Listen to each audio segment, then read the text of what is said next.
Good evening. How is everyone doing? Thanks for joining and all that good stuff. Just cracked open a couple of beers to ease me into this again for first time in what, 3 weeks, something like that. How's everyone doing? I'm going to be opening it up a little bit. I'm not going to be. I've got a few people that want to join, and we'll open it up a little bit, but it's not going to be like a full panel or anything like that. 10, I think 10 people is far too much. So I'm going to try and limit it a little bit. So apologies if you can't get in or whatever, the usual crowd. It's not personal, anything like that. It's just, I just want to keep it a little bit more understandable if you're watching, kind of thing. And that's the only reason, and stuff like that. Because some people who join, I've noticed they don't talk as much when there's lots of people. So I'm going to try and keep it a little bit lower on the numbers. And then if we get people coming in and out, that's cool as well. But we're keeping it a bit more low key, a bit more kind of relaxed and that sort of thing. Well, at least I'm going to try to. So first of all, I'll show you what I've just cracked. Well, I've actually just done 2 reviews of these as well. So they're both locally brewed beers. So this first one is from the North Down Brewery in Margate, and this is their North Down Lager, which is it's a Helles style lager at 4.5% ABV. It's been out a little while, about 3 weeks, something like that. So yeah, these guys are out of Margate in Kent, as I've said. But yeah, here's the beer. Very nice, traditional looking Helles lager. Well, that'd be a nice one to start off my my drinking again for the first time in almost 3 weeks. We'll see how we go. I'm not going to be drinking loads tonight because I just want to ease myself back in. And tomorrow I'm going to a garden bottle share, so that'll be quite fun. And well, the weather's it's going to be a bit cold, but it is what it is. It's first time we've been able to do anything like this for ages. So yeah, second beer, another local beer, another local brewery, from the Wanson Brewery, and this is their 1381 Session IPA. One of their core range beers, and I really do enjoy this. It's got some really nice flavour in it. It's brewed with Centennial and Mosaic hops, but then more into the kind of the cask type realm, if you like. And I really enjoy it. I go back to it quite a lot. I'm definitely going to be buying more of that. So the reviews of these will be coming up probably within the next week or so. I'm not going to be posting reviews every day. I'm not going to be like doing 7 reviews tonight and then have one every day until the next weekend. I'm kind of maybe every other day, something like that, just to ease myself in and see how we go. But yeah, and that's it really. I've got a few comments coming in. How you doing, Steve? Yeah, good to see you as well, mate. Thanks for joining. And we got Craft Beer Specialist. How you doing? Thanks for joining. Hope you're having a nice evening. We had a nice Friday.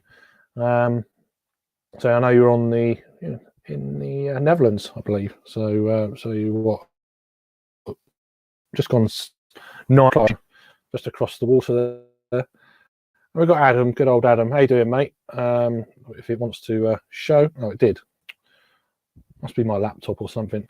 Good evening. I hope you're doing all right. I've got a beer with bated breath, as you say. So yeah, I'm back on it. So we'll see how it goes. I've got some low alcoholic beers as well to see me through a bit. You know, these are the alcohol beers, and I might crack open a few of these non-alcoholic beers later. We'll see. Whether I review them or not, I'm not too sure. You know, there's no pressure. I'm not putting any pressure on myself and anything like that. I'm just going to slowly glide in. Still not absolutely tip-top 100% there yet, health-wise and stuff, but miles better than I was for sure. So yeah. I'm trying to think what's been going on in the beer world. I've not really been paying much attention to it. I know there was loads of April Fool's beer kind of posts yesterday, especially on Instagram, etc. One or two, you never know whether they're because I know what was it? Northern Monk done one a few years ago now. They done a collaboration with Hendo's Relish. I remember they posted that on the 1st of April, and it actually turned out they actually did brew it, and it was an April Fool's, but they actually done it as well. So it'll be interesting to see if any of these recent postings of April Fool's beers will they actually be real or not. We'll have to wait and see. I know Tiny Rebel done one as well yesterday, but you never know with Tiny Rebel because they do off the wall things anyway. It's their kind of realm, if you like. They seem to do these wacky kind of beers quite regularly. So there is a bit of you can't tell with some breweries, but we'll have to find out. We'll have to wait and see. Anyway, I need a swig.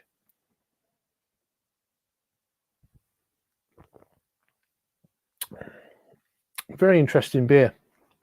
Very nice, but very interesting. It's got you'll see it in the review. It's got Styrian Dragon hops in it, which I think I remember Davor saying is a Slovenian hop varietal. I haven't done any research. I mean, I could Google it and find out, but that's it. We've got 5 people watching. Thanks for joining. I know there's multiple streams going on at the same time at the moment and stuff. And I know it's a Good Friday. You're busy, family and stuff. I get that. I understand. But I really do appreciate you all watching. But yeah, so a bit about me then, what's been going on. A little bit kind of I had this I get these chest infections every now and again. Not COVID or anything like that. That was all checked out early on. But yeah, it went on for a long time. I'm still not I've still got a little bit of this hoarse type voice thing going on, which is perfectly normal. I get these very regularly, and it's just another belt of that, because I had tuberculosis about 18 years ago now, something like that. And I've never actually been, when I get a chest infection, they can be not too bad or really bad. This one's sort of medium one. It's just something I'm used to now. But obviously it doesn't help when there's a pandemic going on and anyone who coughs now, it's like everyone within about a mile turns around and wonders what's going on. So which is fine as well. But so that's one of the reasons I've been laying off the beer completely. So I had a few reviews kind of held back, and I've been sort of posting. I've actually done more unboxings recently than actual beer reviews. I've got a shed load of beer to get through at some point, but there's no rush. I don't rush out and get all the new releases from supermarkets anyway and all that sort of stuff. I'm not that fussed. I'll just drink it when I want it, and then I'll post a review. It's just me. So Steve chimed in again. Yeah, thank you. I've kind of missed it to a degree, but then I'm also a little bit wary of how my voice is going to talk in this much. Whether my voice will break or not, we'll have to wait and see during the evening. But yeah, we'll have to see how it goes. And then when there's other people, they can sort of take over a little bit.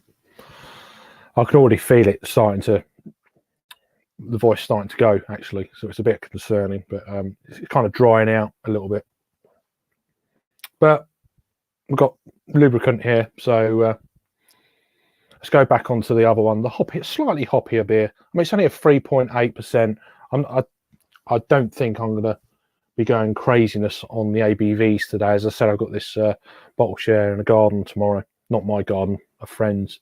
So I've got 3 large bottles, and I've got a mini keg of Lighthouse Lager from Time and Tide I'm going to be taking. So I'm going to let someone else open the mini keg, because I ain't going to do it, because my track record of opening a mini keg, not good. You may have seen that one, but yeah. Anyway, let's have a swig of this 1381 Session IPA from the Watson Brewery. Good brewery these are. It's one thing I've really missed. Even before I had this little break, I'm drinking a lot of craft beer, but I've been finding myself wanting to go back to more traditional beers. As you can see, I've got some beers. These four are actually full. Anyway, what I was saying, yeah, back to traditional beers. I'm watching a lot of Raggy and stuff like that. That's been keeping me kind of going within, the whole thing of being interested in beer and stuff like that over the last few weeks. I was almost had a beer last night, and then trying to get my daughter to sleep and stuff. I thought I'll get into bed or whatever. And then I was like, I couldn't be bothered in the end to get back out of bed to come and have a few beers. So that was in my planning. That didn't happen. So I could have had a beer last night, but yeah. I can already feel myself thinking, although I've not had a beer for a while, I'm not in that kind of that frame of mind to actually, beer, which normally, if you have 3 weeks off the booze, you're like, I am a bit like that, but it's not.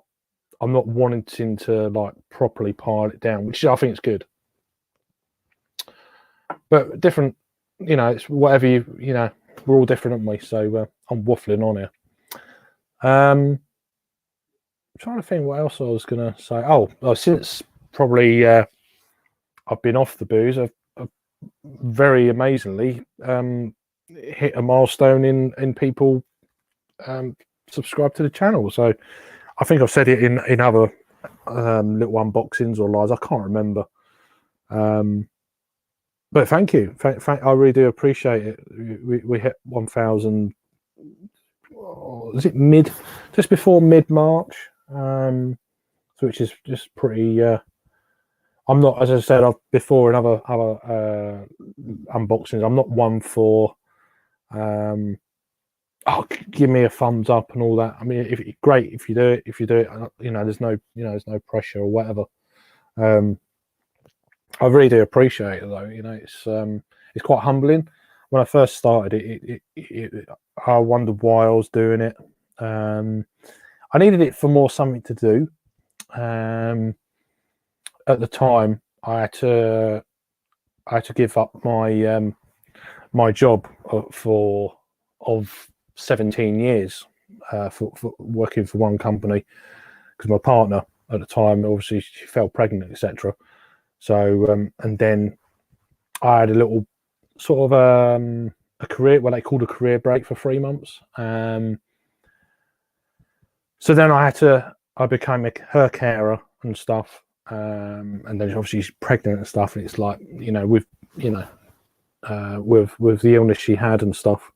So there was quite a lot of pressure. I needed to be around more, but then I also needed something to do. I've always wanted to do the beer reviews. This was back in 2015, of course. And one thing led to another. I was like, you know what, I'm going to start doing this, because I wanted to do it probably about 5 or 6 years before that, but never had the balls to do it and all that sort of thing. So then I started, and I thought, well, no one's going to watch this. There's too many. Even like 6 years ago, there's a lot of people doing it. Well, not compared to now, of course. There's so many people doing it now, and a lot of people have been starting the year, and they've just raced up to almost 2,000 subs. In that time, which is fair play to them. But they obviously picked a very good time to do it with everyone's at home pandemic kind of year, if you like. So there's going to be a lot more people looking out for these sort of things, etc. So fair play to them, and I wish them all the luck in the world, for sure. So as for me, yeah, that's why I started doing it. And I've said in other probably multiple kind of live streams, I never had the concept of actually making friends through this when I first started. It was more just review the beer. Right, let's get off camera quickly. Believe it or not, this never used to suited my personality back when I first started. Nervous as hell, and my personality was a lot more kind of timid, say 6 years ago, than say what it is now. I still get moments where I'm like, I don't like big groups and stuff like that, if I can help it. Um, if there is if I am in a big group, then the centre of attention could be for someone else, and I'm quite happy with that. I don't like it when it's on me. I'd rather go home, to be honest with you. It's just I don't like all that kind of. If your personality's for it, great, because it keeps people off me, kind of thing. That makes sense. Anyway, I'm waffling on. We've got a few more comments. Oh, how you doing? Cheers, Alan, mate. Hope you're keeping well. Congratulations on your milestone.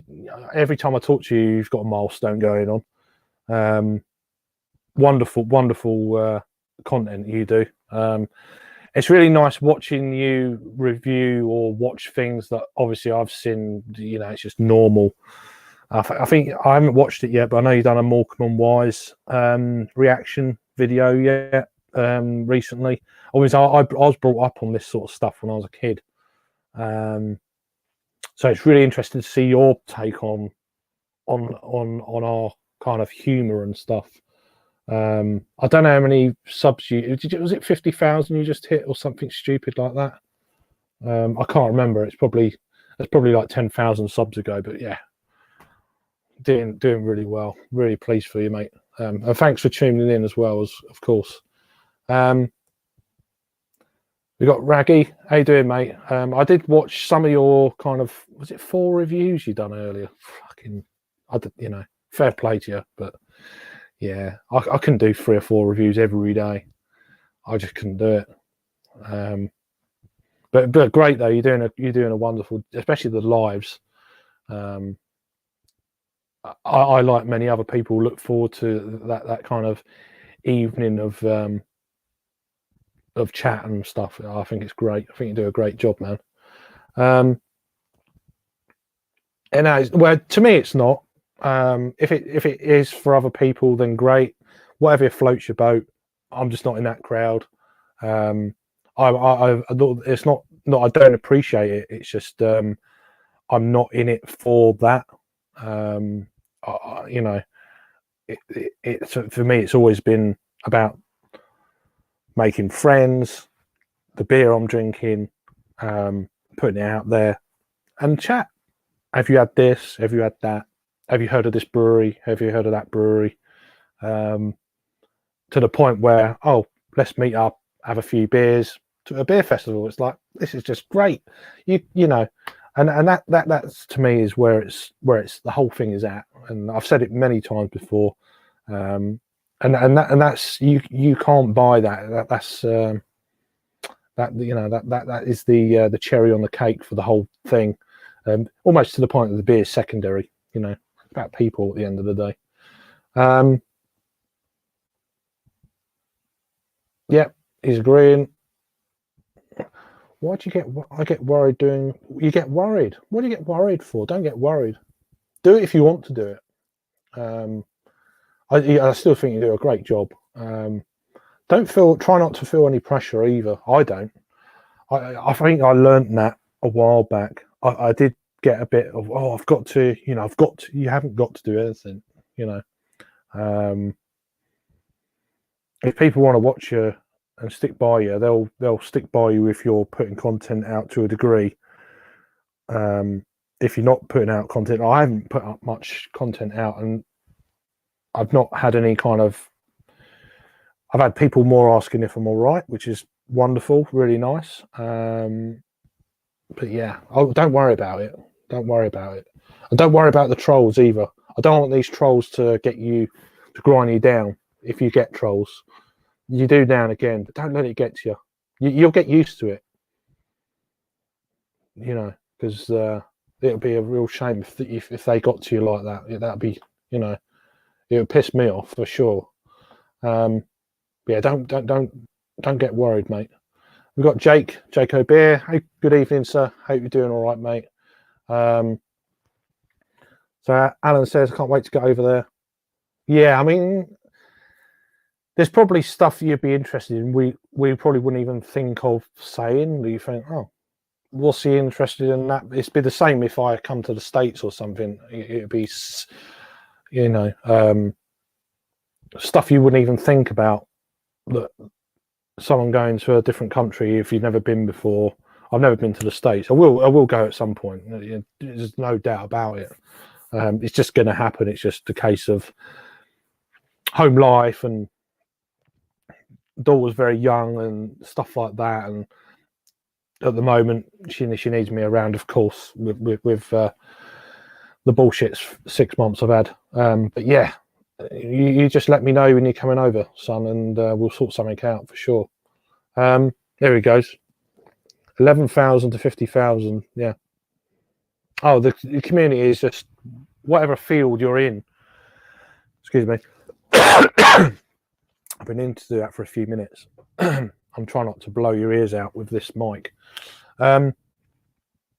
Whatever kind of community, or you know, you're doing the reactions and stuff. Same with the beer stuff. The community is absolutely, more often than not, probably 95% of the time, the community is absolutely amazing, whatever field you're in. I mean, there's stuff you've been sent, and it's like, you know, there's loads of people from the UK now. Most people who probably watch you, I don't know what the percentage is, you know, the viewer count, especially on your live stuff. I reckon it's whether it's 50-50 or maybe 60-40 British people watch. I'm not sure. I watch it because I'm really intrigued to your reactions to stuff from a different perspective, if that makes sense. And I think that's probably why a lot of other people, especially in the UK side, watch you. So, and you're a great guy with a great laugh. It is, mate. Raggy, the beer chat is really, you know, I mean, I couldn't sit. How long have I been going now? What, 24 minutes waffling on? If there was no one chatting, I'd be like, do you know what? I'm going to go because I've just run out of things to chat about. It's just nice to keep it rolling. People asking things and blah blah blah, and it just keeps it. It's nice, isn't it? It's just like a chat in a pub, really, to a degree. Although I get to the point I don't chat this much in a pub if I can help it. Also, like listening as well. As you can see, when we get like 10 people, I listen a lot. You can't get a bloody word in. So, for me, it's about views. I'm not bothered about either, to be honest. I'll do it anyway because I like doing it. It's I'm not bothered about, or subs is very flattering. I really appreciate it. Anyone who watches, I really appreciate it, and you know, all the good stuff. It's like, wow, what, you know, I feel very humble in that. If it's there, it's there. If it's not, it's not. But I'll still do it because I like doing it. So you got to like doing it, otherwise there's kind of, you get to the point where you're doing it for the wrong reasons, and then there's kind of no integrity about what you're doing. Then I think people see through that eventually anyway. People aren't silly, are they? I mean, that's the way I see it. Perhaps I'm wrong. I mean, I normally am, so it's not a problem. So we've got people saying hello to each other. So we'll skip. If there's people saying hello to each other, I'll skip them just to catch up and stuff. Pardon me, there's a bit of carbonation in that, so everyone's saying hello. So we go down to that one. Trolls. Yeah, I'm not bothered by it. It doesn't bother me. You get used to it.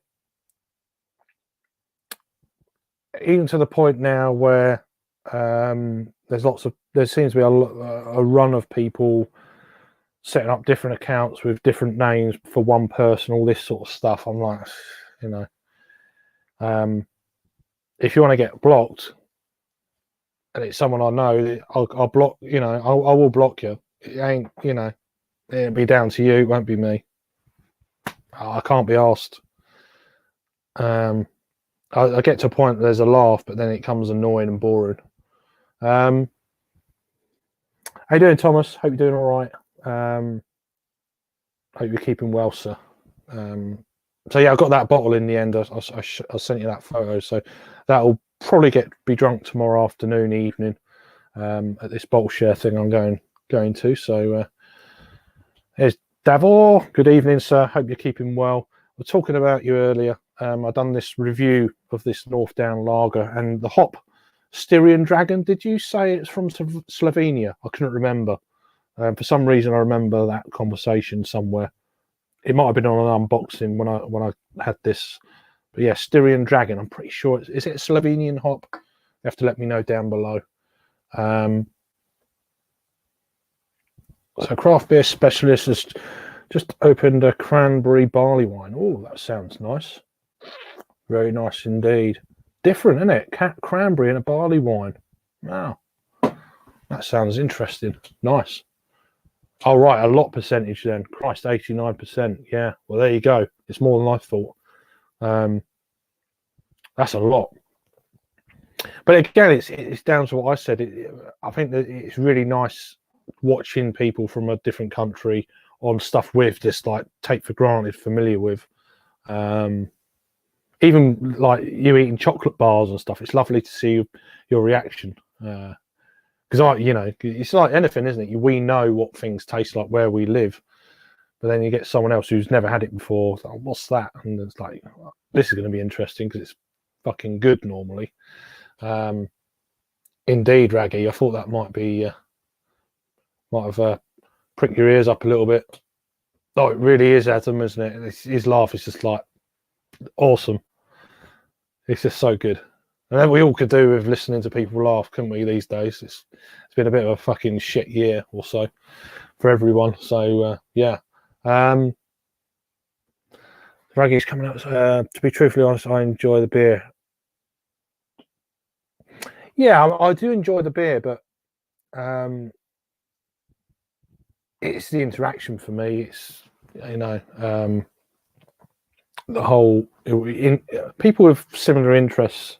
It doesn't have to be beer, anything. It's good, isn't it? It's there is a big percentage of it becomes the people as well as your whole interest. I love that. It's great. I just think it's awesome. It is from Slovenia. Good. I got something right. All right. So it's from the Slovenian Hop Institute. Okay. Cool. And we got Disco from Rasco and Disco. Good evening. Hope you're keeping well. I might be going on a little bit into your Instagram thing. Half past 10. Is it tonight? 10:30? I'm not too sure. I did one of them. You started early or late. I can't remember. I know last Saturday I was like in and out of sleep. I was like, oh, come on, wake up. And what I did see was really, I quite enjoyed it. But we'll get through a few more comments, and then we're going to send out the link to a few folk. It's not going to be loads of people. It's just going to be a few. So don't get offended if you don't get a link. It's just the way I kind of going forward want it to be. Even if I'm not sure if I'm around doing this next Friday, but I even if I bring different people in each week and rotate and stuff like that, rather than a massive kind of wall of noise. But it's not personal, but just so everyone knows. I think most people know me, that they know it's not personal. So Dav always relates to Styrian Coldness, yeah. So people saying hello. Oh, it's Friday, isn't it? What am I even talking about? See, I don't even know what day it is. There you go.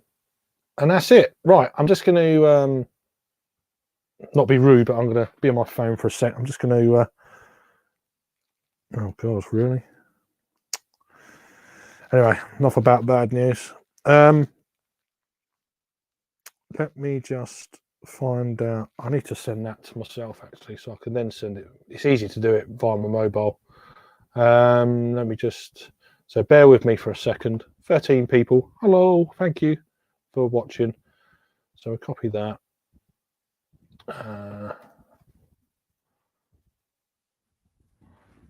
Just bear with me for a minute. Well, I'll send the link out to just a few people. Trouble is, my computer is so slow.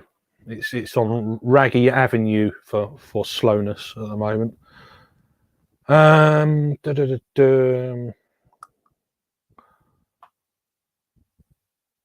just file that down there. Come on, you can do it. If you B&Q it, come on. All right.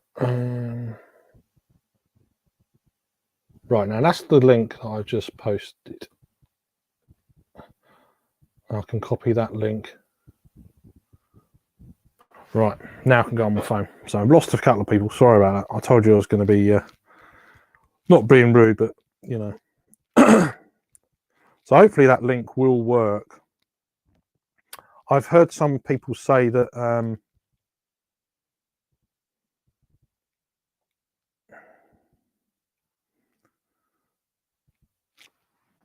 for some reason you copy and paste onto Messenger, Facebook Messenger, and the link doesn't work sometimes. So that would equate for well, this one obviously does work. So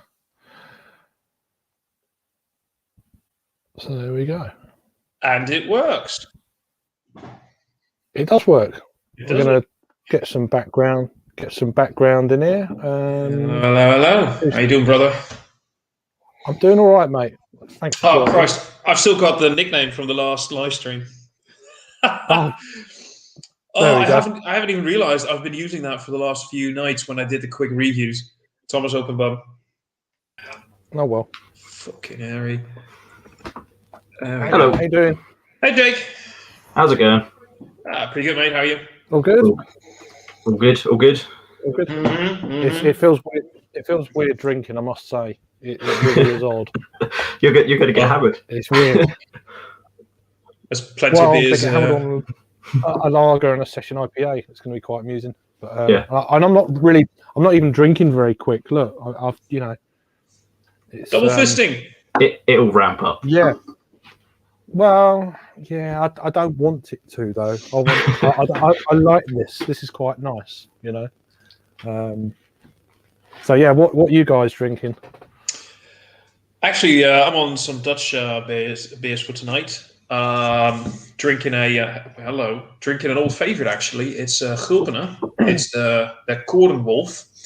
It's a full grain wit beer with barley malt, wheat malt, rye, spelt, hop, of course, water, of course, elderberry flower, coriander, or elderberry blossoms, excuse me, coriander, and Curaçao orange peel.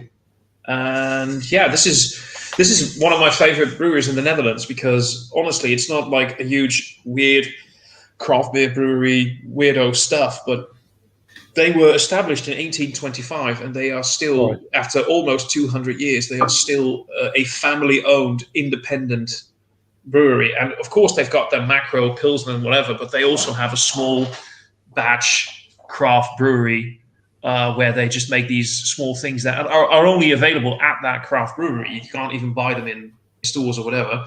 And I still think that every summer when this is released during the spring and during the summer, this is one of my favorite crushable 5% even wit beers. And it just, I don't know. Yeah, you guys probably really can't see it that well because of the color, but that is just, it's perfect. It's got that soft wheat haze. It's got that, nice. Yeah, it's got that very completely white foam on it and a head on it, and it's just, yeah, it's stunning. I love it, and I think it's one of the best beers that we produce here in the Netherlands. Just old school stuff. Great, Jake. What are you supping on, son? Got Deya's big hot pillow double IPA, 8%. Nice. It's Mosaic Citra and Amarillo, so classic combination there, and it is just, and I mean, it's got pillow on the name, and it is like a big pillowy. It's not like gloopy or syrupy or anything like that. It's not too cloying. It's a good double IPA, a good New England double IPA. What's the ABV? Yeah, they 8%. 8%. 8%. They sorry, Craig. Sorry. No, I could have got the saturated in Simcoe earlier, but I've not reviewed it before. But then I thought, I've got so many hoppy beers at the moment. I bought a load of lager. I bought 4 cans of that. I really want to try that. I do really want to get it. I probably paid a little bit more than what you get elsewhere, but I got four of them. I've got some low ABV beers as well, which is I've got that, the non-alcoholic version. I always feel that Meisters is one of those underappreciated Hefeweizens anyway, to begin with. A lot of people don't mention it, and it's actually very, very good. Yeah, I mean, I've had the original, but I've not had the non-alcoholic one. I'm just curious. Yeah, So, I mean, it's not going to be nothing like obviously the original, but I mean, I think non-alcoholic beers have come a long way with flavour these days. But I'm just curious. Just we'll have to wait and see. I've got a few other bits that I showed off earlier. Big Drop, which is another craft lager, non-alcoholic thing. And then another a pale ale, non-alcoholic from Nirvana Brewery out of London. So little things like that. Just they are quite interesting to try. I've been getting quite recently. If like I've not wanted to drink, but I still want like a little something beery. I've been getting the special effects from Brooklyn quite a lot. It's good to have in the fridge because it's cold and it's sort of beer like, and you can just, it gives you that beer satisfaction. And Raggy's not going sober for Easter. No, he's a day late for April Fools. There, it's not going to happen. But yeah, that would be. I can't imagine you not drinking for a day. I mean, I know you can do it, but I mean, I almost. We were talking about having a beer offline, weren't we, last night, Jake? And it got to the point I got so comfortable in bed. I was like, I'm not getting out of bed to have a beer. You mentioned, You got to the point like where it was just like it's too late. I've hunkered down now. Yeah, that's it. It's just, which is all right. Look, that's you're in a great spot. You're in a great spot when you're sober, and you think like, I don't want to get out of bed for a beer. That means you're in a great spot, mate. Yeah. That means you're doing just fine and you have nothing to worry about. If you're comfortable in bed and if you're comfortable in bed, your first idea is I should get out of bed for a beer. You might want to think is something maybe not right. if it was an hour before, we probably would have gone online and then started drinking and then wouldn't have gone to bed until much later. Whereas we had a good night's sleep, well rested, ready to get smashed tonight.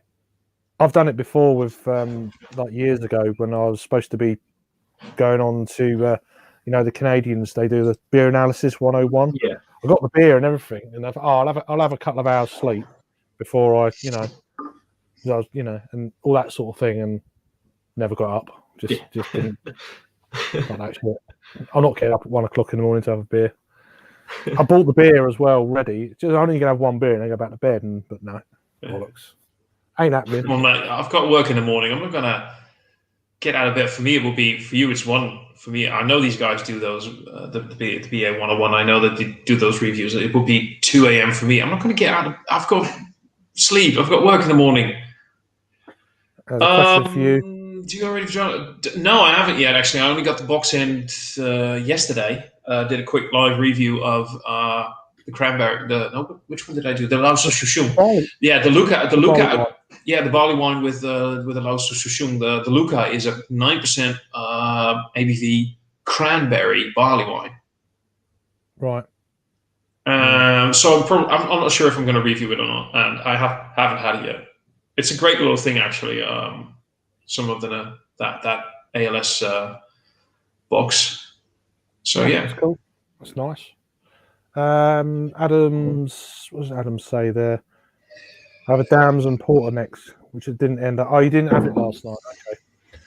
Yeah, I've had a Dams and Saison from what's the brewery? Colonel.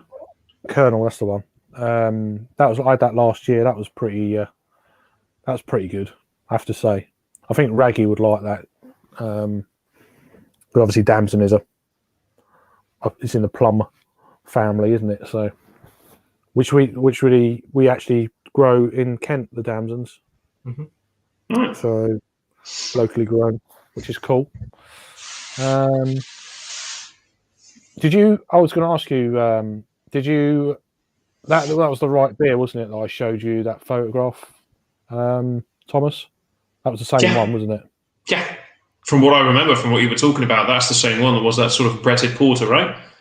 Yeah, it's an interesting one. Oh man, I've had not from.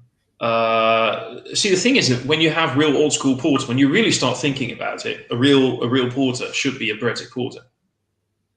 Yeah. Or at least like a sort of like a wild porter. When you start thinking about it, in the day and age where porters was a thing, it was all wooden casks. Yeah. Everything was in wood. Everything was in wooden barrels. Everything had, with something, right? That was if it wasn't actual Brettanomyces, it would have been some sort of wild yeast. So in fact, really, when you start thinking about every porter, should kind of be that.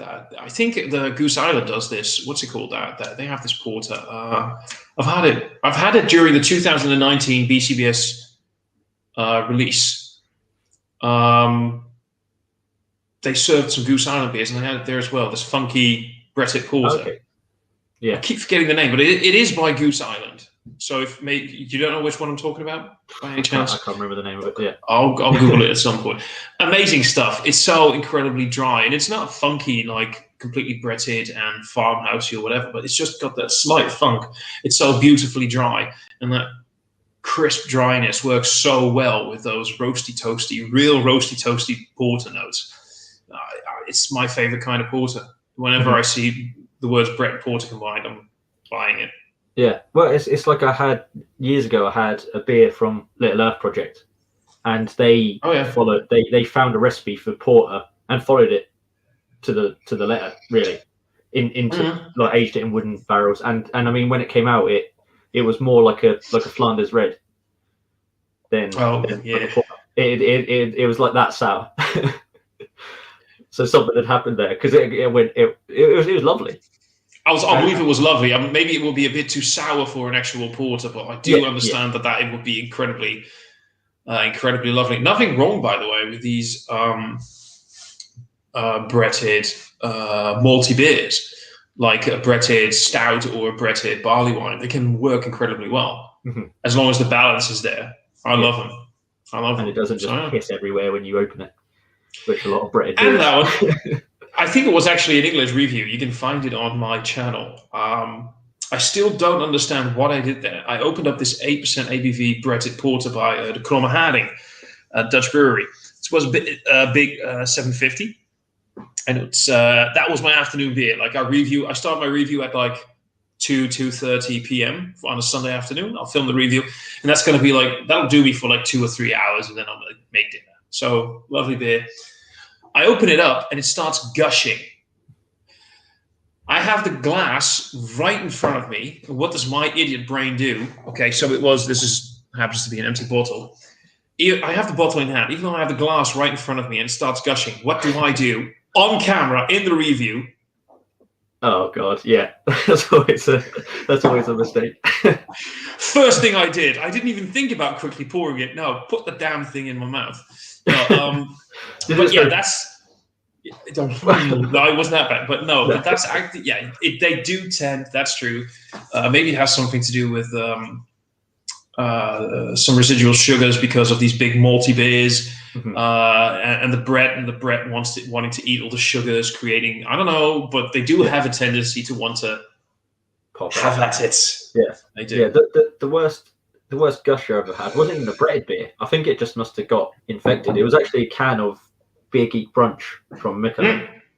And it was a can or a bottle. I can't remember if it was a can or a bottle now, but I opened it and that is the worst. And that was on camera. And because it's a fucking gloopy old stout, it was awful to clean up. It just went everywhere. That's not a beer I expect to gush. Yeah, no, I didn't. So I opened it and it's like, and there was nothing much I could do really. I'll start. I was doing a review in like it was a box room like this in a house that I had a couple of houses ago. Yeah, that was a bad one, and that's the worst I've ever had it really. And that was a bad one. Yeah, I think it's mostly off camera because I opened it and I went, oh, whoa. And then for some reason my instinct was to get it low to the ground. So I'm just like, oh shit. This is one of the reasons. One of the reasons why I really love the fact that I don't have carpets downstairs or anywhere really. So, and yeah, but it's big stouts like that you wouldn't expect to gush. Like one of the biggest gushes I've ever had on camera was I don't remember if it was an 8 or a 12, but it was a Westie. Oh, okay, yeah. And they tend to gush. I mean, you know that they tend to gush, but they have a big head anyway, don't they? They massive head on it. And any kind of Belgian ale, you always, whenever I have a Belgian ale, my first instinct is like never open it up, just go, psst. Yeah, like wait for 3 seconds. Yeah, okay. Yeah. If you see it start rising in the bottle, you're like, oh. Yeah, you just very slowly like, are you or aren't you? Yeah, no, we're safe. But with a, was it one of those weird, overly sugared stouts, like a weird adjunct? It could have been because the bit of it that I managed to actually get in the glass and try didn't taste infected, didn't taste sour. So I don't know. I don't know if it was re-fermentation. Like there was. Yeah. I don't know what happened there. Yeah, if it's just residual sugars, and then I left it to. It wasn't in the days of. This was a good couple of years ago, 3 or 4 years ago now, probably. So it wasn't in the days of refrigerated bottle shops. And all that sort of thing. So I don't know if it was warm on the shelf, got it home warm, and it just re-fermented and decided to piss everywhere.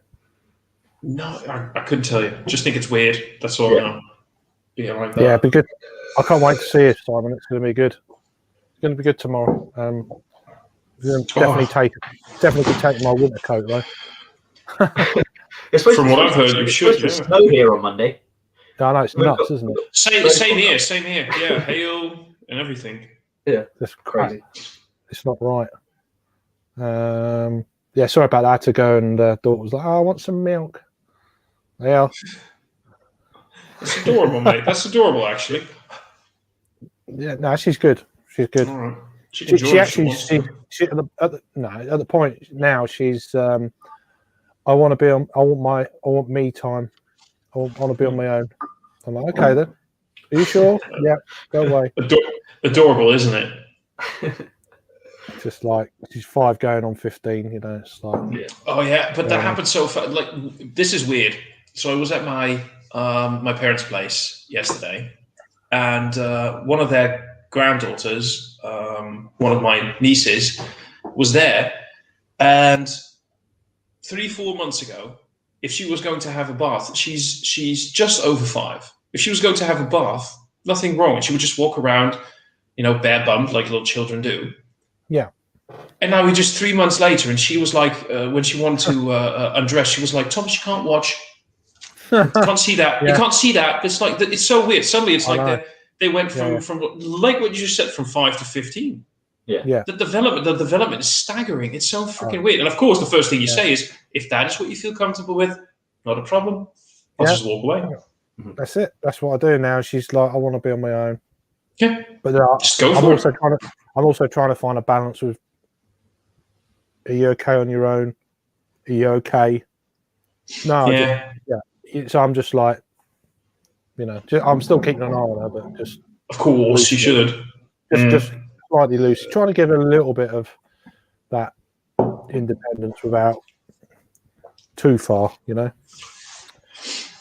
no, I totally get it. Yeah, I'm out of shape.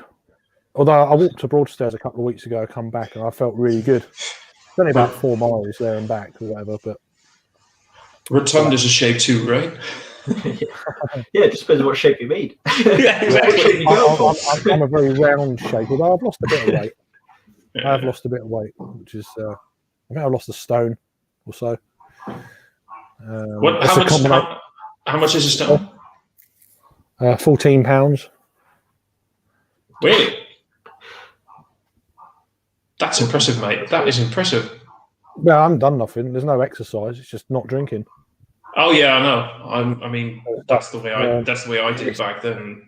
And a bit of walking and stuff, but nothing crazy. We've got Chris. How you doing, mate? Thanks for joining. Hope you're keeping well.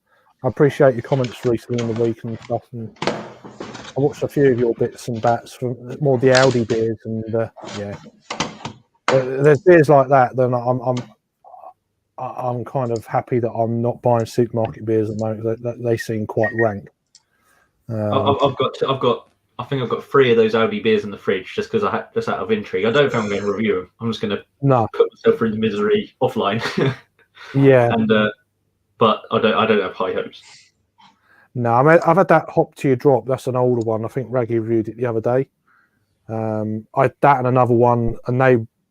I mean, you get what you pay for. I think to a degree. Well, I mean, you do and you don't, because like you. So I got the lager, the New England IPA, whatever. Like I don't know why they call it that, because it's like 4.5% or whatever, and the stout, the like vanilla stout, and that lager.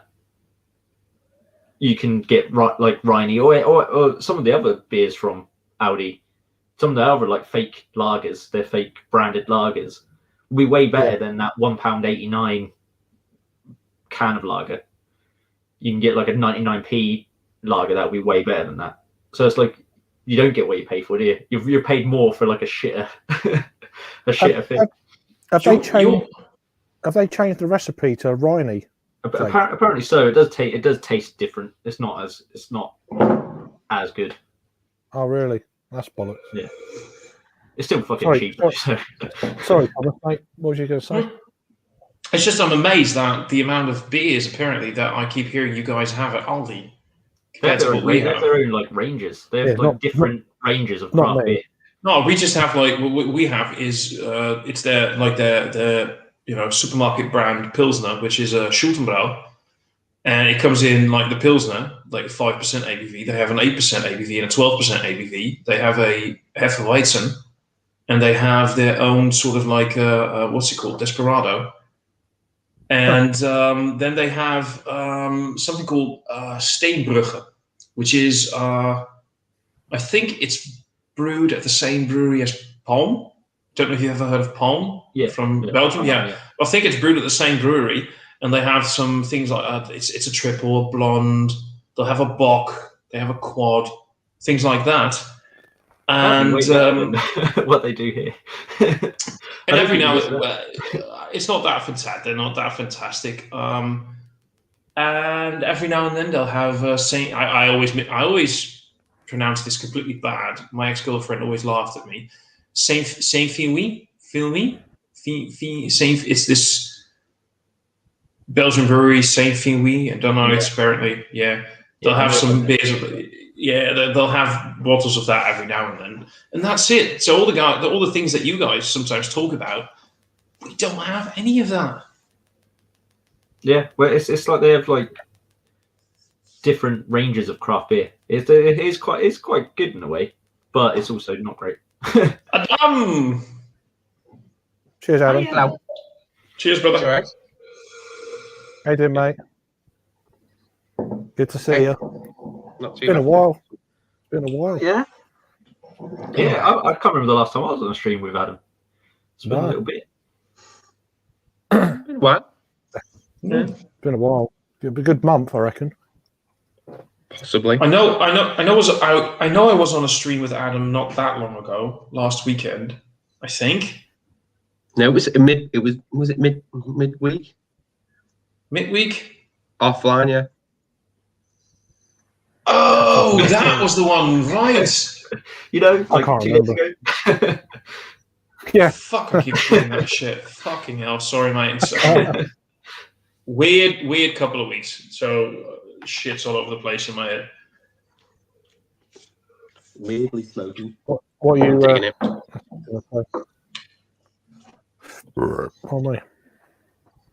That's that port, yeah. Was it 4.8? Yeah. Yeah, 4.8. Well, I've just finished this.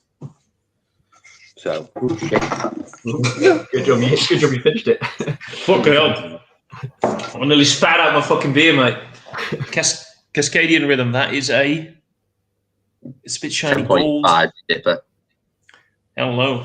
Not messing about. Yeah, that's gone now though.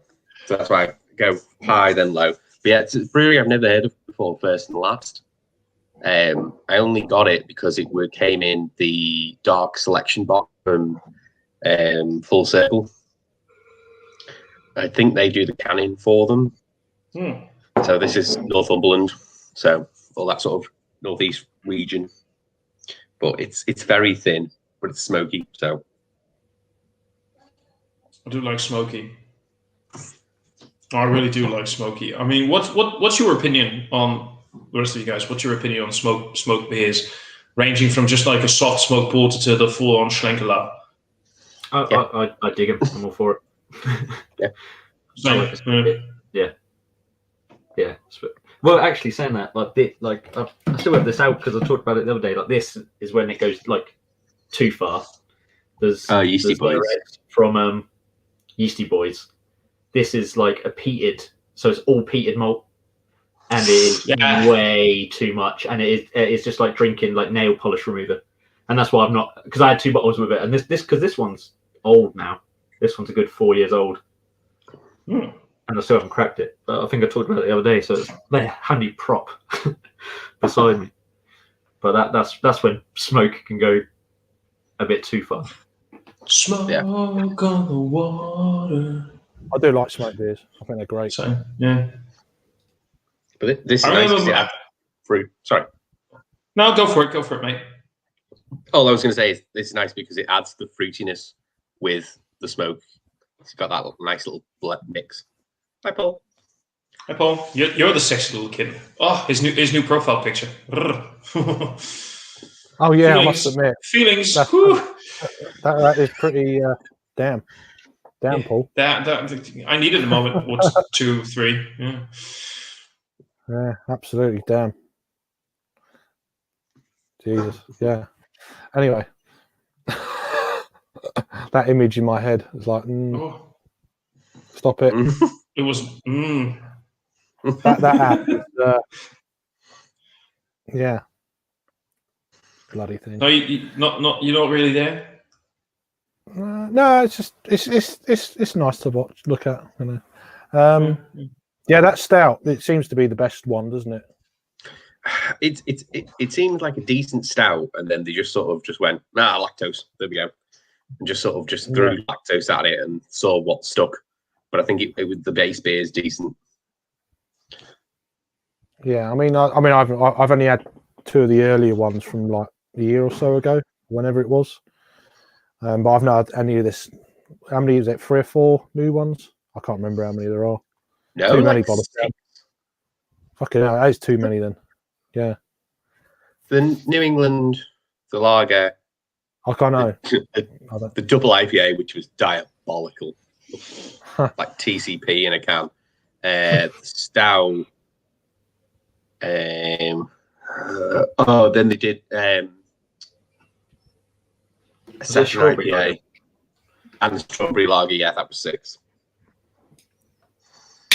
That's nothing I've ever sort of wanted in a lager. It's like, this lager could use a touch more strawberry.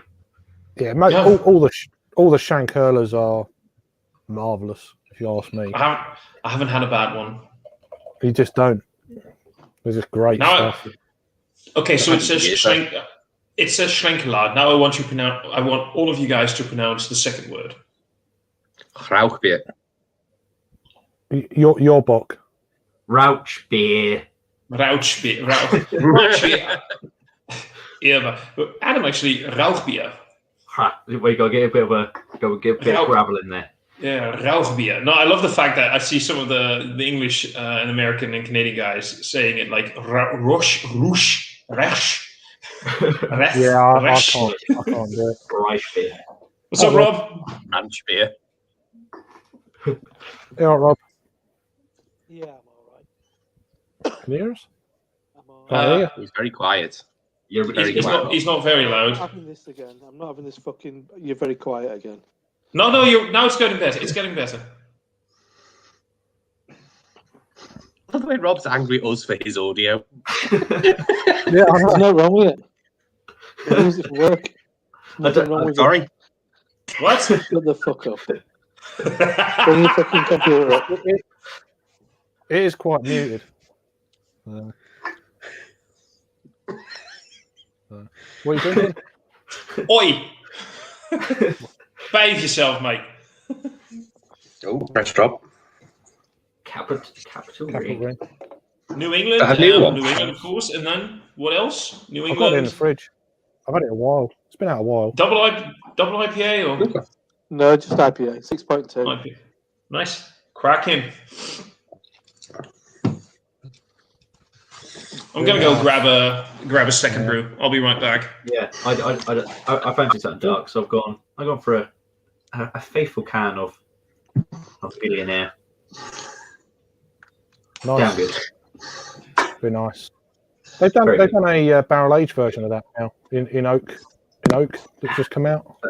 Have they? Hmm. This is Interesting. just a Waitrose jobber. Nearly. Well, I'm going to. Did you hear? Oh, sorry. All right. Sorry, Craig. Did you hear that Bird Mill are bringing out a triple IPA, Jake? In 2 Oh, weeks? well, everyone is. So they've got a job on it I too. can't remember. Is that any louder? It's what's it called?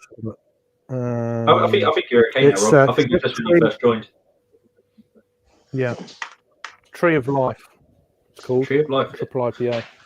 I haven't seen there, but I haven't done like a burnt mill order in a while. I've had a few sort of stuff that I've got from like Trembling Madness and like my local bottle shop and stuff. But I've done just Is It's it not, Emerald Table? I've got that in the fridge. yeah. I was going to get that. I might still get it actually from my local place on the weekend because I didn't buy enough beer. I feel like I didn't buy enough beer for the Easter weekend, so I might have to top it up That's tomorrow. always the case. No, isn't it? That's a good correction there, Jake, because you said you didn't I buy bought enough beer, beer. but it always ends up with I feel I didn't. Yeah. I feel like I haven't. But you probably have though. Yeah. I've got loads of beer, but I feel like I haven't got the right beer for the weekend. Yeah, that feeling, right? Yeah. I've Yeah. got a feeling. No. Too late. I already did it. Cut you I off. already did it. Cutting you off. Don't have a feeling.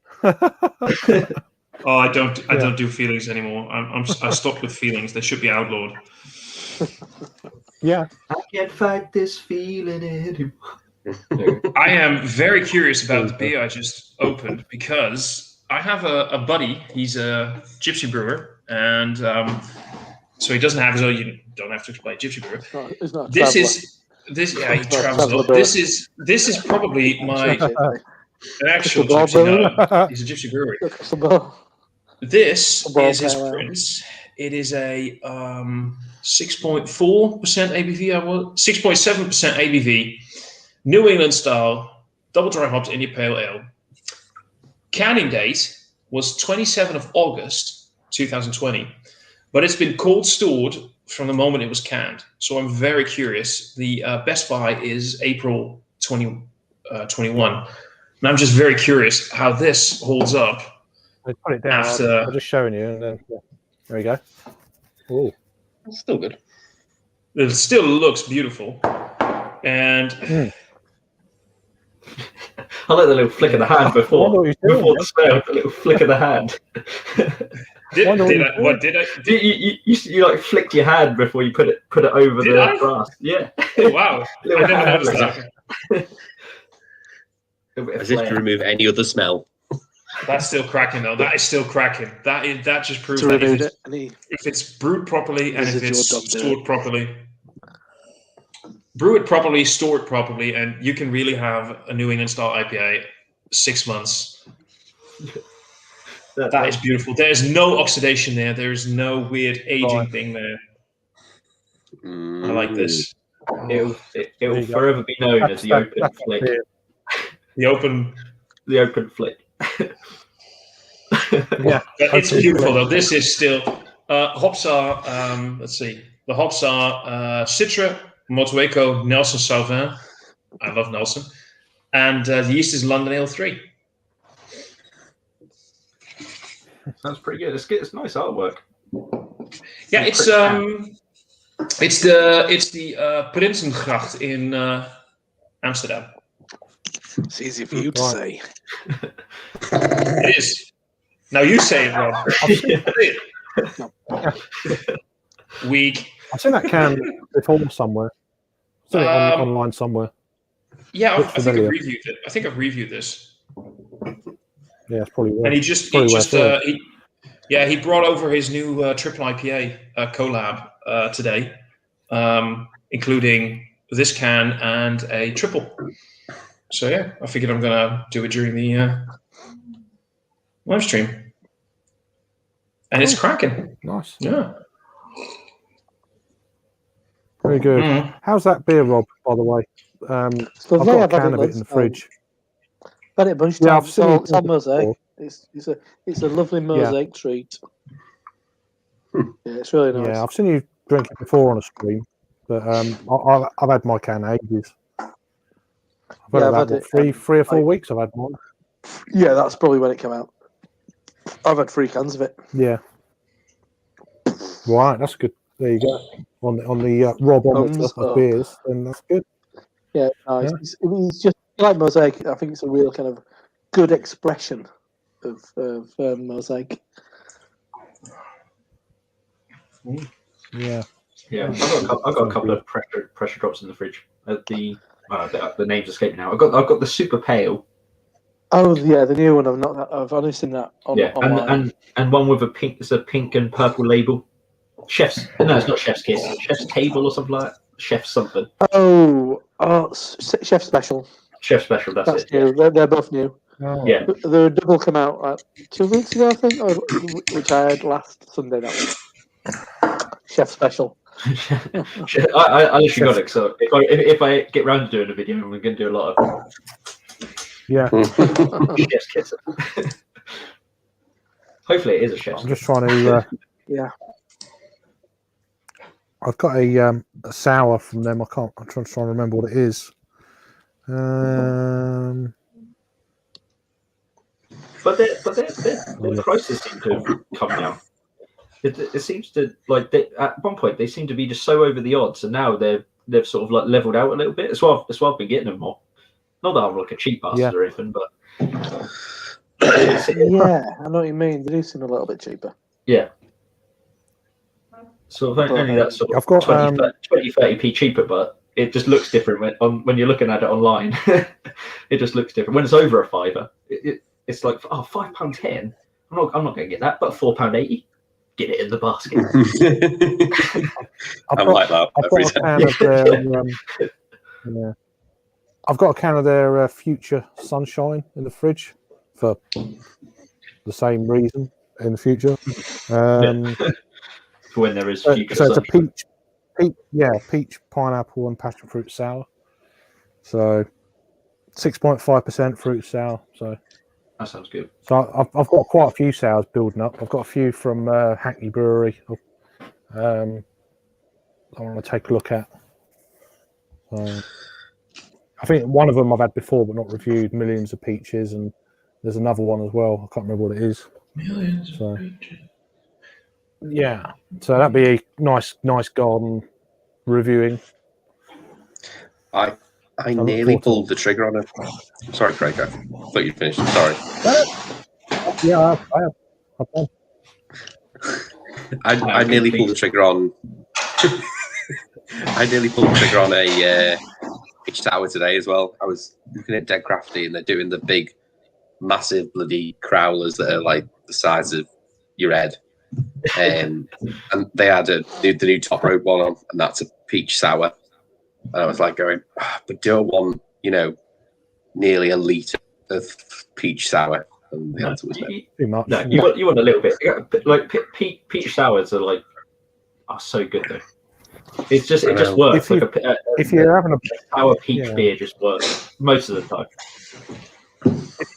If you've got a barbecue coming up or something like that, then a few mates coming around, then you can unleash it on them. That's what I'll do. Unleash your peach. Just get rid of it. I was going to do that tomorrow, but I've got I've got 3 chubbles to drink tomorrow, so I think that might be sufficient. Nice. What a Right. horrible Right, prospect. Plan to What'd you say, get Rob? pissed. Yeah. I've got Wait, am I loads- mixing loads of- something up? Chubbles was no, Chubbles wasn't the TIPO, right? Mhm. Yeah. Was that? It was a One of triple. them's Okay. The There's a collaboration. double this between- year as well, though. It's an 8.5er. So. Oh, right, okay. No, I got Oh, you got the the 8.5 one. The 8.5 one was lovely.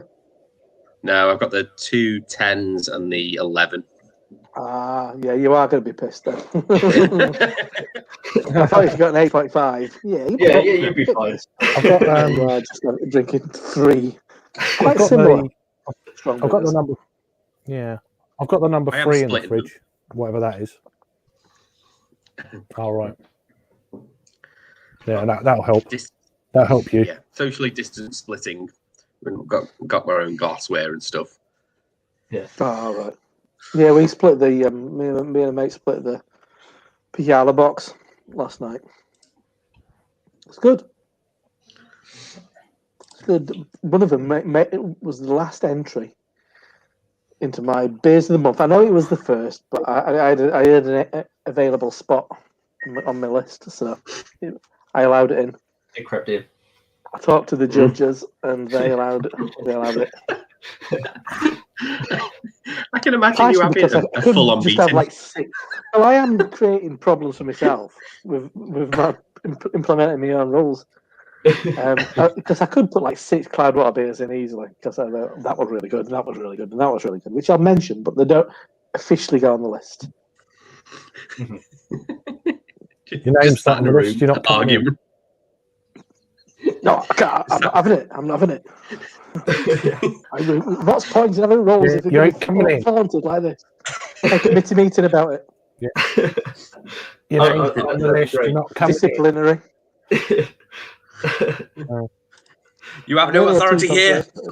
I did nearly have 2 Don Zircos in as well. That was even worse. 2 beers by the same brewery. Oh, Well, if you haven't got Yeah. parameters and You're rules, letting your standard slip. I know. 3 months in, Which standard? it's annoying though, because there's sometimes it's like, oh, that was really good as well, but it's by the same brewery. But I want that one in. on that one. When you drink the same 6 breweries continuously, then you're fucked, are you? Yeah, Never a happens. little bit. Do you smell your Right. farts? You arse ruggy. Oh, everyone likes their own blend. I think they're talking about the Sometimes open. Is he talking about the open hand move? Sometimes I can. The open flick. I was just about to say I'm going to flick everything, but let's not do that, shall we? Next beer review, No. that's happening. No. Where is Yeah. that, us? I think you was- make it your it was. thing. Oh dear God in heaven! That's the quality of this stream right there. Oh, Setting new man. boundaries. Sprat waffle. So what are you guys doing for the? Well, really? No, but seriously, what are you guys doing for Easter weekend? Because you guys have some less restrictions, don't you? In some areas. Not a hell of a lot. Yeah, well, actually seeing my parents in the garden. That's about as far as it. I am doing a one-man 12-hour edition reenactment of The Passion. Basically, you're just gonna lay around like this. No. going, I'm playing every character, so it takes 12 Oh, okay. hours. It's going to be a lot of like That's picking true. up and putting down the cross. That should be. It's a lot of that. That's why it takes so long. Yeah, you're going to have to help yourself pick up. But I've got a real kind of like, I don't know what the word is, a real kind of enthusiasm. It's not the word I'm looking for. I can't remember what it is. Like a passion. That's it. That's it. I've got a real passion for it. Christ. Indeed. Oh, can we do inappropriate humor? Can't do Jesus jokes. For No, I Easter. was about to When say. can we do it, eh? Oh, Yeah, otherwise people Well, will get. People Jesus Christ, right? You can't do Jesus jokes, otherwise people will get cross.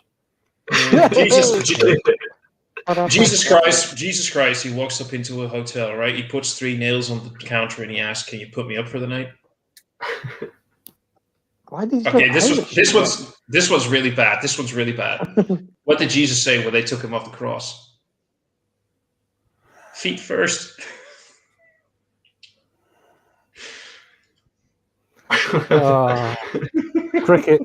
Crickets. There we go, crickets. Yeah. Crickets.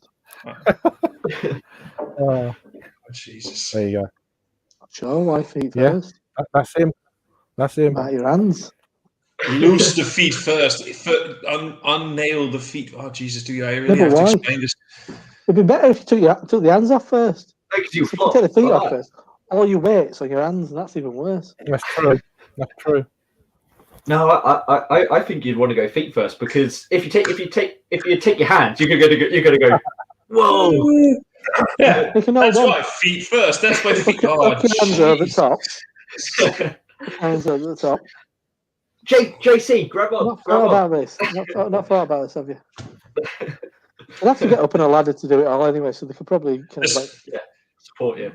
The guy or girl working at YouTube that has to monitor this stream. And I was make going to sure say, nothing I'm saying they're not inappropriate. female. Don't bring your bloody, don't bring your kind of modern agendas in here. Thinking Sorry there are about any female centurions. All I So said, dignity man, powers. whatever. That's not even part. That's not where I was liberalism in going. mind. You completely fine. derailed it. You completely derailed it, Rob. All I was saying is the person who is watching the stream here, monitoring it, is just not sure if it should be banned or just promoted. Brilliant. Good. How do you pronounce it? How do you pronounce that? Duper. Duper. It's nice as Duper. Duper. How old is it though? Was that Super come out duper. last year? Isn't it? I've got only got best before on the bottom, not a Kanban. All right. What was best before? The best before the 3rd of June. Okay. It's all right. I got it from the Nice. brewery. It's been in the Yeah. fridge since I got it. I've not. Oh, from the brewery. I've not had. Yeah, Newcastle. yeah, through the post. All right. Yes, nice beer. Lupa's good. If you've ever loop at the I guess the beer. I like Lupa. It's a real solid core beer. I had that last week. Yeah, it's lovely. I will Got get their down to other- these breweries. The I'm collaboration looking as well. forward to trying some of these. I just want to get both just so I can say Looper Duper. There's also There's Hoop, which I got as well because I needed. Looper Duper Hooperdy Doo. Yeah, That's a it's a bit video like right there. I could dine out on that video. The Hoop's the American Pale Ale. Right.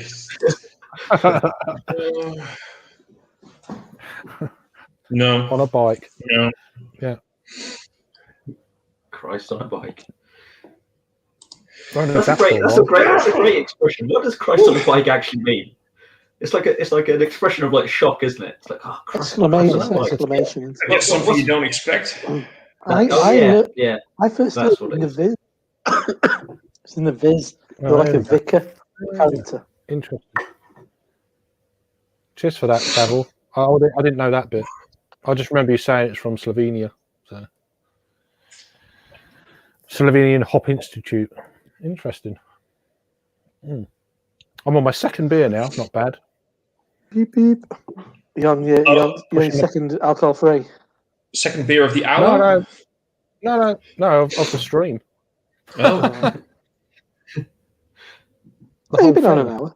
same here. This is the second of the stream and 20 the minutes. third of the day. Hour and 20 minutes. Yeah, I had that earlier. North Down Lager from the North Down Brewery. So it's a Very nice very Hellas, classy can. Looks like a nice Hellas Do you lager. use knock down hops? No.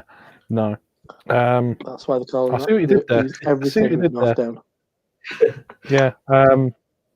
So Hallertau and Styrian Dragon are the hops in this. Styrian Dragon. that's Yeah, I've really never heard of painting it yourself before. in the corner if you just use North Down hops. Yeah. Well, So yeah. you got everybody's searching for a USP, aren't they? So Only North Down hops all now- the time. Now I'm I on like a that. bit of North Down. It's a much So neglected hop, I'd say. on As a his challenger, trad now. On a trad now, someone wants them. 1381. I really love this beer. That was a bit lovely old. It's a really Past sessionable. his best. Yeah, just a little bit. Oh, it's Whereas canned the on pen- date. I know Yeah, it's in a bottle. That's what makes it even funnier. it's an old ale, but no, it's Fucking brilliant. 1381. It's an old Yeah, as fuck no. ale. Yeah, but no, it's good. It's my. I think it's one of their best core. It's only a 3.8 English session IPA thing, but it's really nice, traditional. English session IPA. There's all those. Some of those words don't match up. No, but that's what 3.8. It's great on top. Pale ale. Yeah, well, It's that's great A on British blonde or a British pale ale. that is the great. thing that's that's the thing that's happening at the moment is everybody is abandoning the original names or the older names for stuff and changing it to like amber ale and that sort of thing. Amber where they ale use- is quite a traditional name. Yeah, well, they've changed it from bitter to amber ale. Like I can't remember who did it recently. Was it Fuller's changed it from bitter to amber ale or Doombar. something like that? Yeah, it's like they Because don't it's not want bitter. they don't want the connotation of like they're trying to like revamp it by calling it an amber ale. It's old-fashioned. Bitter. Bitter. It's so old-fashioned. Premium bitter. Premium bitter. That's a premium. That's a category when if you judge the Seba. Premium bitters is a good category. You'll get kind of like your 5 point whatever percent IPAs, that kind of thing. Magic Rock High Wire might get squeezed out something like that in, for example. It's a good one to pick. Good high quality of beer at the premium range. I must admit, Don't go for speciality. I mean, that's my advice. fingers crossed when when things get, the pubs open a little bit more and stuff. I'm actually looking forward to trying breweries I've never had before, making individual brewery orders and stuff. Yeah. Yeah. Really, and there's a lot of breweries I've been wanting to try for a good year, and I've never. I felt a little bit, trying to keep the money localized, but this will open a bit more for me, which should be good. So I want to try stuff from Beak. I want to try stuff from Full Circle. What you're drinking, Adam? A few other breweries as well. Really good. Really, really good. It's pineapple, passion fruit, orange, just shoved in. It looks really vibrant. It looks really. Shove Shoved that in. bugger in. And you got to say as well, the hops, the Citra, Cashmere, and Mosaic is just brilliant hops, aren't they? I am aware of cashmere. I couldn't tell you what cashmere tastes like. No. Bit woolly. The information's I'd woolly like on to that try. one. Oh, come on. I'd like They to say the try, I'd flavour. like to try I'd like to try a single hop cashmere beer. So it'd probably be that's- someone like I'm just really, Colonel. Rob, really. I'm sorry, Colonel or Craig, something like but Rob, really, did you have to go there? Did you really have to? Yeah. Okay. Sorry, Yeah. Craig, I interrupted you. I'm an asshole. I'm sorry. No, I'd So like to try a what, Craig- single hop cashmere from the Colonel. If the Colonel done a single hop cashmere, that'd be interesting. Or I'm Daya surprised we don't- saturated in cashmere. I've got Strata, Nice. Citra and Strata in the fridge. I'm just surprised Oh, that we nice. don't get What's Colonel sorry, that much sorry, anymore, because we used to. Thomas now. Cheers, Vanessa. I hope you're keeping well, love. Hello, honey. Thanks for chiming in. But I'm kind of surprised that we don't get Colonel that much here anymore. Because anyway, not where I'm Not always living. but- We used to get. I saw Colonel here all the time, and lately I just haven't Colonel's seen great. it anywhere. Yeah, I love Colonel Colonel are from just- what I've had. I love them. They're just awesome. Yeah, they're great. It's a shame they revert to a lot of their bottles down to a 330 from the 500s. That's the only negative. But that just shows you how good the beer is to me. I've started to see the 500s more in the pale ales. They seem to be almost entirely 500s now. I've got this Citra Pale Ale in a 500 in the fridge actually. Wouldn't mind that. I had one like 3 weeks ago, and I got two, and I didn't review it. I'll just drink it, and so I've got another one in there. But I want to get some of these other beers out of the way first. I've got a fair few local beers I want to review, and I've got a few from brewery that sent me a few Sorry, bits I've got to do. terrible. I'm like just a few a bit further away. Huh? Local to you. Oh, Local. I missed it. Sorry, went over my head. It's all right. It's a localized joke. I'm too far away for it. So. It was the concept of distance I was exploring Oh, right. as a comedy subject. I wonder what you're doing down there. Do you have the ability to move people around on your StreamYard, Craig? Yeah. Emotionally. Oh, I don't want to go where do you anywhere. wanna I was just curious. You should be. Everybody wants to be under Thomas. That's the thing, isn't it? Don't. I like being a bottom. Oh yeah, but I'm a top, so that works. So I'm definitely okay with all of that. Talking about StreamYard, get your mind out the gutter. Oh no, There you get vertigo. Wow. Beards at the top. Oh yeah. Well, Jake's There we got a go. beard. Yeah. I think I did him just go, eh. Oh, it was Thomas. Oh, Jake went, oh yeah, Jake does have a beard. I never think of Jake as Yeah. being prominently beardy. It's a bit bigger now. Oh, true enough. What about He did grow a beard. I mean, true. It's I've thicker trimmed now. this today. I trimmed it right down today, so it was proper. I'm not full trimming fat mine until beard, my I- hair gets cut. I had a full fat beard. Oh, now it's like my hair is even longer now. I've had a shave. It's out of proportion now. So, Things do look out of proportion when you shave. That's true. I was about to say, do show us your hair, but there we go. Sometimes that's why. And this is why Craig wears a fucking hat. mess. He's not washed his hair in 4 months. No, two. He's quite a. I know he's fond of birds, but he does look like he's trying to encourage them to nest. Bird's nest. Yeah. Yeah. Stork's nest. Oh my bird's nest. Jesus. Yeah. I mean, Bee's nest. I had. Oh, do you want me to come down? Do you? Yeah. I said, no, I'm gonna save my money and get it done. Whose livelihood depends on it when I open. So Yeah. no, that's what I'm waiting for. Oh, you could save yourself a tenner. Yeah, but that tenner could keep them going. That's the way I look at shit these days. So Yeah. I cut my own hair, so fuck him. well, I thought so. Well, I haven't had a haircut since February 2020, so there you go. Luscious. Bloody hell. Do you never think it needs a trim around the It does. You're not getting- No, it does. It does need a trim. Goes through that.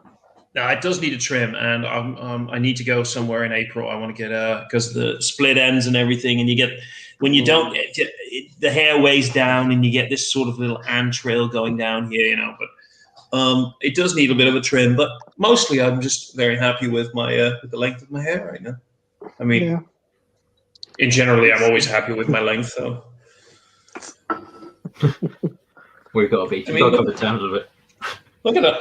Look at that! Look at that! Wait! Hello. See my sideburns. Do you know fundamental as well. what you find under a ponytail? What did you say? Sorry. What you find under a ponytail? The arsehole. Yeah.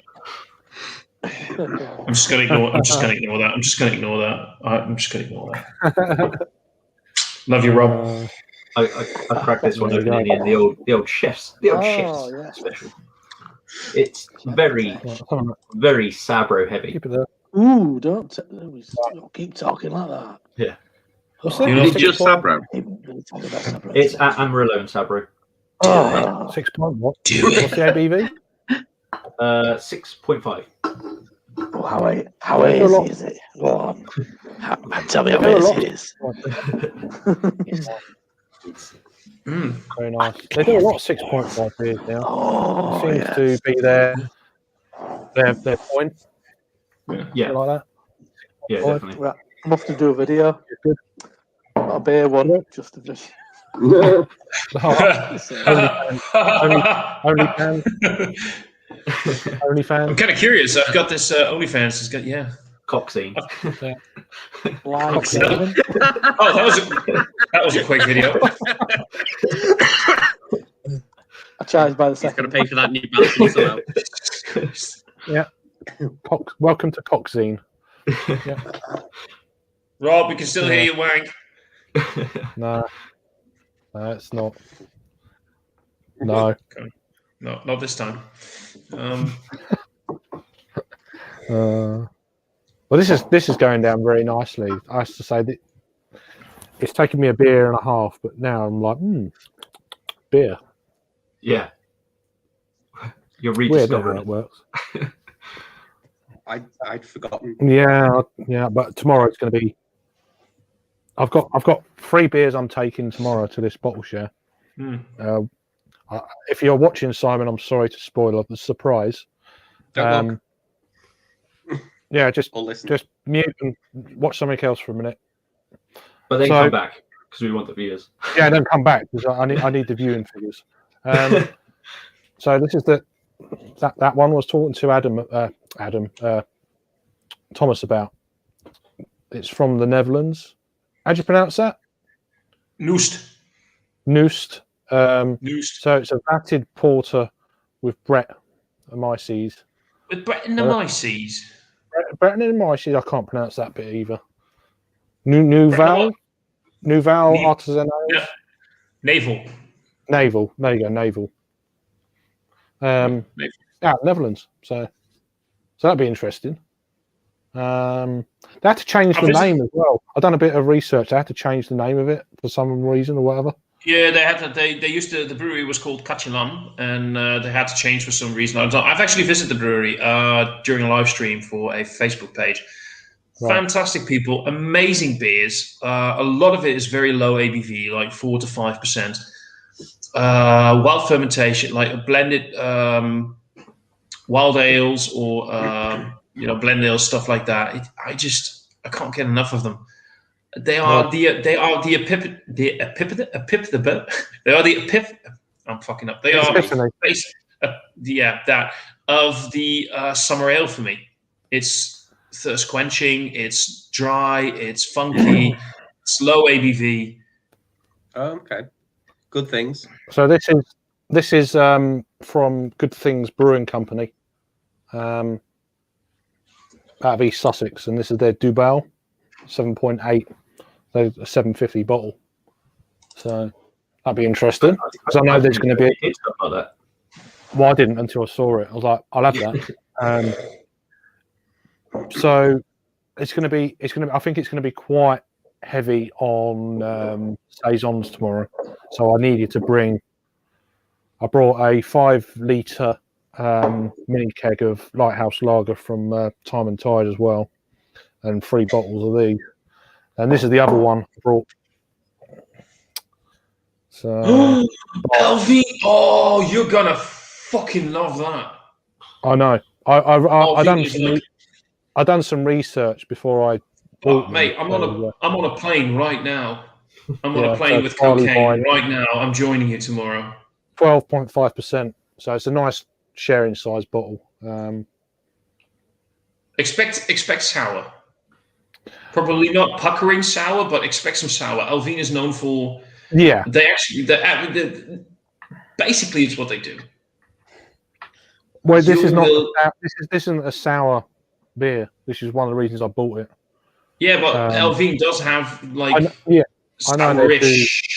It's going to be sweet, and it's going to be a little bit bitter as well. Looking at this, they got this kind of scale thing there. The middle one is sour. Yeah, if there's not a sourish note in there, I'm going to be shocked.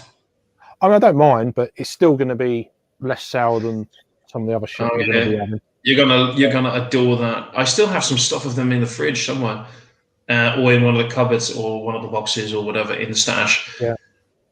They're So amazing. they're the three beers I'll be taking, and like a mini keg of lager just for a palate cleanser. So, Which is always a good thing. People always forget the palate cleanser, and a good lager is an amazing cleanser during a Yeah. show. yeah. So it's just to help me along the way. I like saisons, but I don't like loads of it. I've learnt my lesson the hard way with that. I think that. Sorry, yeah. And that's it. Yeah, so I learnt my lesson with that. I can't keep necking these beers. I think that with the modern saison, it's the real saison is very sort of related to lambic and Geuze.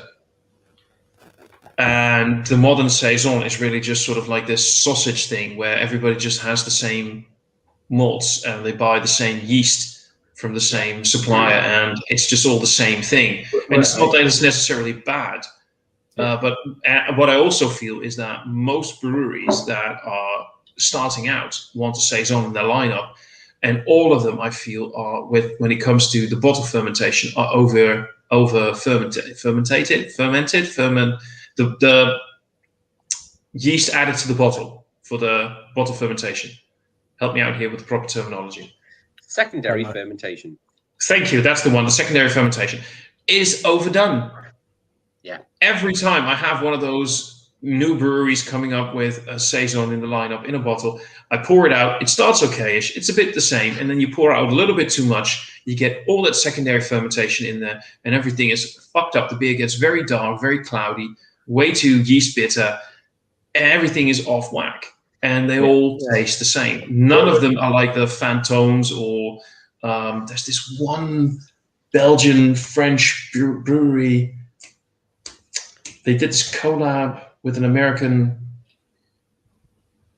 brewery once. I forgot the name. Anyway, people forget about the real proper saisons, where it's much more related to, like I said, like a lambic. Yeah, well, fermentation. There's like a uber traditional wild saison, and then which is historic and centuries old, and then there's the Saison DuPont style of saison, which is very clean. Yeah, which is very clean. And Saison DuPont is great. Saison DuPont is like lovely, but people like strive for that, where it's like that was like their thing, because apparently like that like yeast was like cultivated in a lab. It was like a very technical process to like create that bit. Whereas like so saisons are very murky. Well, they are. Mm-hmm. Well, they are anyway. But it's like yeah, it can be down to your interpretation, can't it?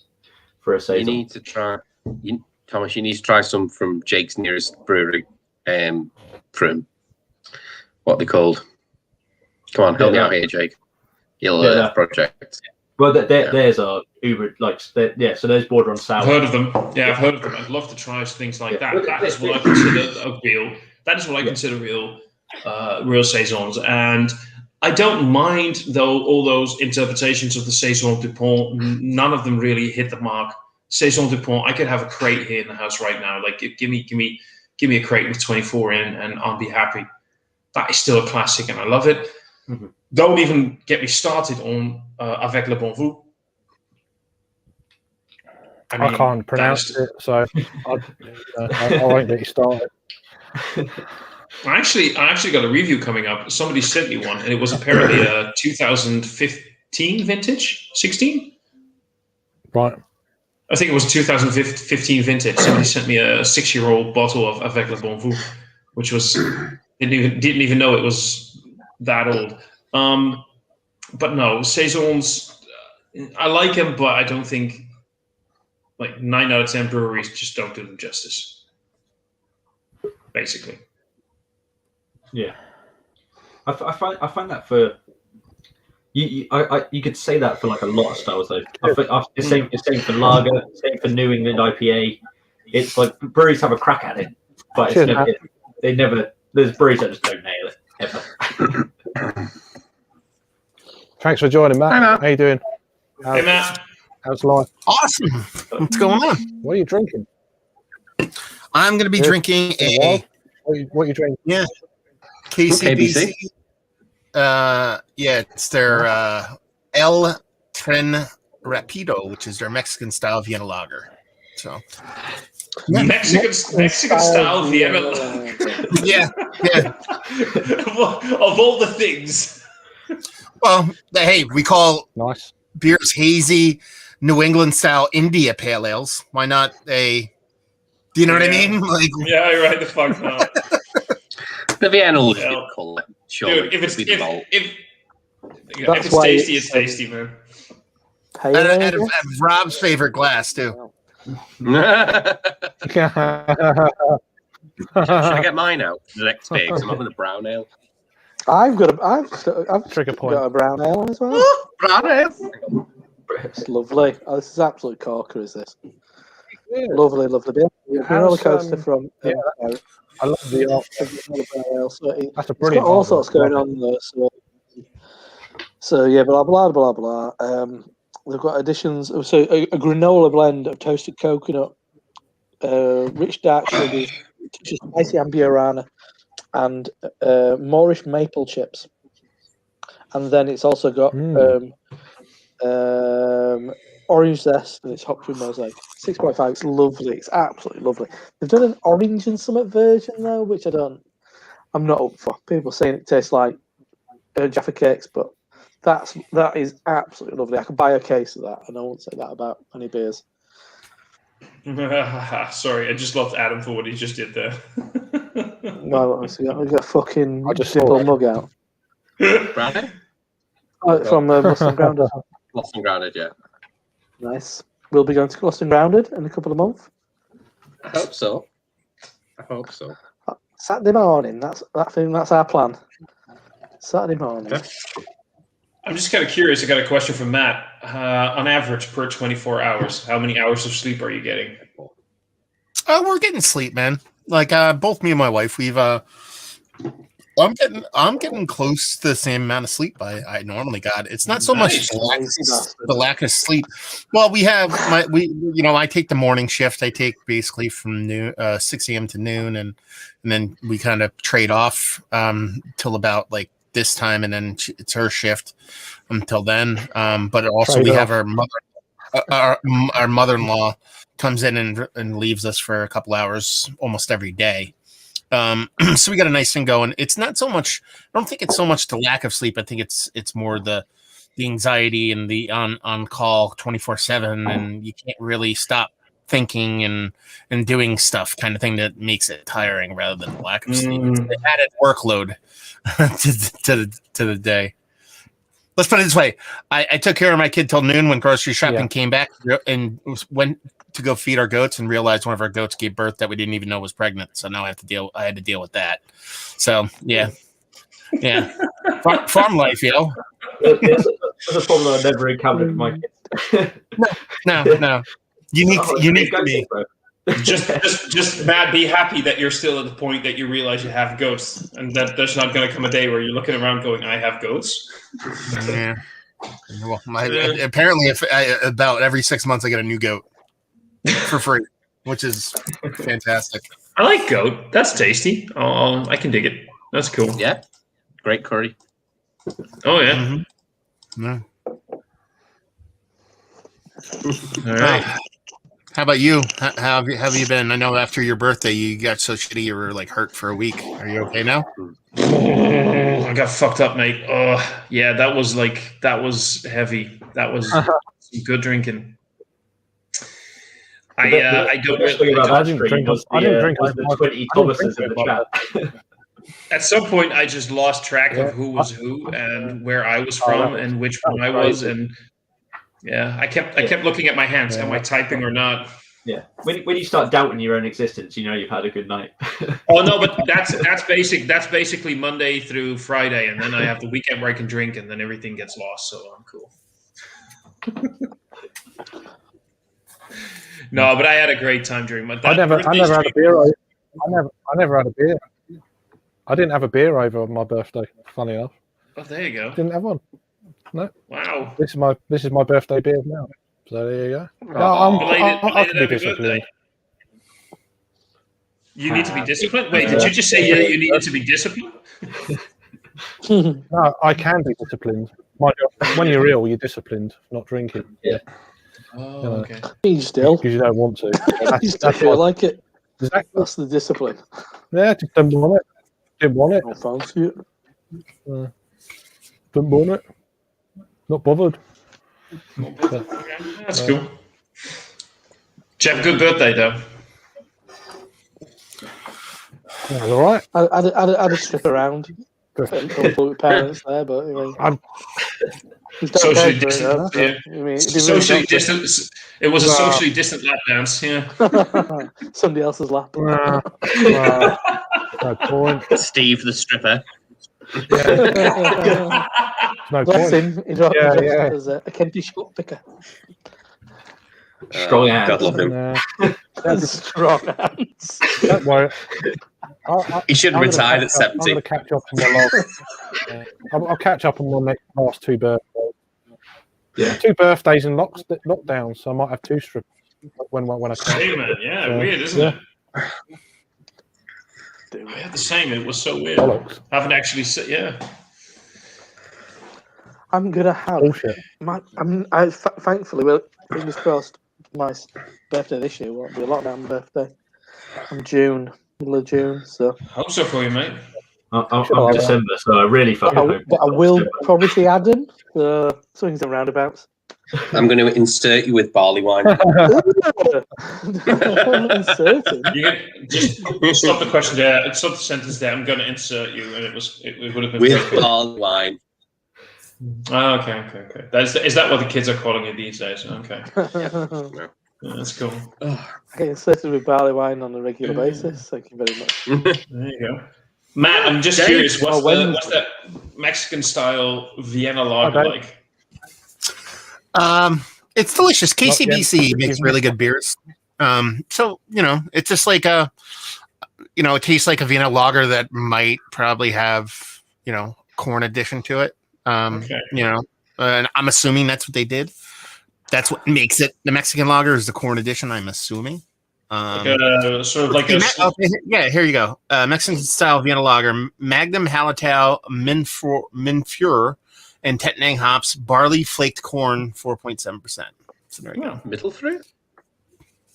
Giving it a little bit of more of a sweet note, and yeah, okay. Well, you could tell there's something beyond just a base malt in there. It's that like corn lagers tend to come off a little like flabby, like oily or something like that. That's why they tend to come off. So you can get that in here, but not in a negative way. I like Mexican lagers, so.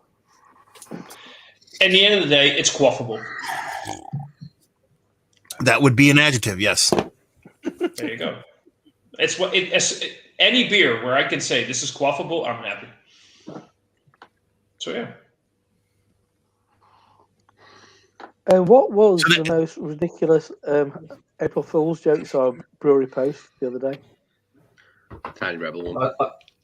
I tried to avoid it because it just gets tedious. It gets fucking there's some I'm of them sorry, like like some of them are like quite good, but and I always like the Northern Monk ones because then they actually make the beer. Then they fucking do them. I yeah. always appreciate that. It's like they say it and then it's like, oh, I can actually, respect we have that. made the beer. I can respect I don't that. want a cheese and because- onion lager. Exactly. I don't want to No, change no, the no. lager. No, I don't want that. But also, He's running I'll crisp fucking make a lager. video about that. Yeah, At you some will. point during the day, at some point during All about the views. Oh yeah. all I know is Well, at some yeah, point during the noon, I was just Yeah, sitting you get there some watching my social media feed, That's going the like, best I'm brewery. seeing all these That's the best. breweries going like, we're so funny, we're so cute. I'm like, Never know. all breweries are putting these weird things out there, and it just got tedious. Like Jake said, it just got weird, and nobody's laughing anymore. I There always was feel a- sorry. there I always was- feel sorry for anyone who actually has news to actually promote that day, or something that they want to share. And I then- love I love the ones that actually use the day with that kind of mindset. Like they actually do something that is a little bit outside of the norm and just do it on that day, just so they can fuck with people just a little bit. So people are like, oh, okay. Oh, wait a minute. Ha ha ha. And they're like, no, we're serious. And like, no, you're not. They're like, no, we're fucking serious. You know what I mean? Like that's the best. Like fucking like worst beer blog. You know what I mean? Like he's like, I'm deleting my all my internet like a day and a half before the fucking April Fools, and everybody's like, "Are you though?" Yeah. And then they're like, "Okay, well, it's the second he's still not back," and everybody's like, "Is he serious, or did he really delete everything? Like, what's going on?" You know, so no. Yeah, that's good shit. But yeah, no, it's Ollie. all these jokes about you. What? I like Ori. Ollie. Ollie's Oh, huge. yeah. How Well, much that's more really o'clock? absolutely I haven't fine. seen that After yet. 12 o'clock. Yeah. After 12 o'clock. But he teased it a couple of days before though Yeah, it did. to get the Remember. joke. After 12. I'd watch it. I love Tiramisu. I'd watch. It's the fact he edited with another pair of glasses. I loved it. So he's And wearing then a he pair of put like glasses. two edit with pairs another. Yeah, on, the- and I'm like, Ken, Yeah, Ken, three you've got pairs, some didn't better he? glasses. Yeah. It was I know, absolutely brilliant. brilliant. But I love Tiramisu, so I'm all for it. I That want to was see it. Yeah. And I have an opinion about what is the subject, about what is the best. No, dude, you have an opinion. About the supermarket, love best the way- supermarket tiramisu. The way that- Co-op. It's really very I got clever. very Got very enough lazy. quality. But I was gonna do a homebrew Wednesday because I do homebrews on Wednesdays when I have them. So I was gonna review my baby and release it at like 11:59 on Wednesday night, like the day before Make it April make Fools, it- and like review my kid and be like, yeah, you know, he's kind of like just shelfie status, you know what I mean? Like Smells a little like he's got a vomit. nice head on him, you know what I mean? Like yeah. Smells like shit and vomit. Yeah. yeah. Got a good Yeah. body. Put it in one hand, saying he's pretty well balanced. Yeah, no. I could have actually got a good laugh out of that, but Yeah, but- Quaffable. maybe it's quaffable. Just get a big whiff Yeah. on his head. Yeah, it's like there's something pungent about that nose. Can you imagine Matt going? Yeah, that was good. Well, a swirl and a sniff. Yeah. No, you can't do that. Bit of sulfur on the back end. Oh, spilled it everywhere. Spilled it everywhere after that swirl. like do it with him nude, but put like the black bar over him so no one can see his bits, and then hope he pees at some point and be like overcarbonated. You know what I mean? Like, Yeah, or a bit of smoke on the open. yeah. Particularly in the room. nice bit of smoke. What's it's asparagus beer? Okie dokie. Yeah, that was a good one. The Podfor, Mike ice cream one. That was a very clever one as well. There was a fair few, Yeah. wasn't there? That one, I could have. If that one had been released on any other day, I would have believed it. That one looked actually like. Well, there's a No. brewery in the United States that makes something almost like that. They've already actually made it for like almost 10 years. But Budvar, They make a very they make a maple bacon porter that's the milk stout porter, like you know what I mean, like a lactose. So it's pretty much what that is. Funky Buddha makes it out of Florida, and it's like super good and super popular.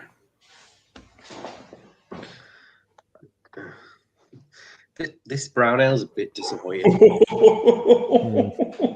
My brown ale is amazing. Ouch. I've got another brown ale next. So that's fine. I've got the Colonel next. Hi, Lee. You got a Colonel brown ale next. I have Any Mandarina brown ale in it Bavaria. tonight? Bit of brown, bit of You like it, different, different brown. you like these specific things. You like a theme. Highly. Or We had supposed to have brown Manly, ales Lee-Man, now we today. have Highly. I was thinking about doing a brown ale stream, but I only had two, and I was like, I'd have to get a third. Why do you Then need I three? thought Why about don't you do two? Two's not enough. Why don't you get five? I need five's too many. Depends how many drinks. Two's not enough. Five's too many. Three is the Yeah. perfect amount of brown ales. 3 or 4, yeah. Three. Four's too symmetrical. It's A little bit, yeah. Yeah. It looked bad. Can leave It yourself looked a bad little on the. bit disappointed before. Kicking off. 5. Uh-huh. but 12 brown ales. 12 That's is, a treat. 12 is too many. 12 is a series. And I think you'd probably have to double up. Double up on a couple of them. Could you get 12 individual brown That would ales? be a good stream. That'd be an entertaining one. 12 Brown ale. brown ales. Just 12 if you brown sing ale. your own, it would probably end up going quite quickly. You'd end up drinking. You drink like Brown 12 ale. brown ales in about 90 minutes. Wow. And then eat a load of brown bread with brown sauce on it. The Trap. Is that The brown the stream. Out? Have a big shit afterwards. What was that? Isildur? Oh, like from Easy. Lord of the Easy door. Easy door. A 7.5% ABV, sort of like an amber Very nice. Trappist ale. I haven't had that Yes. beer forever. Nice. This is like, well, I've had that Matt, one this for is a while. basically a I've had shelfie for me. It's a shelfie for me. Oh, really? Yeah, I can find that beer, and if I without looking online for sure, if I just guessed, and I could find that beer probably within 2 to 3 places by me. La Trappe Quad is constant, like that's everywhere I go. I can find La Trappe Quad. I love the Trap Quad, but honestly, I think I like this one a little bit better. For some weird reason, this just does it for me. It has a lot of what the Quad has to offer, but like a lower ABV and a little bit more approachable. I don't know. I just love it. The Trap's barrel aging program is like one of the best in the world. It's like secret fucking We had amazing. We had a discussion about that. God knows how long ago during a live stream. Yeah, not so secretly expensive, but secretly delicious. Mm. And their Bach is underrated too. Their Bach is I love the La Trappe Bach for not just how nice it tastes, but for cooking. If I want to make stews with the Bach, I'll use the La Trappe one. That thing is perfectly balanced between the sweetness, the bitterness, and everything for like a nice beef stew or I once made a rabbit stew with the La Trappe Bach, and it was on point. Everything just worked. Was it a hot Anything? Oh shit, Hassenpfeffer. And it's so great because that comes in 750s. At least does over here. So I always like cooking with 750s because one for you, 2 for me, 1 for you. You can do that whole thing. Yeah, the proportions are correct. Yeah. With a 750. Yeah. You get that 330 nonsense, and it's not enough. Yeah, no, but La Trappe is like underrated. Yeah. It's both overrated and underrated. Their triple was at one point in one of those contests declared the best beer in the Netherlands. Not by a long shot. Not even. So a bit overrated, but it's also underrated as in it's just so incredibly good. It's always on point. There's never a bad bottle. It's always well brewed. It's tasty. It's accessible. It's cheap. Well, cheap. Yeah, it's cheap. It works. I love it. And last weekend, we actually, a buddy of mine last weekend made a cheese bread with the La Trappe quadruple. Worked amazingly well. One of the coolest beers I had from them was, God, this has got to be like probably 2013.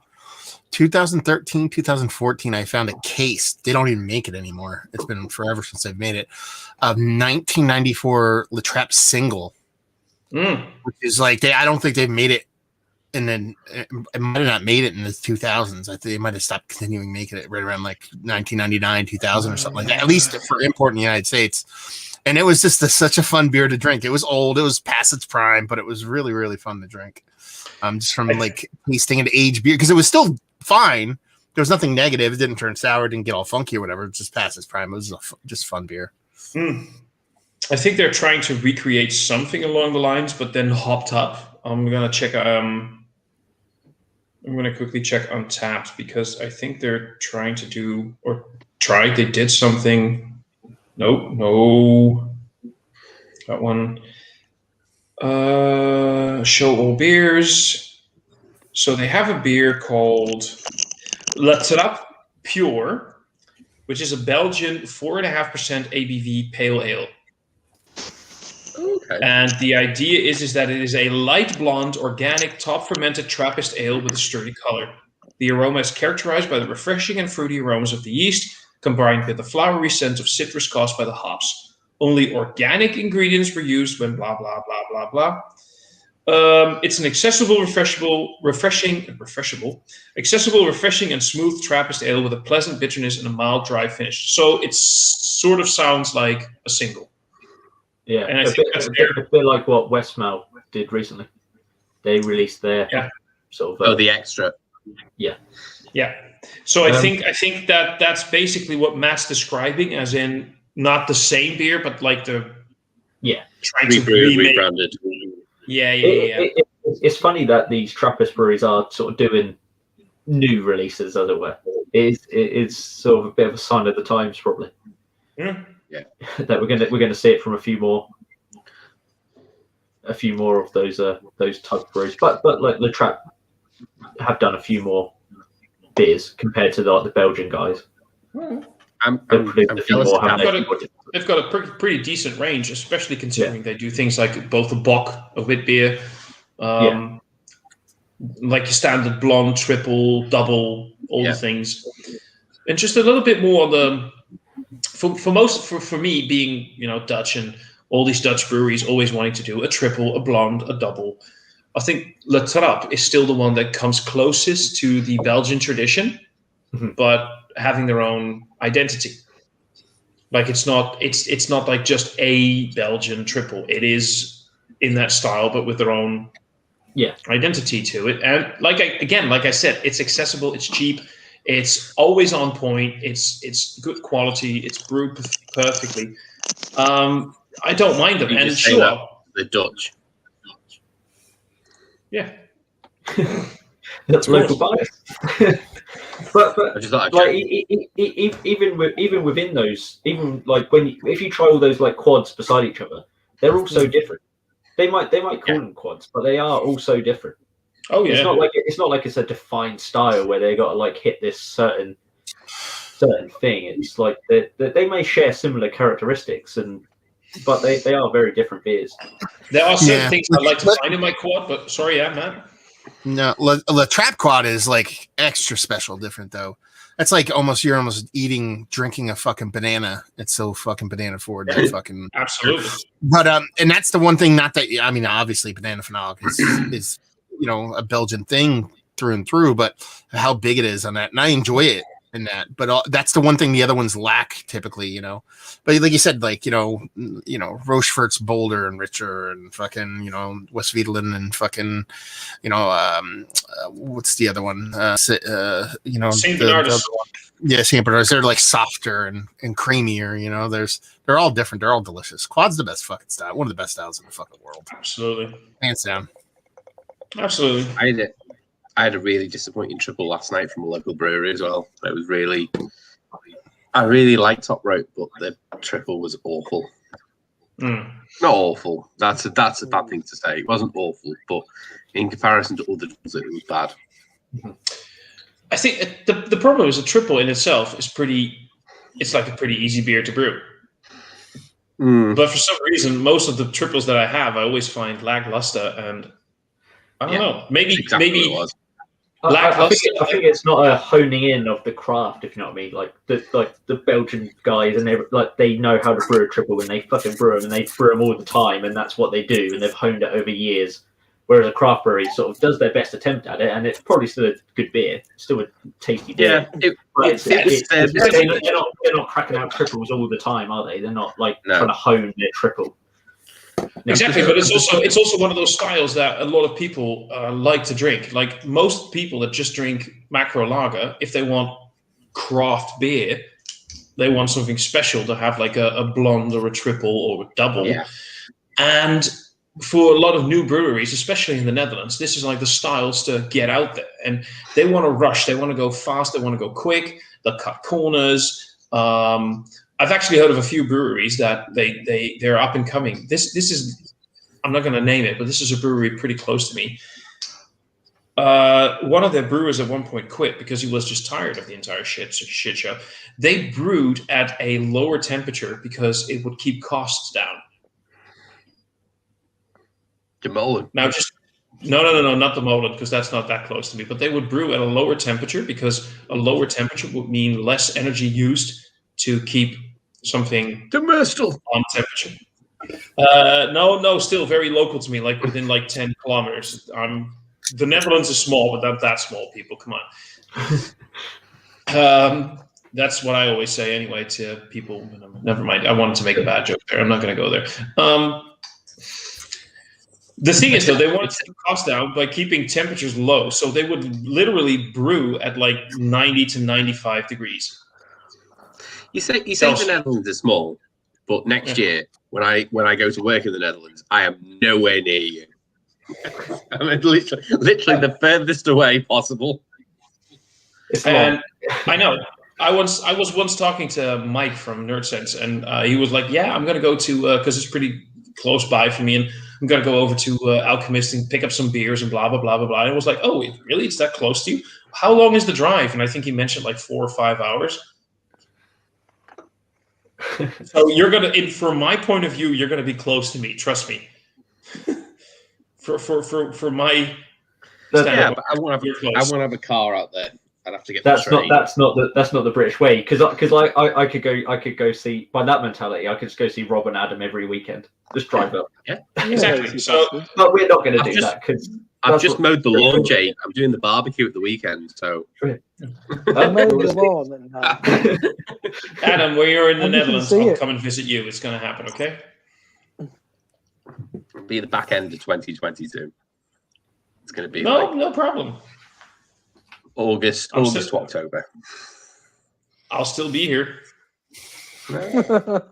Speaking of La Trappe, before we get off that, did you guys have, I don't know if it happened over there, there was a period of time over here in the United States, and I think it was right around like the year 2000 to like 2006 that all the La Trappes we got, they removed the name La Trappe. They all just had Koningshoven instead of La Trappe where La Trappe was on the bottles. Like they weren't allowed to use the actual name La Trappe. They had to only put brewery to Koningshoven, which was the name of the brewery. But it was really weird. I found a case of Bach beer and it was just Koningshoven. Like no mention. Here's a thing. La Trappe, of course, has the Trappist logo on it. Yeah. At some point, this could be the same. I'd have to Google this, but at some point during. Okay, so at some point, La Trappe used a Dutch sex symbol, Tatjana Simic, for some advertisement, which caused some upheaval, and they had to remove the Trappist logo because this was not in accordance to. So maybe that is related. I think it was. Maybe it was across their whole product line, though. It wasn't. Let me quickly Google that because La Trappe Wikipedia history. I have sinned. So I think there was something about that. Jeez. Oh, this is the Dutch version. Can't share it because Craig's not here. Oh, I'm trying to find this. Okay, I'm gonna Google La Trappe. Oh, you know what? I'm wrong. I found it. Up until 2010, they didn't use the word La Trappe at all. They just used Koningshoven, and they actually moved to include La Trappe on the beers. Okay, all right. Must be no bottles then. It could be. Yeah, it was probably just a marketing thing, maybe. Just they felt like the name of the brewery, because maybe if you heard La Trappe, you just thought it was like a Trappist, like you didn't know what the name of the brewery was. I don't know. And believe it or not, I'm trying to. The Isidore is the one that actually was featured the new branding. There you go. Yeah. Right. I'm still trying to figure out the entire. Oh, here it is. Oh man, where is it? It should be on here.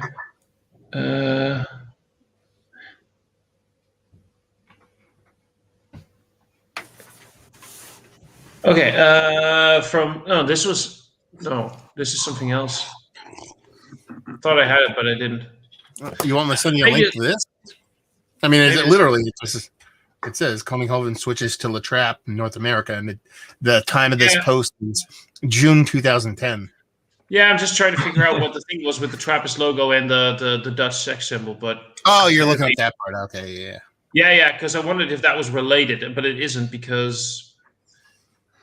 So as a result, due to the difficult, from 1980 until 1999, the brewery was largely run by the monks. Due to difficulty of the aging monks continuing to operate the brewery, a limited liability company was set up as a subsidiary of the large commercial brewer Bavaria. In 1999, the new company began to take over day-to-day operations, renting the buildings and equipment from the Abbey. As a result of this agreement, a dispute arose with the International Trappist Association, the body that governs the labeling of goods as Trappist. They claimed that this new method of operation was against the regulations that permitted the beer to display the logo. But so as a result, the brewery withdrew their use of the logo on December 1st of 1999. And you were talking about which year? 2010. Yeah, so that's completely unrelated then. So, yeah. No, I thought maybe that was related, but nope.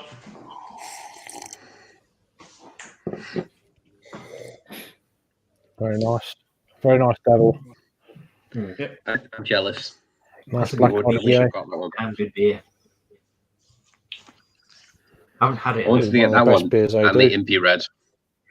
Last time I had that was the first Beavertown extravaganza. Last time I had that, I saw it on the 2-0 bar and I was like, I'm getting that.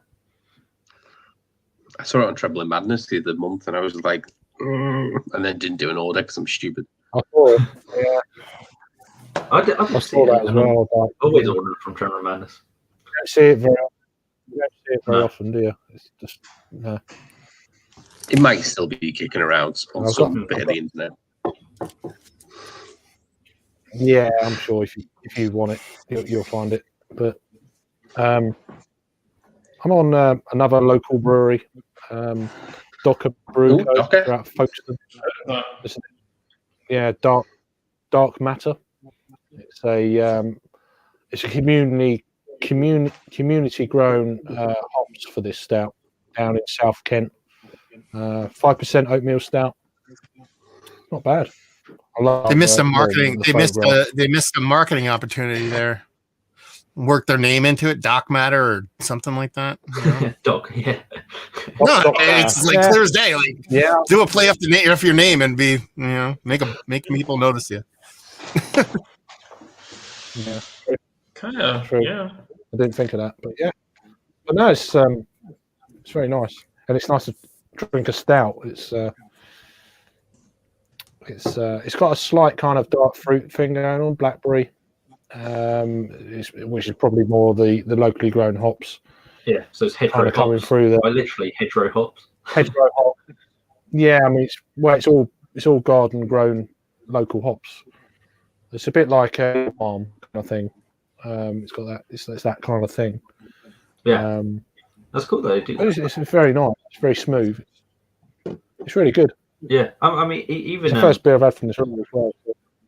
I was already because they've been around because they took over the old bottle shop site in the Good Shed, didn't they? That brewery.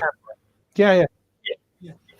I got this the bottleneck in Broadstairs, so because the last year or so I haven't been to Canterbury, so Yeah. It's been a bit tricky, but hopefully I get over there in the next week or so. They've been getting some really good beers in, actually. Yeah, because they run it as like it's not just for their brewery, is it? It is. They do run it as a bottle shop, don't they? I think. Yeah. Well, I know the guy who runs it. I know Toby well, so and I'm hoping to get him on here to do like a how's the business been during lockdowns and plans going forward, and I've got a few plans with local bars with that in mind. Yeah. So that'd be interesting, just to see how this part of the world's coped with shenanigans. Yeah. So, I mean, not being in that world, it's kind of it'd be interesting to sort of see how different people have been coping and stuff. So that's in the pipe work. Have to wait and see. Yeah, that'd be cool. So, any new beers being cracked yet? I've just cracked a can of Faith from Northern Monk, which is probably one of the.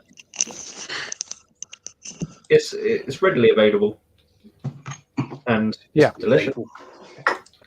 It has become a fridge staple for me.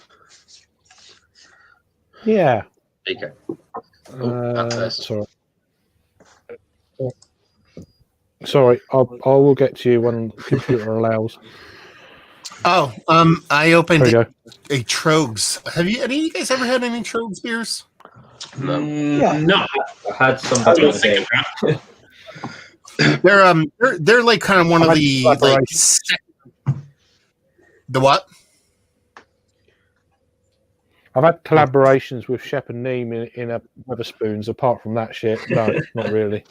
They're like the second wave of like OG brewers. Like when you think of like Sierra Nevada and like Bell's and like it's like the second wave after that to where these guys probably opened in the 90s, early 90s, something like that.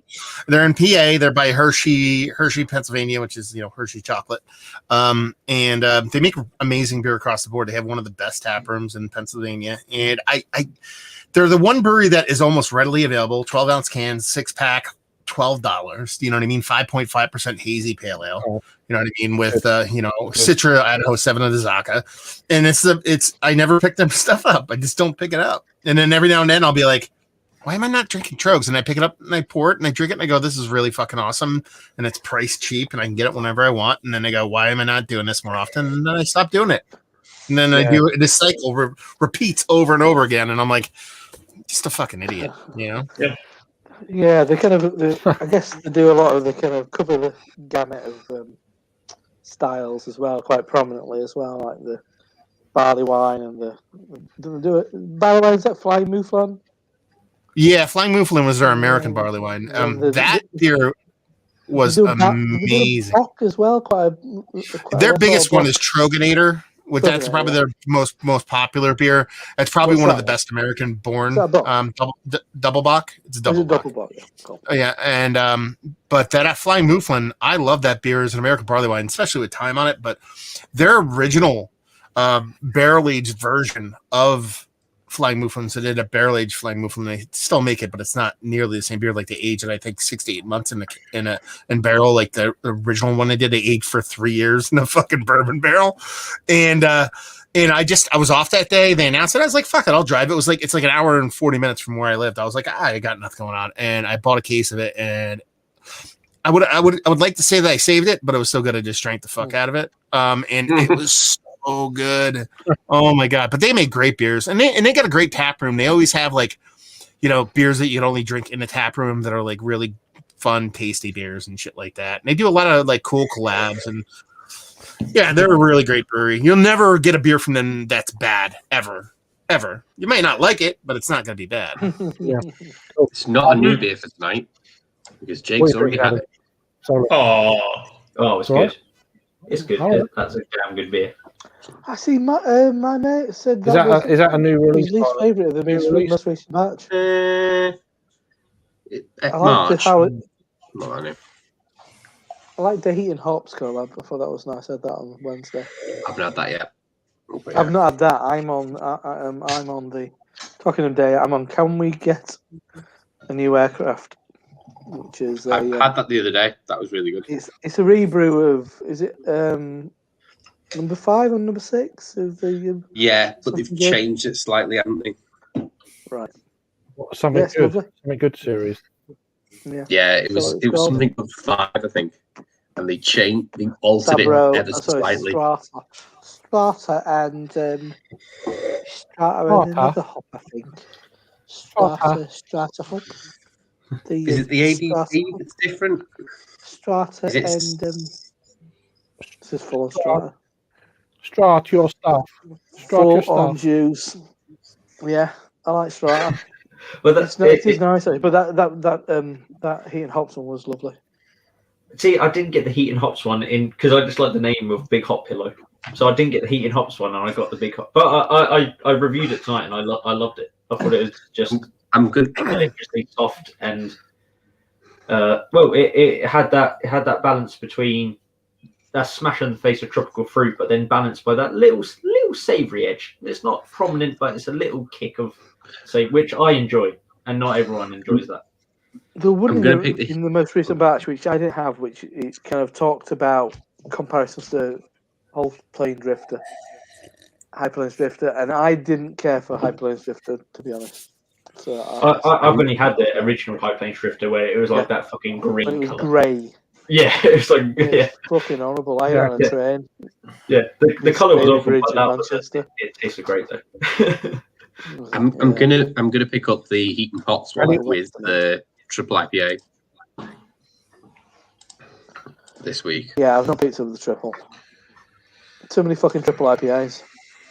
Not enough triple IPAs. I'm gonna make that Anyone, t-shirt. anyone, Fucking triple IPAs. Can I have one that says not enough triple anyone had IPAs? keep left from Verdi? Adam, you can't say there's not enough triple IPAs. Every third beer is a triple IPA at the moment.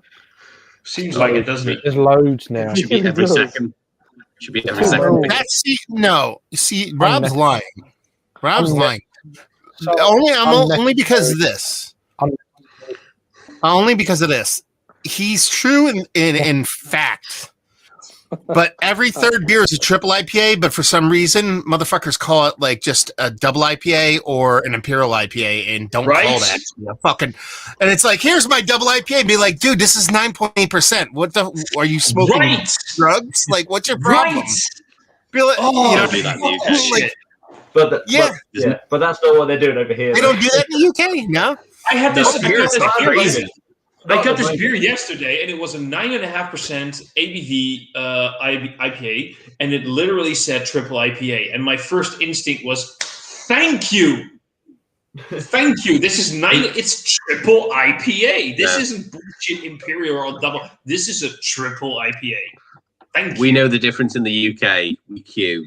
We do. We know the difference. 8.5 is the maximum of a double IPA, and then That's my above that point is of triple. view, but apparently that's my point Most of of view our as well. triples But are apparently, 10 up. according, yeah, but I can see Move that. over here.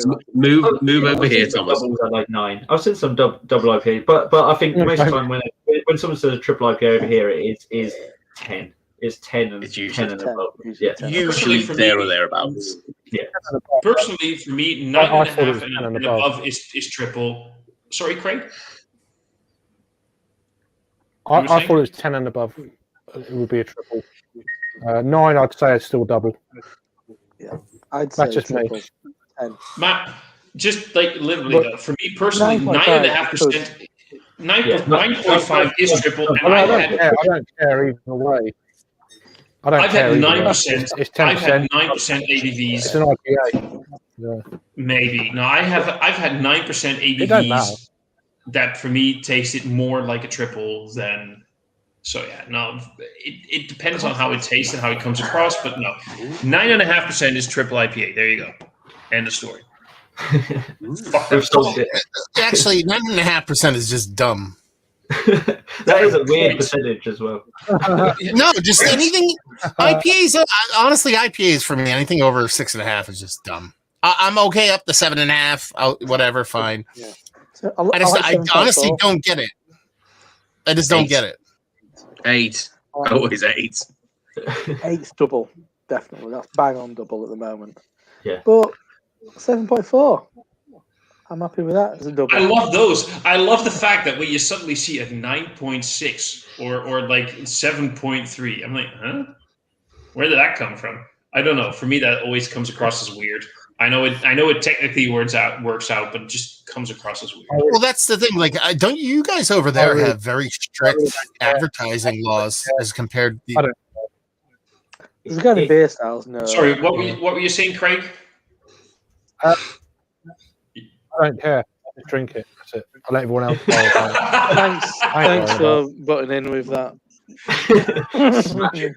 I Well, just- I don't know. over here in the United States, and I'm sure it's the same thing with you guys over there, is that like every now and then you have a brewery come out with their fucking like Halloween IPA and it's 6.66%, and it's like, no, it's not, motherfucker. You know it's not 6.66. It's not. You'd It's be not lucky to hit 6.6, not 6.66. You're not hitting that fucking number. You know what I mean? So you're obviously just doing that to sound cool. We have You know? tolerance. Right. We have tolerances over As- here where it has to be like was it 0.2% either side of your stated ABV? Isn't that the tolerance or something similar to that? Yeah, so fuck so that they shit. get away with it. They can say that it's 6.66 or whatever because it's within the stated tolerance. So like they can. But in the United States, they also no one's gonna ever spend the time to actually go get the beer, take it to a lab, test it, and then be like, "You're wrong." Like no one's gonna do that. So it's like you can pretty much say whatever the fuck you want. Sorry, what were you saying? Sorry, something got stuck in my throat. See, that happened in the UK. That happened with the Anyway. the Brewmeister.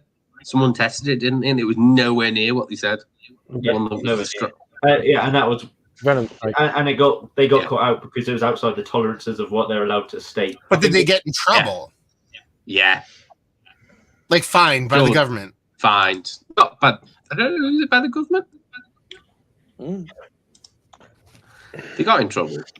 As the collective United Nations of beer reviewers that we are, currently, is it the time to lay down those solid roles of where those distinctions lie? Where does Well, A pale ale? Dougal. How high does a We just Dougal go. go? We just go pale beer. I mean, we just go pale beer. It's not gonna be. We're not gonna be on until like 4 in the morning. And session IPA doesn't count. No, session IPAs don't count. Is that too high for a Dougal? Yes. Way too high. Yeah. But then Way there too lies another issue, isn't there? Then 15% double. artistic expression. Yeah, I think that's 15.8. Yeah. Yeah. Right, come on.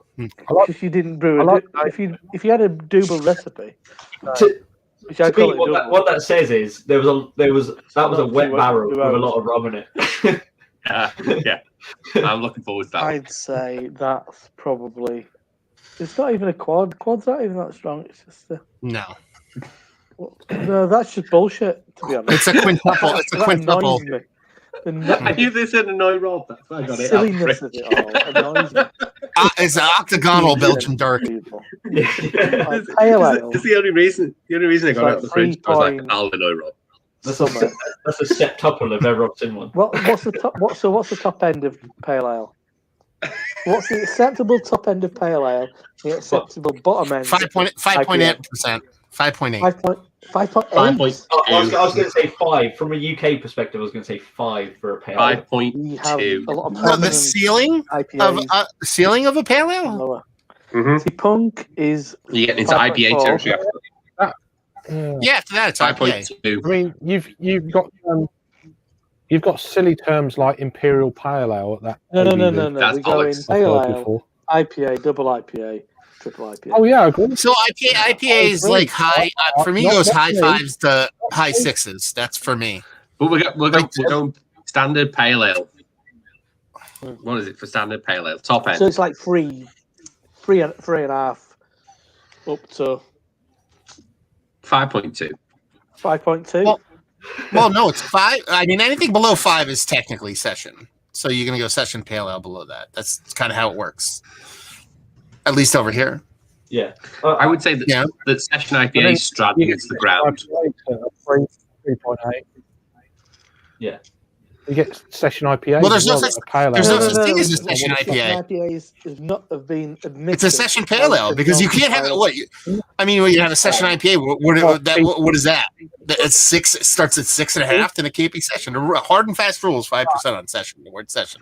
You have to be at 5 or below in order to have the word session. I agree. Not me saying it, it's breweries. Yeah.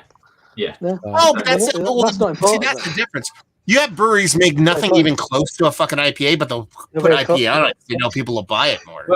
For example, so I've got that Audi beer in my fridge, and it's a 4.5% New England IPA.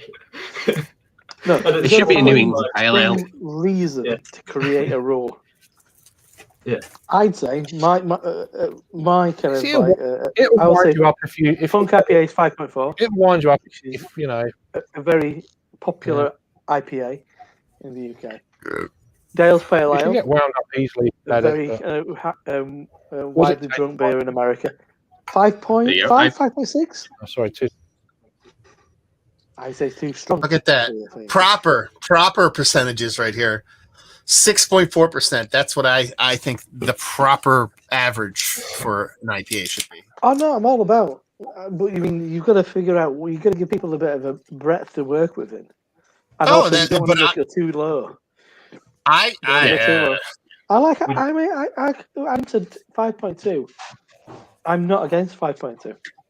5. 5.2? I think you're on a bit. You're in some fishy. You're in a bit of a precarious ground. And you get up to like that 7.2%, Right. sort of like jackhammer level IPA. So where does Yeah. where does so what that, just so, okay. wanted to get. I just wanted to get to Adam's question because it's been there for a while. Has anyone had Keep Left from Verdant? No, I haven't. I'm want sure to Rob try it. has. I haven't had the recent version. The Equilibrium collab. No. Not Yeah, I've anymore. never had it. Equilibrium collab. Yeah. It's like a toilet door. Yeah, Yeah. I didn't have the most recent. I didn't have the most recent one. Right. I've got kind of track Yeah, and no, field Not. in the fridge, which I might have next. Yeah. probably. Yeah. Field. A couple more, and then we'll carry on. Spin off the comments. Oh, wait. Physics beer reviews. Hi. Does he put every beer Davor. through the physics system? I'd watch Yeah. that. BJCP can go BJCP themselves. There you go. yeah. We can argue against it, but at least they've put a definition against it. It's our Double goddamn IPA. prerogative to do so.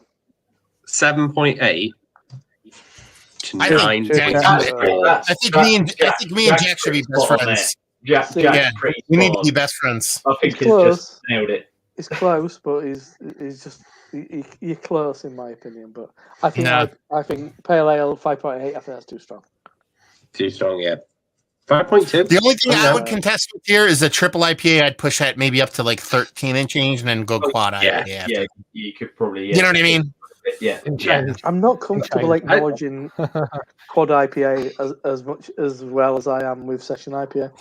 Both sides of the ends of the spectrum. Session IPA is bullshit. I understand what it is, but it's actually. I nominate Jack as the president of beer categorization and compartmentalizing style. I think it needs to have a cabinet member in Parliament in the United States that talk to each other and just and they just agree. It is the JW law from now on. Yeah, I think Jack needs to say how high a doodle can be.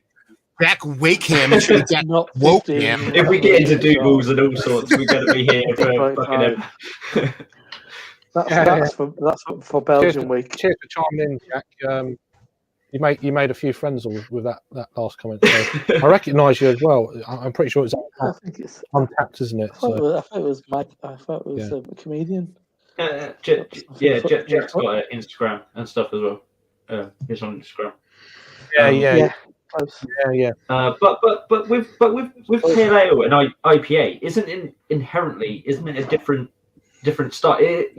I never thought of Pale Ale as like a weak IPA. And I always think of it inherently a slightly different style. And Hoppy my difference. opinion of that.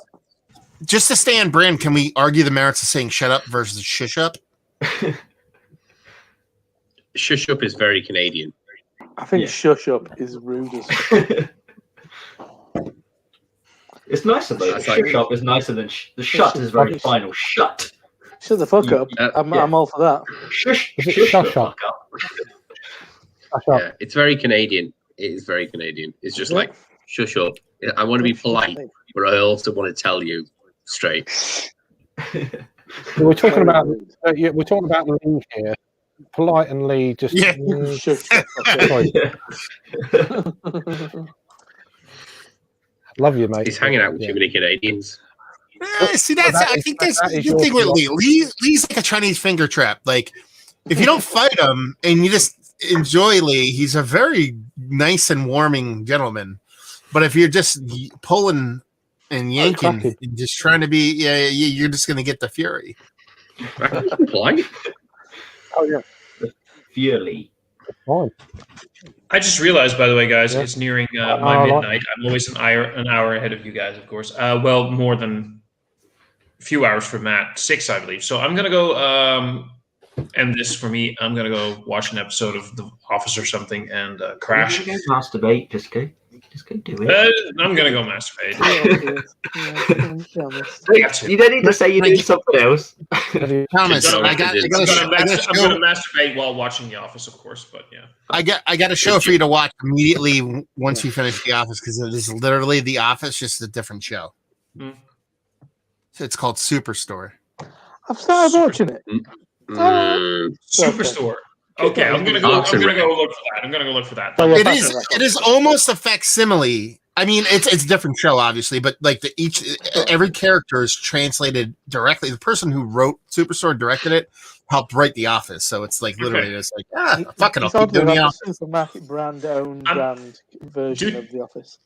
Yeah, Tell me, like tell it's me one literally thing, the though. characters just translate from if you type Superstore versus Office, and you can see graphics online, and they literally be like, this person's this person, Toby is this person's this person. Like it's like exact. Tell me one thing though, or for the other guys who have watched The Office, I just finished season 7. I'm on to season 8 and 9. Do I keep on watching, or did I just watch the series finale? No, you keep watching because it's fine. It's kind of So like cool. Have you gone past Robert California yet? Just watch it. What? Have you gone There you past? go, You seen Robert? You seen Robert California yet? Robert California? David Yeah. Spader. No. Oh, he's Keep good. watching then. Keep watching then. Okay, I'm the cool. fucking I'll just Lizard keep King. watching. I'll keep watching. No, okay. I'm kind of like Michael is gone, and we got. Although I will say though, I know that James Spader is in there, and I got like a huge crush on James Spader. James Spader is Robert amazing. California. Okay, cool. Yeah, no, cool. Then I'll just keep on watching because James Spader is the best. So okay, no, it's like the first season or two of The Office kind of sucks, and then it gets really good, and then it gets Trying and to then do it the series. and then it gets kind of like, and then it takes a quick lull, but it's still way better than it was. I think I would watch the end than I watched before the first 2 seasons. Yeah, but I do know that where that quick lull that you mentioned, I googled that. Like, what the fuck is going on here? That was during the writer's strike in America. Yeah. Yeah. The That's where everything finale. plummeted. Yeah. The finale makes up for the bad season before it. Okay, I will definitely check it. Yeah. I will definitely keep on going. I will say. I will say. I was always like Jim and Pam. That was cute and awesome. Michael and Holly, way better. Michael and Holly is always way cuter. So yeah. I'm gonna keep on watching. I just figured maybe if some of the people who said that I've seen the show and just ditched the last 2 seasons, I would have stopped. Otherwise, I'll keep on going. Well, let's You- put it this you are- way: if you do ever come over, Thomas, with whether it be James or anybody, I'm an hour away from Scranton. We will take a road trip to Scranton, and I'll show you all around Scranton. Yes, I'm gonna keep you up on that, man. Quite near Slough. I could get to Slough. Yeah. I'll keep Like you up that's- on that as well. Like everything exists, like Port Richard. So everything they mentioned in that show actually exists in Scranton. It's not fake. Okay. I'm gonna keep all of you up on that. In the meantime, I'm gonna get the fuck out of here. You guys enjoy the rest of the stream, and I'll see all of Watch you guys. Archer. You need to watch Archer. I think Tom Waits I is just tried Archer. I couldn't get into it. Yeah, Ah. cartoons are hard, man. Okay, guys. Cheers. See you later. Cheers for Bye joining. bye. I Cheers think for Craig joining, mate. has become Take care. Tom Waits. Bye. Yeah, what's going on with your head? It's Great. fucking great. Brilliant. It's I like lovely. it. I like it. Yeah, it looks like he's in a boy band or some shit. It's long. Um, It's long. but It always has been. Yeah. long. The slightly eccentric character in like an 80s movie. it's also Movie. Slough's also equidistance between London and Reading as well. He's even put himself on full screen. I think you're looking like a.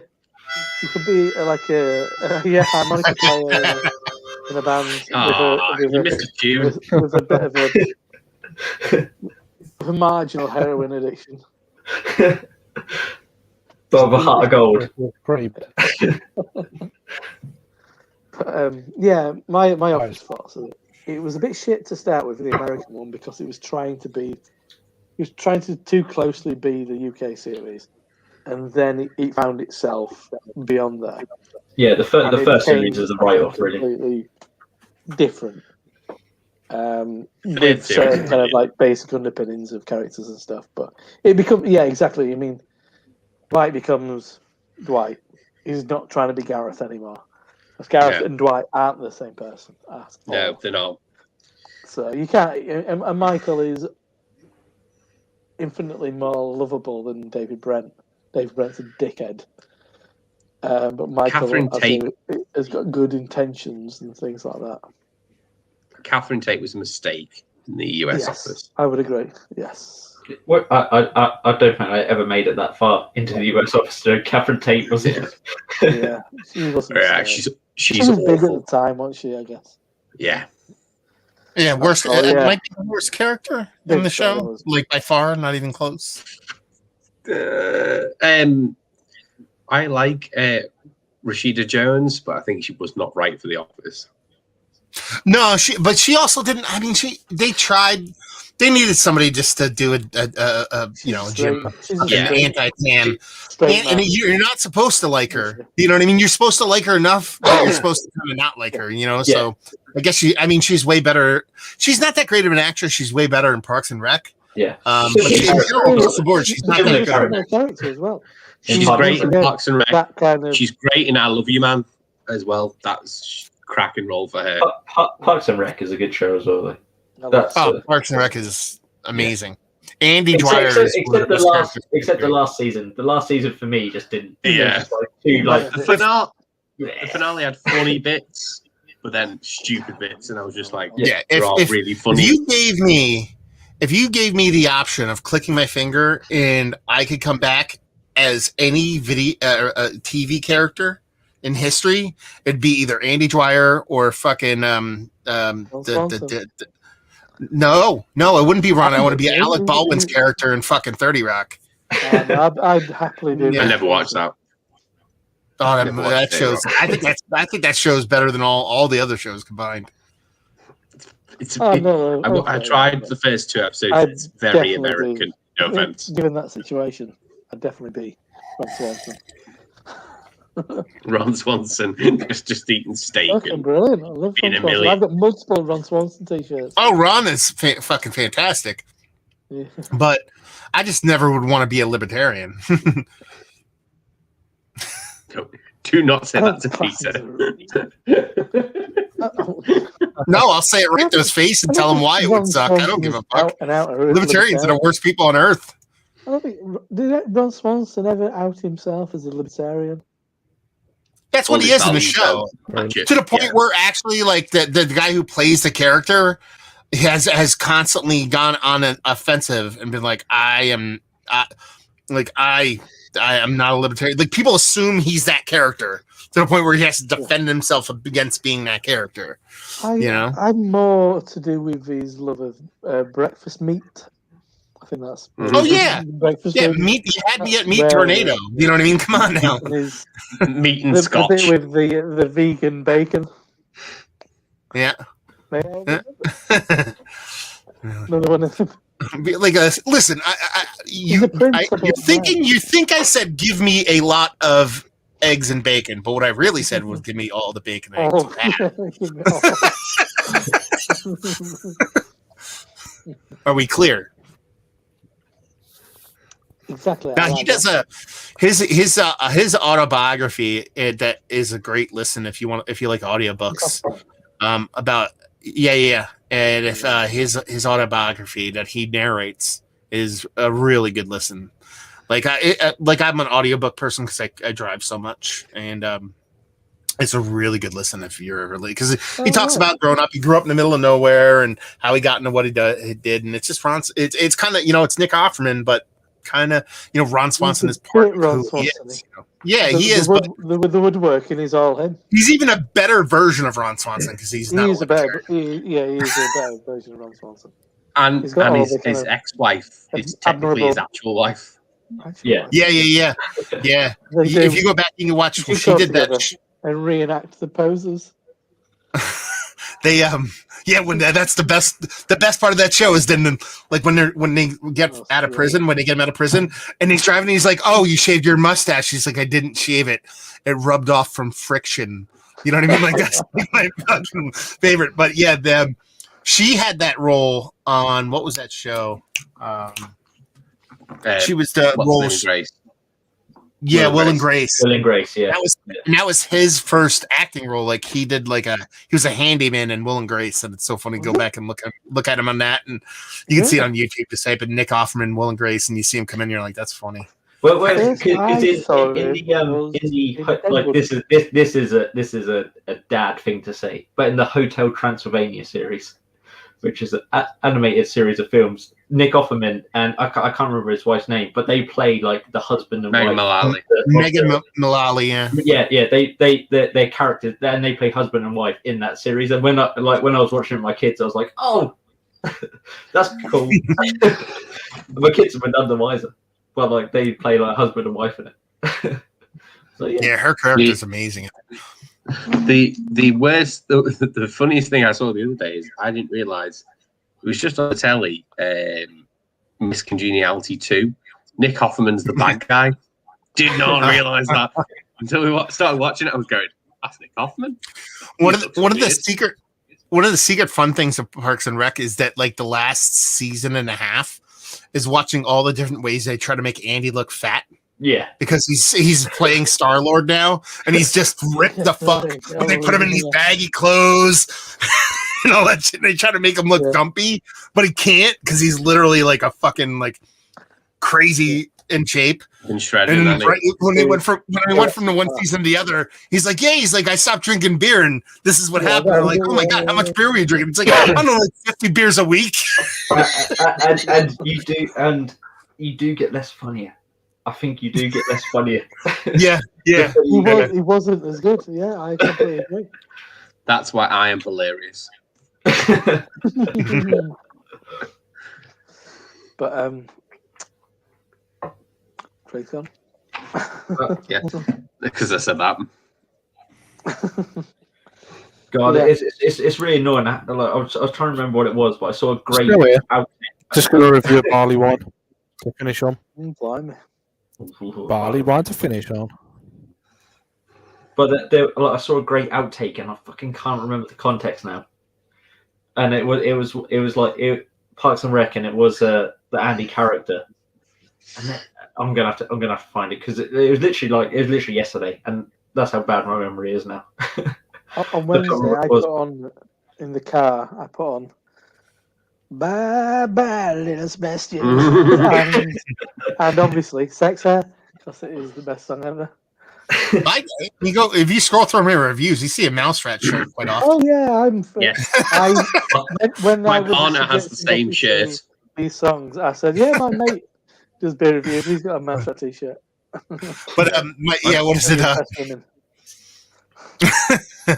My partner got it when we were in the States. Yeah, I got it. For next to nothing too. I was scrolling online and like a deal site, and I saw it. I was like, "Holy fuck!" It was like $8. I was like, really? No, I got it from Target.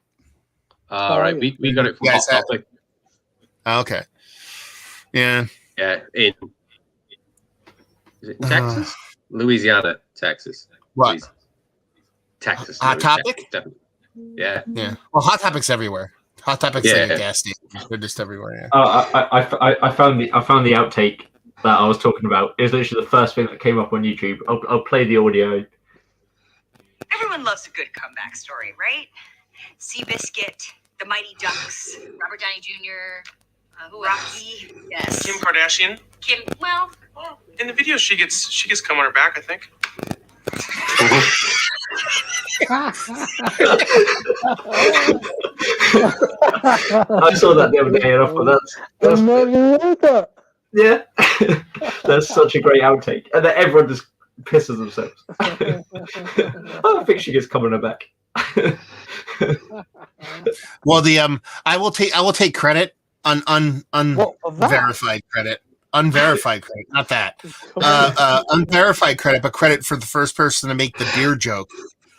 And this is like right when it came out on the show, and I was like, "Oh my god, that's hilarious!" Because it's like the best kind of like the thing you do at a beer shop, like when Ron walks into Home Depot and the guy's like, "Can I help you?" And he's like, "I know more than you," and just keeps walking.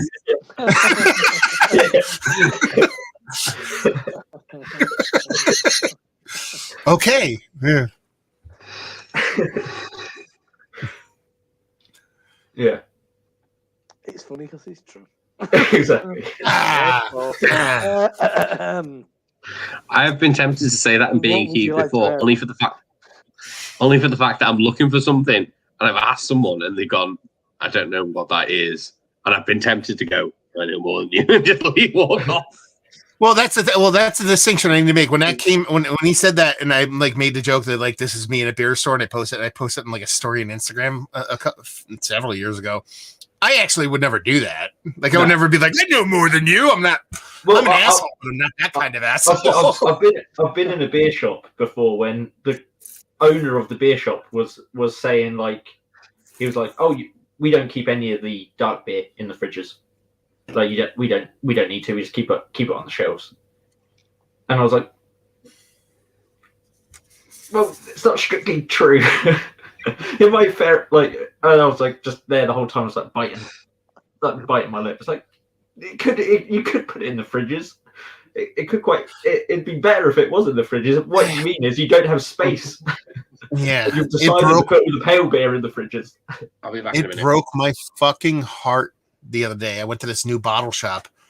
It's not across the state. It's in state over, but it's not far. It's like 15 minutes away. And it's like I hadn't been in this place before. I was popping it, and it was crazy the amount of like boutique-y kind of IPAs they had, like stuff that I never seen in our area. The weird part is they were all out of date by like at least like 8 months. Like there were 8 months old IPAs, but they're all like fancy pants ones. So you could tell like the person said, let's get in a good beer game, and bought as much as they could and just didn't sell it. And now they're like, fuck it, we're stuck with it. But the worst part was, they had a wall with a bunch of coolers. And they had another wall with a bunch of coolers, but they didn't bump up to each other. There was like at least like a 3-foot gap between the one end of the cooler to the corner of the room. And same thing going to the other one. So what they did was they put this rack in this corner, and they put all these fancy like high-end stouts on this non-cooler rack. And whatever, fine. Bourbon County. I don't think I've ever seen a Bourbon County in a cooler ever. So it's not like out of the ordinary. The problem was the way this room was laid out.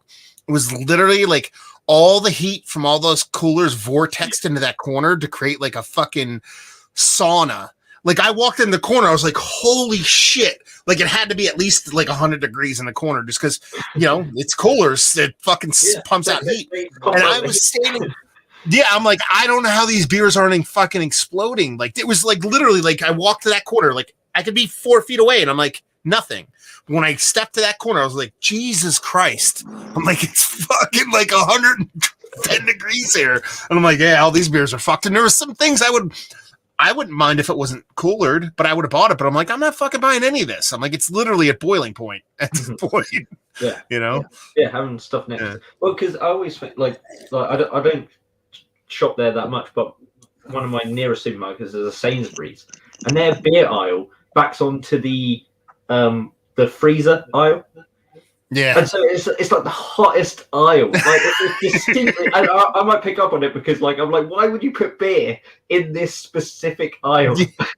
Like because I don't know, man. Yeah, put it anywhere else at the store. Put it put it next to the fridge aisle. Like, yeah, because it's just pumping out heat, and it's distinct. Like, you turn a corner with your trolley, and it's hotter. It's like distinctly hot. But it might be just a degree. It's just a fraction hotter than it was in that other aisle. Yeah, but it's still, yeah. And then you're putting these racks and racks of things that trap the heat in. Yeah. You know what I mean? So it's like, I'm sure if you stood behind the beers, it would be like, you could cook an egg back there. Yeah. I always find that a funny decision. But yeah, like you say, it's not like they're planning their store going, we must put the beer in the optimal place. But in a beer shop, you think they would. In an actual beer shop, but why would you expect people that sell beer to know about beer? That doesn't make any sense. Yeah. Well, yeah, my local bottle shop that opened a couple of years ago is actually owned by like a DJ, and like he sort of latched on to the beer thing. But it has got better in the last year or so, definitely, in what they do. But like, yeah, that's where I heard that comment about like, oh yeah, like we don't need to stick any of this beer in the fridge. Like all the pale beers in there, all the dark beers over there. Go help yourselves. But I wouldn't. Yeah, and I was just in there going, no, like so, like yeah, but how quick you selling it? Like just keep things cold, and it's always going to be better in the long run. But obviously, fridges are expensive. I understand that, and you can't line the shop with fridges and stuff. But yeah, to tell people like you don't need to refrigerate dark beers. Like, well, you just need to keep it cool. You don't necessarily need to refrigerate it. You just need to keep it cool. Yeah, I picked up a and that's the thing. Like, there is an optimal temperature. Like trying to age like some barley wine. If you keep it at 44 degrees, it's going to stunt its growth. You want to keep it at cellar temp more than 44. I'd rather have it at 44 than 70. But in the perfect world, it'd be 50, high 50s, low 60s, because it's just gonna evolve and grow a bit better. And I actually picked up 5.5-6-year-old barley wine that was in a really cold cooler from Get, and while it was tasty, it just didn't taste as aged as it would have been if it was kept. I could tell, you just tell, be like it was just kept cold enough to where it just didn't evolve as quickly. Yeah. But yeah, to say, make the blanket statement, you don't have to. Yeah. You don't have to regulate temperature would be the correct way. You don't have to you want to regulate the temperature. You just don't have to keep it freezing or warm. Yeah, you don't want it absolutely freezing cold, but it's just like just to keep it just on a shelf and say it's fine. Yeah. Yeah. That's a dirty old kernel label. It's moist. Yeah, I was going to say that looks a bit ragged. Yeah. It's moist, brown and moist. I say your label looks soggy. It's that moist. Yeah, moist. It's been out the fridge for a while. A moist IPA. There's a sub style. Moist brown ale. Oh, get it in there. Oh, that's a not good pour. That's the fucking pour Look right at there. that. You literally chucked it in the glass. I've never seen anything like that in my life. No slow pour. No slow pour down the side. It was just like bash. Fucking chuck it in. That's how you do a knobhead, Paul. Good God. That's a good fucking like 4. That's a 12-finger head. Yeah, that's what she said. Deal. Saturated Strasse. I've still got my there. Oh, I put a review up for that this week, and I got the name wrong. I kept calling it Citra. Matt's box is ready to go, but I've got still the put it wrong. out. I've got the wrong box. Your box is ready to go, but I've got the wrong box. I need to go into the loft and get the correct box to send it. But I had to double check the dates, and I was like, oh, because it's been there a while. And I was like, I need to check the dates. But you're all right for dates. So you'll have some Daya as well. This is nice, actually. Very nice. I need to get the correct box because I've got the wrong box at the moment to send. I overdubbed my review when I said saturated and Citra. I overdubbed it and said Fucking Strata, you dickhead. I know. I watched Sorry, it. I'm not. I was laughing while I was watching.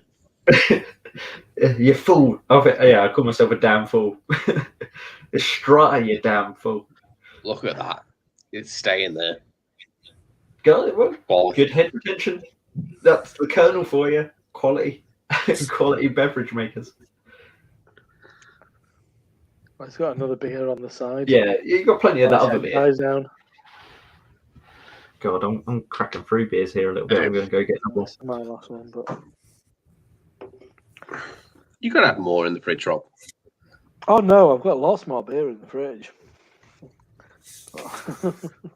Let's have a small child in his bedroom as well. Probably wake me up at about 6:30. Just being hungover. It's fine. Oh yeah, I know. It's not. It won't be the first time. What you got, Matt? Jen. Oh, I thought it was Jenny Cream. Something. Sloop. Juice. Sloop Brewing. You guys see Sloop at all? No. They make this is like their flagship hazy. Like I could pick this up. This comes in 12 ounce cans. So what is that? 330 mil or whatever the fuck you guys call that shit? No, yours yeah. is bigger than that. Yours is bigger. Yours is 350. Okay. Stupid. This comes in a 12 pack or a 6-pack. I can get the 6 or 12 packs. So 12 pack of this is probably like $11 or 6-pack. It's $11. 12. All right. Probably like $20, something like that. And it's really good. It's really well done. They have 2 breweries. One like up by Suarez Brewing, and then one down towards like in the middle of nowhere. I'm gonna be it. Obviously, Dare comes in a 500 ml, so that's like nearly a 17, not quite a 17 ounce can, which I don't think exists in the US. Always a good price. No, we get them here. We get them from I think was it like Specific Beers come what Franz not Franz Paul comes in, I think those size cans. I think yeah. I think I think actually Pilsner Urquell comes in a size can. Really? I only ever see Pilsner Yeah. Urquell in little cans. Yeah, Because I have like one of those can crushers. Do you know what I mean? And when I put the Pilsner Urquell can in there, it's like barely fits. You know, just holding it and drinking it, you don't think about it. But when I go to crush it, I'm like, that barely fits in there. That's a way bigger can. But it's not like stovepipe size, you know? So, do I have a pill? I drank a Pilsner Urquell the other day. Maybe I have a can. No, I don't. See, now I want to put an Arbor can in there just to Big old Arbor can can. crush it. Just to put your can crusher on. As we've been talking about quads and triples and all that, I've cracked this open, Adam, which you sent me.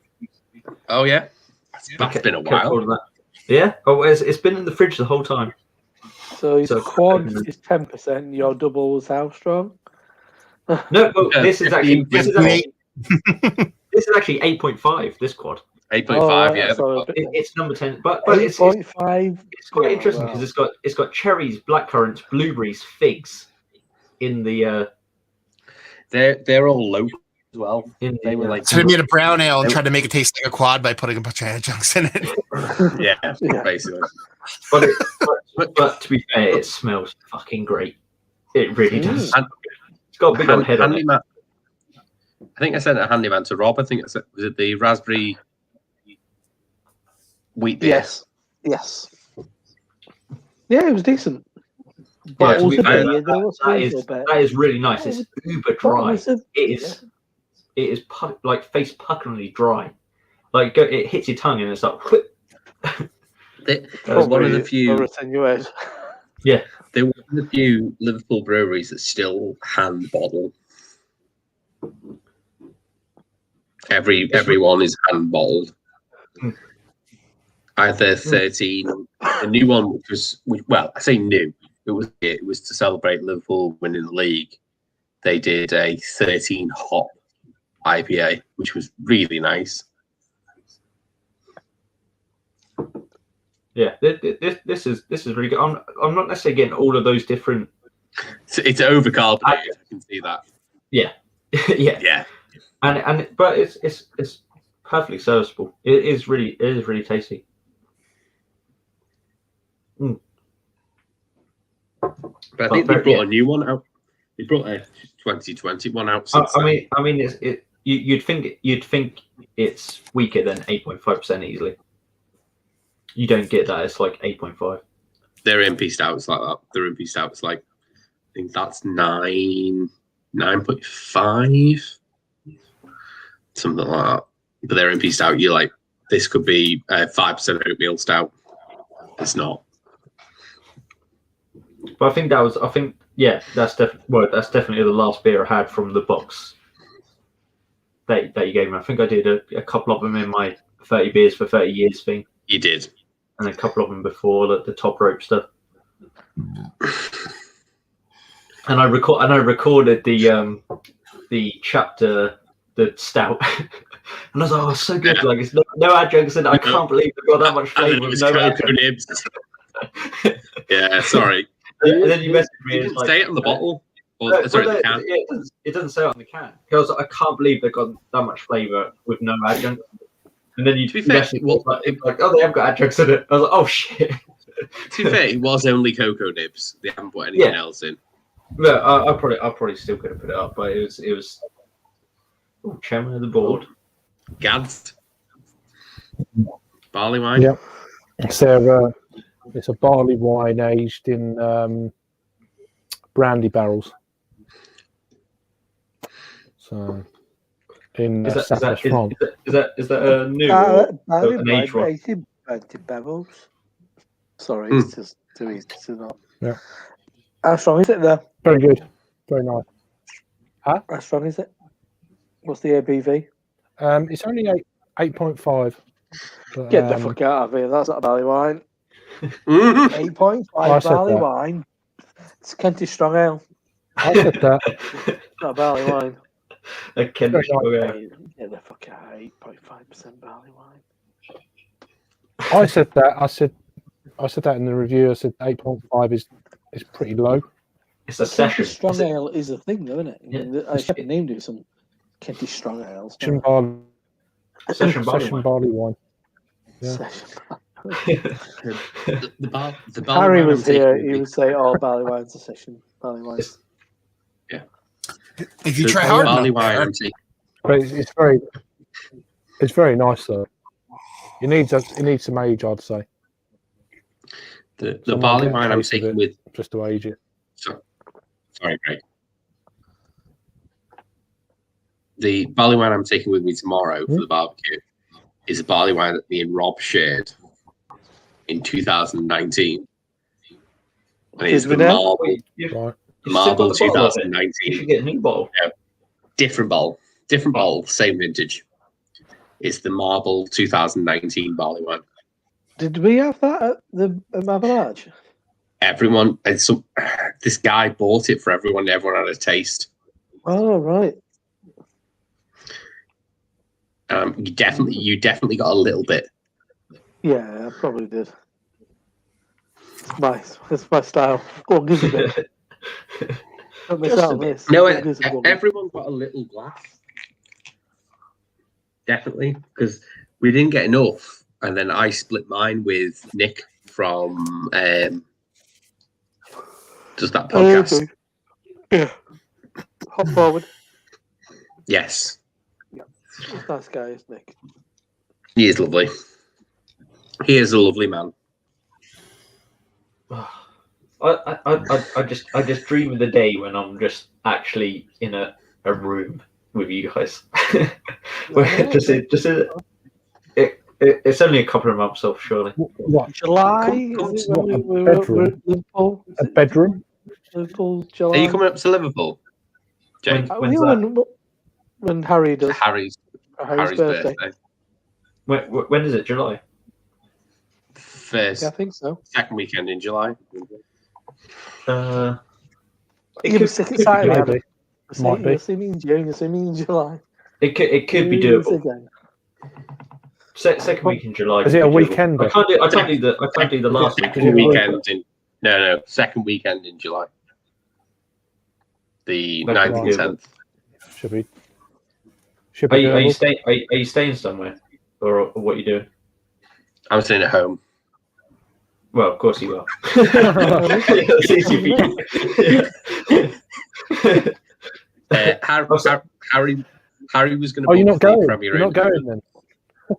Yeah, Harry said he might book the Premier Inn from over the road from my house. No. I'm in central Liverpool. Fucking idiot. I could sort. You can do. Yeah, I could But there is a arrange tra- It's a bit of it's an hour and a half. Knocking on 2 hours is Liverpool from me. Yeah. So, To be fair, though, I'd say on that. Yeah. it takes me 12 minutes to get into Liverpool on the train. It's easy to just walk in there, though, isn't it? It's a bit more fun. Walk out your door and you're there. Yeah. If you're not Probably from got a around walk, those haven't you? parts, Yeah, then it's a bit more interesting just to be like, hey, and Jake is a Beatles fan as well, so you'll wanna, like, I want to walk down Penny Yeah, Lane there's a couple of Beatles and pubs we Strawberry could go to. Fields and You might have to drink Guinness in the John Lennon pub. I'm a Beatles fan, but there's also no I'm good not that worried options. about Beatles shit. just if it's there. Ooh, look Yeah. at that. Oh, if it's there. If we pass it, I don't want to go to it. But if we pass it, Oh, I went okay. to a pub. Yeah. I went to a I don't pub want to which go. I was don't want to supposed make an quite- excursion. I went to a pub which was Yeah, supposed I'll to just be take a quite photo. prominent Just take a photograph, view and to that's go it. in. Yeah, It like when I was went to in New the middle of York, I went to a estate. place John Lennon was shot. That's what a Beatles fan I have. I'd love to take you to the I'd love to take you to the Grapes is a brilliant pub. Is it in the middle of nowhere? Like middle of an No. estate? No, it's like it's the edge. It's like you sort of go into town, you Is go it the past camera town. pub then? The tiny little camera pub, backroom pub. Oh, we can go to the camera pub if you want, where it's Gravity Pub. Tiny little Cast. backroom pub. Yeah, You know what I Gravity mean? Podcast. What's Oh that yeah, called? it's changed. It changed. Well, it's changed. Technically changed its name due to tax purposes. So it was Hard Times and Misery. It's now technically Dickens and King because they changed the name due to tax No. purposes. No, I'm not talking about the same pub, but I think it's on the Okay. road where Flying the Loaf is. Yeah, Yeah, It's just the same road. lower down, just off it. Little pub, tiny little pub. Little You're talking about the dispensary. It was tiny. No, it's tiny little trad pub. You walk in. Yeah, and it's it used to be the called bar like that, and then there's Hard a Times and Misery. really tight. So what it's called now? Well, no, it used to be called Hard Times and Misery. It's now Dickens and King. And it's not the same place. Okay, no idea what you're talking about. I'm going to go on the map and figure it out. Okay. But, Speaking yeah. of scintillating Goodness, conversation, Oh, fuck off. goodbye, gentlemen. It's Goodbye, not who gentlemen. you're lot. I'm gonna go hang out with my kid, man. We'll see you guys later. Does he mean Keith? See you later. Cheers for joining. Ron Jeremy.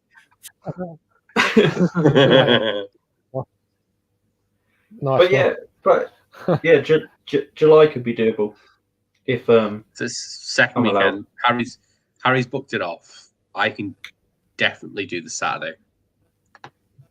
well, Other days might be I could probably only do difficult. I could probably only come up on the Saturday, go home Sunday. Is probably realistically what, but I would do it. I would make the effort. Definitely. Because we'd come into Liverpool Central and Rob would come into Lime Street, and they are literally over the road from each other. When is Harry going up? What, on the Friday or? He hasn't said, but I assume the Friday. He said the whole weekend. That's what he told me. So to me, that Yeah. means he's coming up on Friday, which is the 9th. Okay. That's good because it's my boy's birthday right at the end of July. But if it's at the start of July, I can wangle it. Yeah. Second I weekend. can wangle it. I'll have to see. Yeah, because Because I know I wanna do- LCBF is the weekend before my daughter's birthday, so that was touch and go. But I Oh, can't do it. I'm at a wedding on the Saturday, but the Craft Beer Expo in Liverpool's on that weekend, so I'm doing the Friday and then going to the wedding on the Saturday. hungover. Yeah. Well, I'm only doing one session at LCBF because I can't do the whole weekend. Yeah.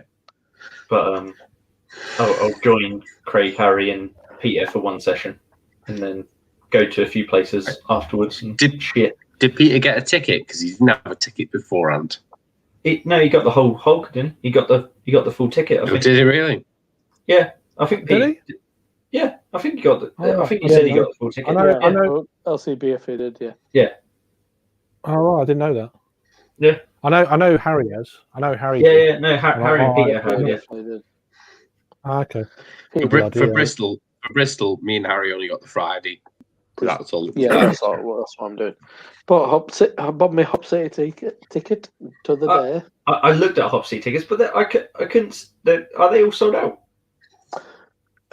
Besides Friday afternoon, that's the only one I think. Because I looked at the Saturday morning, and I was like, "Fuck, they're all gone."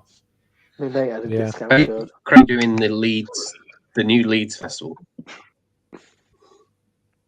New Leeds Leeds Festival. There's a new one in Manchester, but there's no one in The craft. Manchester. Oh no, the Manchester. You're doing the Manchester one. I've provisionally booked a hotel, Okay. but I'm still umming and ahhing.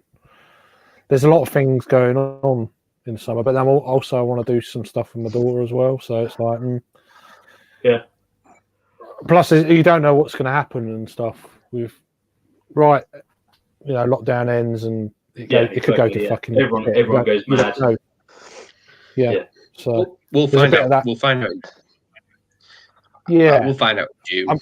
I imagine. I do want to go to. Yeah, we'll know before then. But I do want to go to the Manchester Craft Beer Fest. I think it would be quite good. Do a session. You're just doing a day. Well, no, I'd come up and do some bits and bats as well. Okay. So I'm sure there'll be fringe events as well, like every other city when they do it. So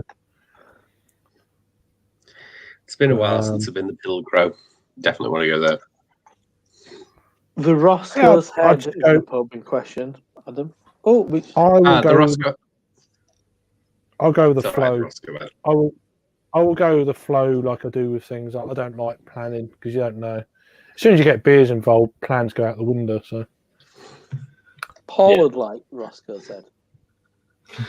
He would, but the beer selection's very limited. It is very limited. There I'd are better places. I'd with explore better the beer. one with the Stag. Thinking that. Have a look at. I sat very close to an older couple. Definitely the clever bench. grapes. Grapes always have brilliant selection. nice. Thingy Bob. Ship and Mitre. Gotta go to Ship and Mitre. Shit. Oh, absolutely. That's my favourite pub in Liverpool. And you're on the lane. You're over the road from Dead Crafty then, which is which is nice and is technically the best micro pub in Liverpool, in the UK now. Technically, but it is very expensive in comparison. Everyone is said, like, who I've encountered has said it's like dubious customer service. No, customer service is brilliant, but you'll pay for it. You'll pay for it through the nose. Yeah, it's probably one. If it's not the most expensive pub in Liverpool, it's up there. Yeah. But Pretty in customer line service with a is lot brilliant. of places. Other major cities now. Yeah. And the toilet situation is not great either. It's a one unisex jobby downstairs. Well, As long as I can piss, Oh, we've got a I'll piss triangle. anywhere. Oh yeah, but it's like someone's maybe house not. toilet kind of deal. Oh, really? Yeah, it's like just a toilet. There's no. Whereas if you go across the road to Ship and Mitre, they've got two downs. Get a bit of food in two Ship and downs. Mitre as well. Yes, however, that recently got a 0 on the health No. thing, so I'm like, Well, ooh. But it's 0. operated. I know it's not good. but it's operated as a different business. The Shipmaker pub, the rest, the food, and the function room are all operated as separate businesses. Oh, right. Yeah, we have a tax wangle there. Yeah, but it also means if they get a shit health rating in the kitchen, it does not affect the pub whatsoever. Yeah. But it's like like a fucking hole in the wall. You get like a really dirty burger and stuff. Massive burger, I remember getting in there. Yeah, but and also as well, I bet it's some zero venues. They've been okay. It's just that they've had an off day. Yeah. Also as well, also do their own brewery. Flagship is their own brewery that runs out of the basement. Oh, right, okay. Yeah. Let's say, I'm sure it's changed, but you mean when I went, they had like a really good tap list of German and Belgian stuff and lots of kind of good German stuff in fridges and some local. Well, it was cask at that time. Keg wasn't a thing. Not really when I went there. They've got a shitload of keg now, mate. All right. They've got three keg lines either side of the bar. So there's 6 keg lines. And then you have the cask as well. Yeah. I'm sure it's changed quite a lot in that regard. I always think it's funny about every other regard it hasn't changed. Like a pub setup when like you want to see what you want to get and they have different keg lines like over that side. Oh, you have to do a lap. You have to go like do a lap for this place. So, they have a board. Everyone's queuing here, but over there I don't want that beer, but I've got a queue over there. Yeah. There's a board. I've never been to Liverpool. So never been to Liverpool. I've been to Liverpool, but as a kid, so I didn't get the full benefit of Liverpool. I went to see Ipswich play Liverpool. Oh, right. You went to Anfield? Cool. Went to Anfield, yeah. Anfield's a lovely ground. And at that time, funnily enough, I was actually a Liverpool supporter, and I actually we got well, like the people we went with, we actually went into the Liverpool trophy room. I saw Kenny Dalglish. No shit. Couldn't fucking believe it. Saw the trophy, like we were allowed in like the trophy room. Yeah, I think it was like John Walk got my dad's mate the tickets, and we got to go into like the trophy room, and it was fucking cool. But like, but like from my recollection, we had to sit with the Ipswich fans. You know, it's like I was like a Liverpool fan. Yeah. And this is Liverpool side. Ipswich actually fucking won 2-1. So I couldn't even fucking hear the cop like sing at full volume. That was definitely the 90s then. Early 2000s, early 2000s. But it was like a 2-1 result. And I was, even though I came from like I lived in Ipswich, I was a Liverpool fan at that point. So with that shit team, was that McManaman's kind of here? Actually, I like Steve McManaman. I'm a big fan of Steve McManaman. It's I can't remember who was manager then. Would it have been Roy Evans? Would Roy Evans been manager? It could have been Roy Evans. It could have been when it was Gerard Houllier and Roy Evans. Yeah, Gerard Houllier sounds better. Yeah. Early doors. I think it might have been John Honorese's debut. Bloody hell, that would have been. That must be 98 then. I can't remember when it was. I was young. I was very young. I was a creepy person. I was younger. I was younger, not young. But Anfield is nowhere near the town centre. Nowhere near. Well, football ground shouldn't be. If it's Newcastle, it's really bang in the fucking middle. Anfield's about 4 miles out of the town centre. Yeah, football ground should be miles away from the city centre. However, it's only literally less than a mile from Everton. Just got to walk across the park. Yeah. What like Ipswich football, the Portman Road is smack bang in the middle of the town centre, and it's also Portman Road is also where the prostitutes hang out, and that's the name of the Birkenhead's over the wall. The slags. What breweries? Is that where Top Rope? Is that where Top Rope are from? Glen Affric. Glen Affric. I knew there's one. I couldn't remember what it was. Yeah. Glen There Affric you go. and Peerless are both. Glen Affric and Peerless are literally like a 10-minute walk from each other. Glen Right. Affric with Yeah.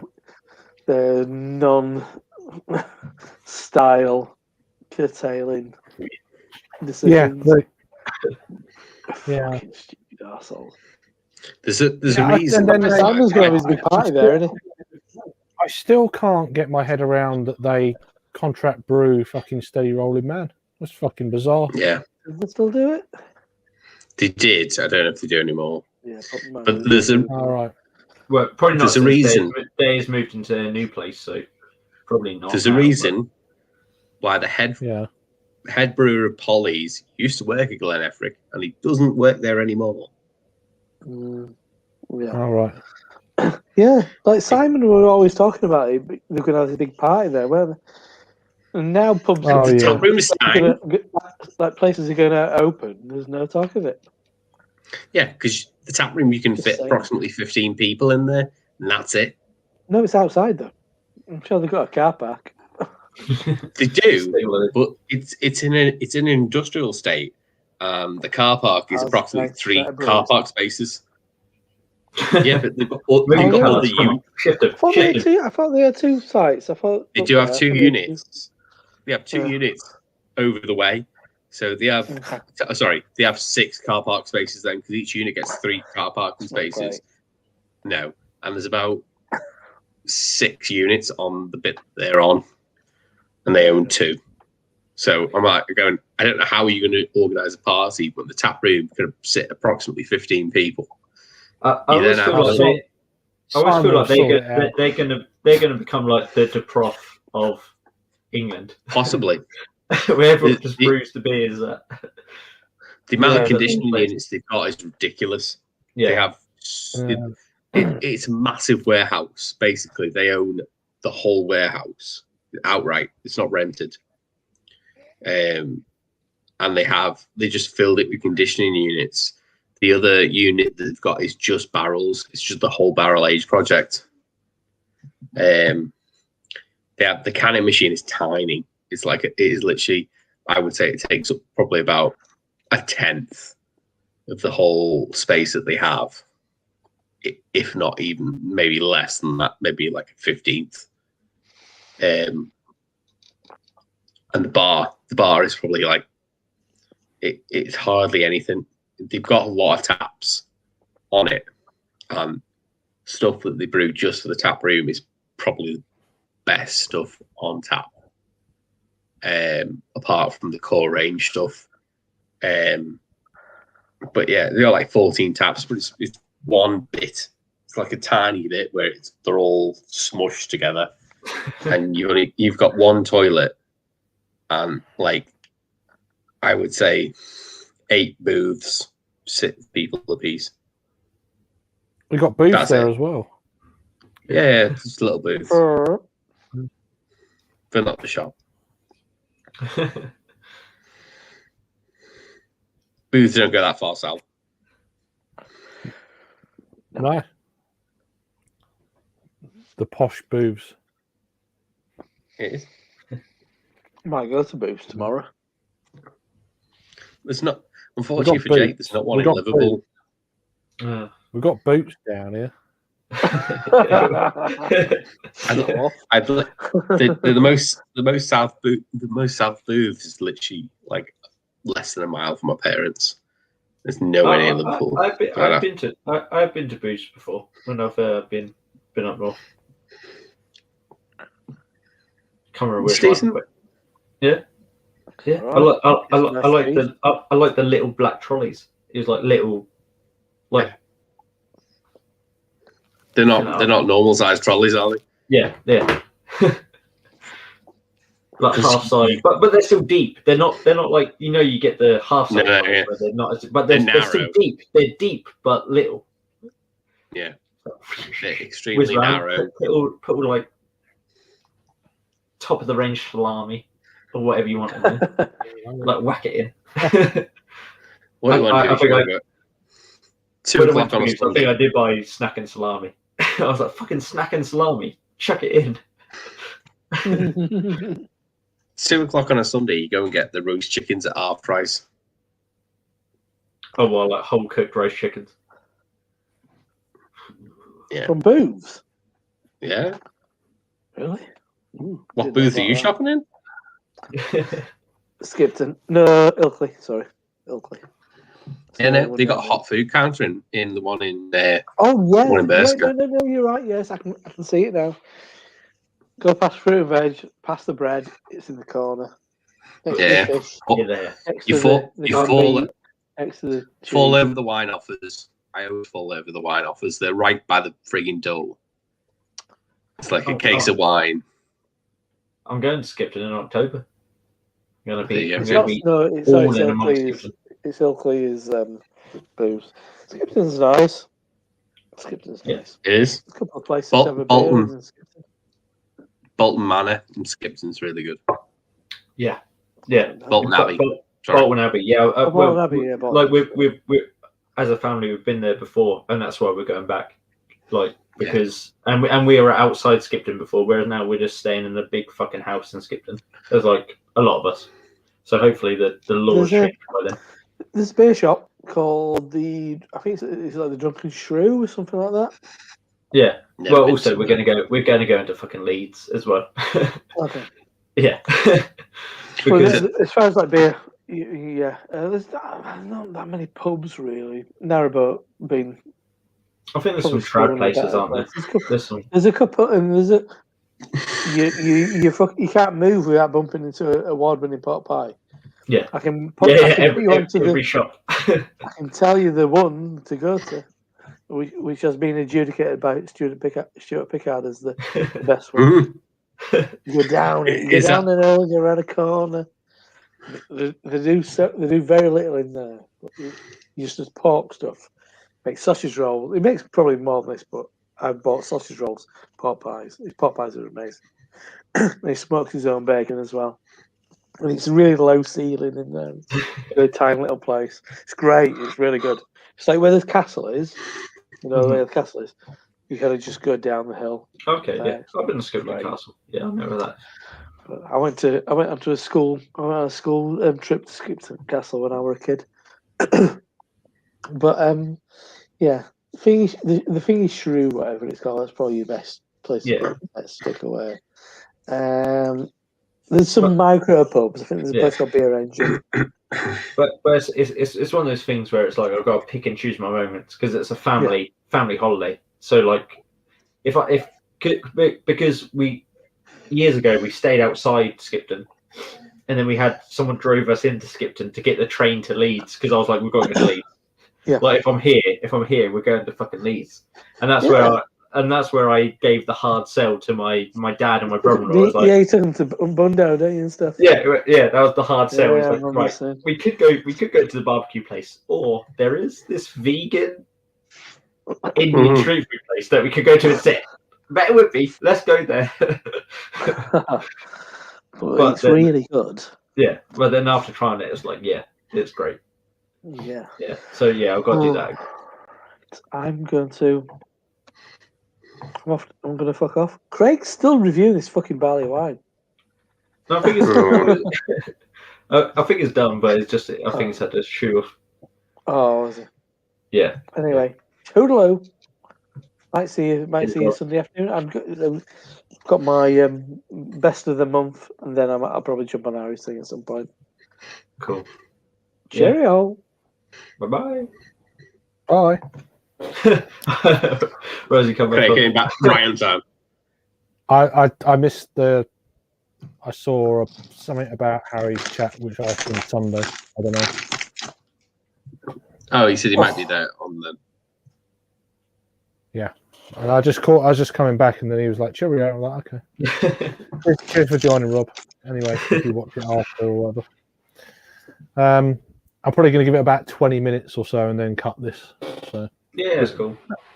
to about 4 hours. So it's been quite a nice little chat. Nothing too crazy like 10 people and stuff. No. So apologies to anyone who wanted to come in early. I just think because I've watched them back and it just seems it just gets too much. It's almost like more of an offline chat when it's like that many people, isn't it? You could add one more person to that if you wanted. Yeah, I just think. I mean, I've got the option, but it's just. Yeah. Like 5 or 6 people. Raggy. Oh, sorry. Terrible heartburn. No, I've said to him if he want, that was earlier on. He's like, "Oh, there's too many people." That's fine. 6 was too many for him. Well, it was actually 5. It was actually 5 at the time, but he said that was too much. So that's fair enough. Are you doing okay? Huh? I was more worried about you, to be fair. You're all right. Me, I'm all right.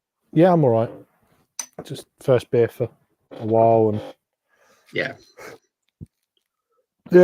I'm good. I'm good. So I need to check my messenger apparently.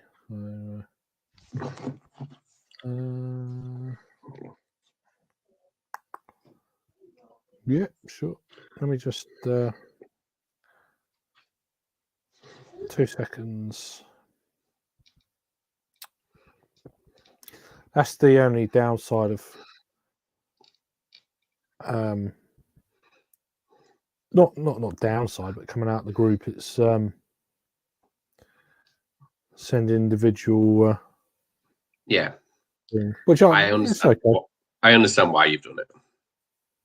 Yeah, it was nothing personal to anyone. It's just I'm just it reached capacity. It's just too many people, I'm afraid. For me. Well, it's your channel. No, I'm talking about the group chat. Okay. Group chat. It's just too many for me. Oh yeah. For me, but everyone, what? It's not personal. It's just I can't.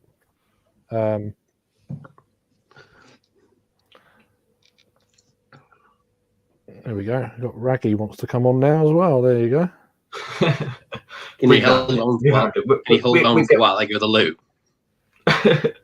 We're gonna plow on. So we got James. How's the barley wine going down, Craig? It's nice. I mean, it's not. It's quite a weak ABV for a barley wine, but it doesn't come across weak. It's not one of them. Well, I think historically it was never that. I think historically it was around that ABV. Yeah. I don't think it was ever like the craziest ABV. All right, James. Hello. How's it going, guys? Yeah, all good. But I was on that, Craig. I don't know if you saw Handyman. No, I didn't see it. No. But it was one of the ones that Adam sent me ages ago. It's the last one from his box. Right. That he sent me. So that's what, a year ago or something? No, it was in 2020. Don't think it's quite a year ago now.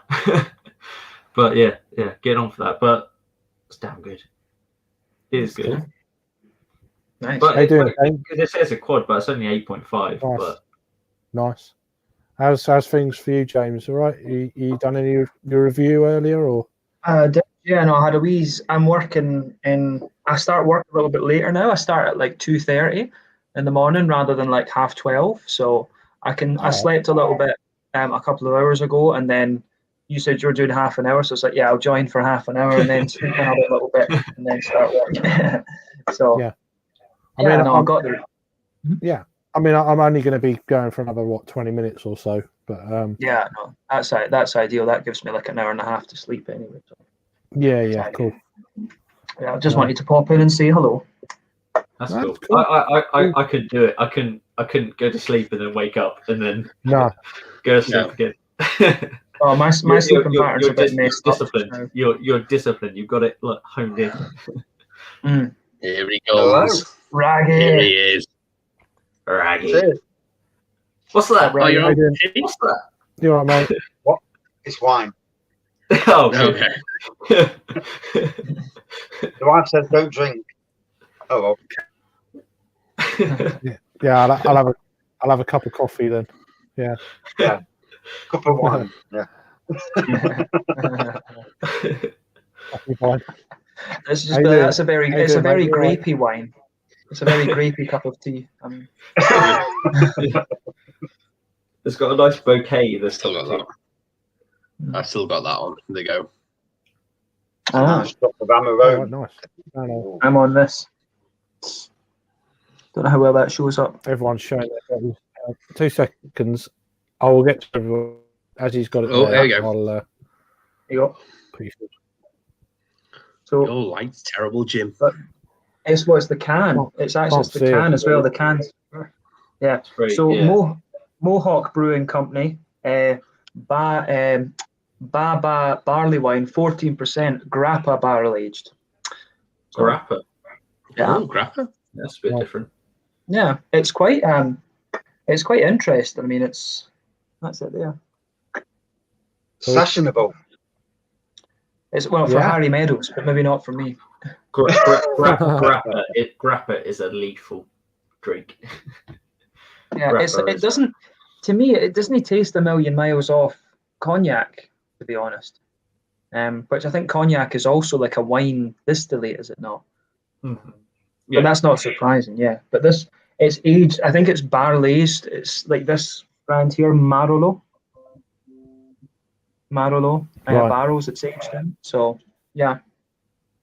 So it's quite interesting. I think it's the grappa's like so juicy that it like covers up a lot of the barley wine elements of it. So it kind of just tastes more like a liqueur, but it's Grape, nice. isn't it, grappa?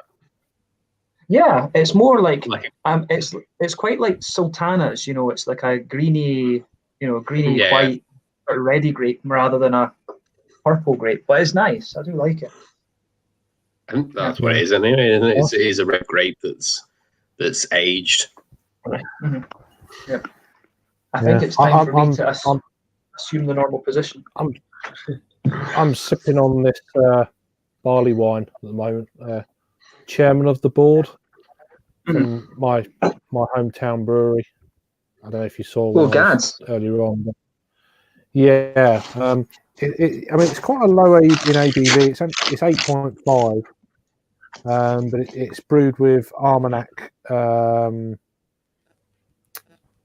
brandy casks. Is it brandy? Did I say? Is it? Yeah, brandy. Yeah. From You'll Gascony, which is southwest France. you'll see, hopefully, in June, you'll see a joint review, me and Harry in person, doing a barley wine in Armagnac and also in whiskey. The two same barley wines from Pomona Island. One is Armagnac, one is in a specific whiskey cask. Yeah, but you know we're not interested in that. We're interested in a dragon soup review. That's all a that'll good probably happen. big geek shit. Yeah, We'll be in the Bristol, barley wine. so- Can But yeah. fuck off. The barley wine can fuck off. It's all about the Pretty food. nice, though. Nice conditioning and stuff. It's, I've been talking with Harry what shares we're taking. So we've been sort of I might agree. get a case of this. I might get a case of this and then bring it to multiple bottle shares. See how it develops. Keep it for special occasions. Yeah. Oh, I could get I get a case of 12 for about 40 odd quid. So I might do that. It's only 330 ml bottle in it. I thought that was a big boy, wasn't 500. 500. Oh, okay. Bloody hell, okay. So I could bring a couple of them for a bottle share and you get a decent amount. Yeah. This from Handyman is really grown on me because I think the additions that they've put in there really it almost makes up for the ABV. So they're calling it a quad and it's only 8.5, but the fact that they've put those, so they put cherries, blackcurrants, blueberries. Was that it? Cherries, blackcurrants, and blueberries. The fact that they put those in there, it really makes up for the. Because a quad, I always think it's that sort of 10% and above, is sort of pushing it, sort of thing. Whereas I'll try and the sort of tartness and the brownness of it makes up for it, I think. If you come up to Liverpool, we'll do. If you come up for multiple days, we can do Handyman on a day. I'll drive and not drink because Handyman is, specific part of Liverpool called Smithtown Road, which is not near the town centre, and it's like difficult to get to. So I would drive, and we could do all of Smithtown Road. But yeah, Handyman's on there. There's a load of other pubs on there. I'll have to wait and see. Yeah, I need to wait and see on money and stuff. I've got a few things booked, but yeah. I mean, I want to do everything, but you just can't. But I also want to do stuff with my daughter as well. Exactly. Yeah, don't worry about it. She deserves a lot. So, I definitely. I mean, I'll definitely see last June. Well, last June she didn't have a birthday party because of shit and then other things, and there's always other shit as well, isn't there? There's always other places to go and places where we'll meet up, and we're like, we don't all need to go to. Like, we'll just do whatever. That's the thing, isn't it? I'll definitely see Raggy in October, though. Eventually, we'll all converge. Eventually, I booked it off work. Oh yeah, it just needs. I'm not worried about it because it will eventually happen. I'm not worried about that. It's just we've all got shit going on and blah blah. And, Once there's uncertainty, you throw that into the mix, and then we'll see what happens at the other end. Really, the actual government guidance and all that shit. I think they're going to keep. I need to book Nothing but Craft Beer Festival before the tickets run out. I've just noticed today that they're sold out on I don't know how many sessions, but I've got to get. I'm going to have to go and book 2 tickets ready because they're selling out quick and looking out. Oh really? I didn't know that. Already sold out of 2 sessions. So I'm going to go and book 2 tickets as soon as some idiots off the internet pay me some fucking money. Otherwise, I'm going to ditch their articles and tell them to shove it up their backsides. But, that's a webmaster thing. You have to let me know. You have to let me know. I was going to try and get up, but if they're selling out, then I will. Yeah. What I might do is book 2 tickets, and then if you can come, fair dues. If you can't come, I'll just get somebody nearby to come with me. But I'll try and get some tickets. All right. Okay, mate. Don't want them to sell out because that Nottingham Craft Beer Festival in the Sneinton Market. There's some great places all around that area. Yeah, you can get drunk very quickly. It's Saturday afternoon and Saturday all day is booked, but I can see that Saturday evening and Friday evening are still available. Right. 11 quid. 11 quid. Oh shit! Not expensive. Yeah, I'll just book it. Not too bad, is it? Book it. I'll just book it, even if it turns out I can't go. I've got a ticket. And I can sell it. I'll get on that now. Yeah, I'll sort the ticket out and yeah. Well, if you get it, then if you get a couple, I'll sort you out. Yeah, I'll sort the tickets. Don't worry, no worries. Okay. Are you still on about going to Derby at some stage? I know Greg was interested, Mr. Bullman. Yeah. Yeah, I'll have to wait and see. There's so many fucking festivals, and it's just like, there is. Yeah. Geez, I'm getting busy with it already. I haven't even been to one. Everybody's chomping at the bit to get going again because everyone needs to, don't they? Everyone needs to start generating that income and financially going. Yeah. I mean, we're looking at doing theme parks. We're looking at getting Alton Towers season tickets. We're looking at going to Blackpool, which isn't too far away from Liverpool. We're looking at doing Flamingo Land, Great Yarmouth. We're not bothered about London because it's too fucking busy. Give me a bell if you're in Blackpool because it's literally 45 minutes from my house.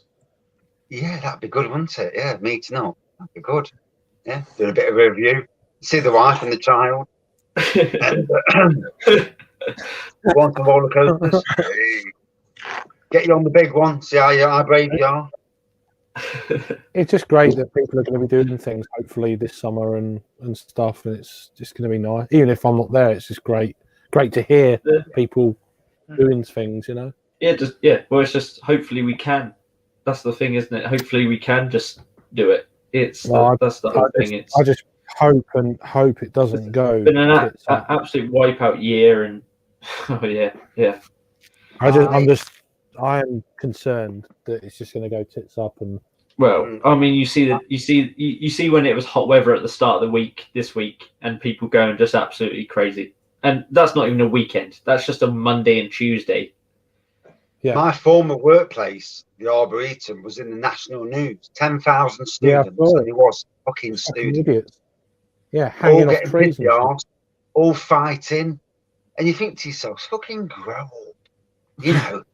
And then you had some dickheads, some local idiots, not students because they've got brains, but local idiots turning around and saying, "Well, we're too young to get coronavirus." Yeah, but you might be too fucking young. But then you take it home to your mum and your grandparents and kill them. Okay, but you're not too young to get it. Anyone can carry it. You're not too young to get it. You might not get symptoms. See, I have to admit, I wonder, and this is just from having worked as a teacher. I honestly think it's the kids that are spreading it. I think it's kids that are spreading it. Like when they're going in, at least in Scotland, because the schools were still open. I think it's going into the school, it's spreading around the kids, and then the kids are taking it home. I think that's you see where the spikes are, and that's exactly what's happening. That's exactly the first month they were known as super spreaders, and then that term disappeared. Yeah. I mean, in the UK, everyone's trying to use. Oh, sorry, Craig. No, in the UK, I mean, I think they shut pubs on the 4th of November. Certainly locally, I think, because we went into Tier 4, they shut pubs. And then, but it didn't spike until like early January. So that literally rules out pubs as being a spreader for the virus straight away. Pubs have never been a spreader. All the bullshit. It has never been a spreader, you know, and it was proven. But there's no one actually saying anything about that. Yeah, the hospitality sector has been absolutely royally fucked. That they've been absolutely scapegoats. Yeah, and obviously, really education's important, but also like keeping people alive is important. and you're putting parents in difficult positions where they have to go to work, and they become spreaders themselves because they have to go to work, and then their kids also have to go to school. Yeah. So so they're going to school with 30 other kids. You're going to work with an office full of people, and all that shit. So you can see where the spikes are. The spikes don't come from pubs and restaurants and cinemas and all that stuff. It comes from where people are exposed the most. Yeah. And I mean, I'm very lucky that I'm now 24 days into my first dose. So yeah, of the old vaccine. So I'm very lucky. 70% protection there, Craig. Yeah. Well, they even reckon it can give protection to like as young as 12, and that's confirmed as young as 12. Yeah. Mm-hmm. Yeah, I saw that. Yeah. Yeah. There's all this talk in the EU just now about a third wave because they've messed up the rollout of these things. AstraZeneca. Well, because but the thing is, though, France and Italy are a bit buggered, I think. 1 in 3,000. The thing is, though, France never really had a second wave in the first place, though. So.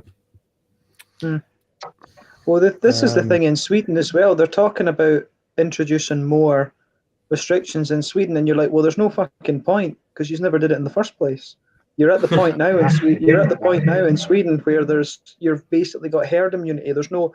I honestly would question whether there's any point in doing anything more. I think the people.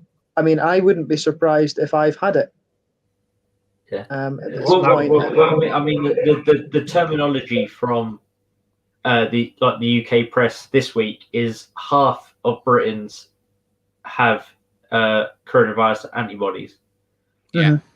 And they didn't say half of Britons have the vaccine. They say half of Britons have coronavirus antibodies. It's so that's a herd immunity thing, isn't it? It's they're not saying both, isn't it? Yeah, exactly, yeah. But I mean the one and only thing that they've done is cracked on with the vaccine. And that wasn't down to the government. That's just the science came and the government were like, well, we better jump on it. Yes. So it's nothing fucking to do Well, with the government.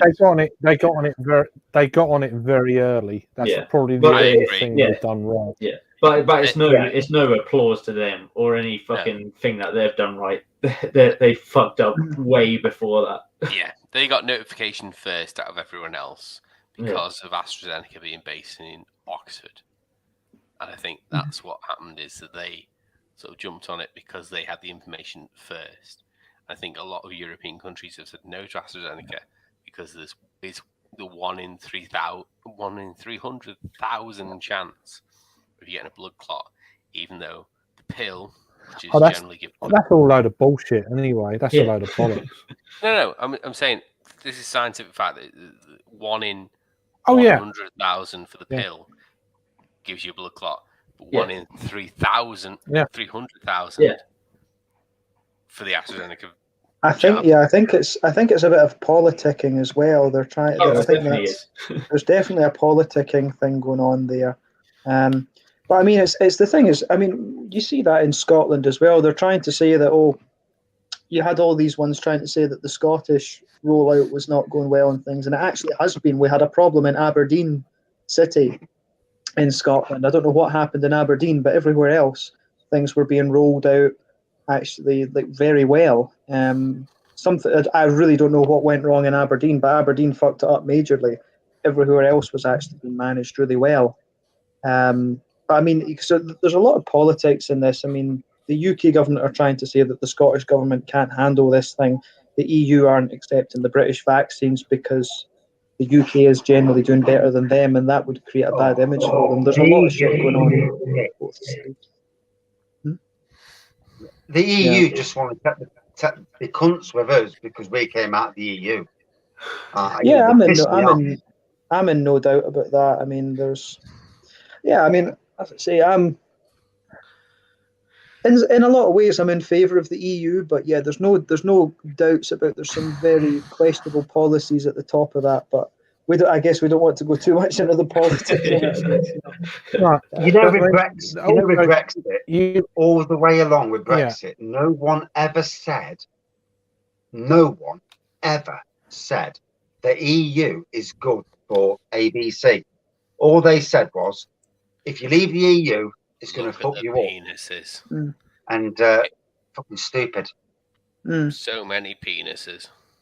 Who is actually from that beer? Oh my god! That is a beer from Carnival in collaboration with Tusk, who are a Baltic bar based in Smithdown Road. They are a gay bar, and it's a beer that Carnival did in collaboration with them. That's great. That's good for Harry and Thomas. Just to let you know, Adam, you're very quiet. Your audio is very quiet. Sorry, I've changed headphones, so. I can hear you. So yeah, I can hear you, but you know. Sorry, it's basically a beer. The bar's called Tusk. It's named after Burridge, which I think his name was Neil Burridge. And it's named after someone that died, basically. In collaboration with a gay bar, but it's brewed by Carnival, which is that's quite the thing I like about that is there's no Carnival branding on them. So that they've done it from a completely they've done it from a standpoint that they wanted to do it. If you know what I mean, they haven't plastered their branding on the front of it. No, it's called the gay bar. I think the guy died. That's why it's called Burridge New England IPA, because the guy that died was something Burridge. I think it was Neil. Raggy's copying me. He's on the Pepsi now. Yeah, that's not Pepsi. That is why. That is not Pepsi. Yeah, it's a It's plum Pepsi. it's Amarillo and Vic's Secret hopped. Amarone. No, Amarillo So- at 6.6%. That's 14%, and it's Amarone, Italian fine wine. So with regards to COVID and everything else, do you not think that sometimes with COVID, that a conspiracy theory, but I don't believe it, but we've got a lot of elderly people throughout the world, a lot of people in care homes, a lot of people with dementia. COVID came along at the right time to wipe out a lot of people. Just makes you wonder, doesn't it? Because it has took out a lot of that generation. A lot of people in care homes who cost a lot of money to look after. Scary thought. I think the only way that it was created was if it was created in China, and it was created as a, can you do this? Yes, we can. Some sort of bioweapon. As in, no, but as in a sort of an academical exercise, and then it Yeah. escaped. Yeah. But the thing is, China will never admit that No. because No. No country will ever admit that because it would bring down countries. It would bring down the governments. No But one's the ever thing going to is- admit it. That's the The only thing way. is, If it's manufactured, that's the only way it happened. Yeah, but the thing is, though, that with the technology and science we have now, the science will lead us to how it happened. It will Eventually. Yeah, eventually. Eventually, will. I agree with Raggy. Eventually, because the WHO doctors that came to investigate in China were driven around in a bus. Yeah, that's a for load 2 of bollocks. days. Yeah, but then but Piss out that's of a them. load of nonsense. That was a load of nonsense, though. They were restricted with everything they've done, and they were given Oh, the yeah. samples. Well, rather than- Sorry, I thought restricted you before were everything saying the happened. news was a load of bollocks. I was going to say that happened, but what China did was a load of bollocks. I agree. Well, I mean, but that's the thing Oh, is yeah. the Chinese, the mainland Chinese mentality is very much that, if their mentality is very much, if we're powerful enough to do something and we think we can get away with it, we'll do it. That's the mainland Chinese mentality. So, I mean, this is one of the things, and actually, as much as I dislike Trump, it was one of the things where he was right, and he said the EU and the US need to come together, and the South American Confederation as well, and they need to basically stand strong against China, because the longer you let China and Putin go together, you're letting an authoritarian order into an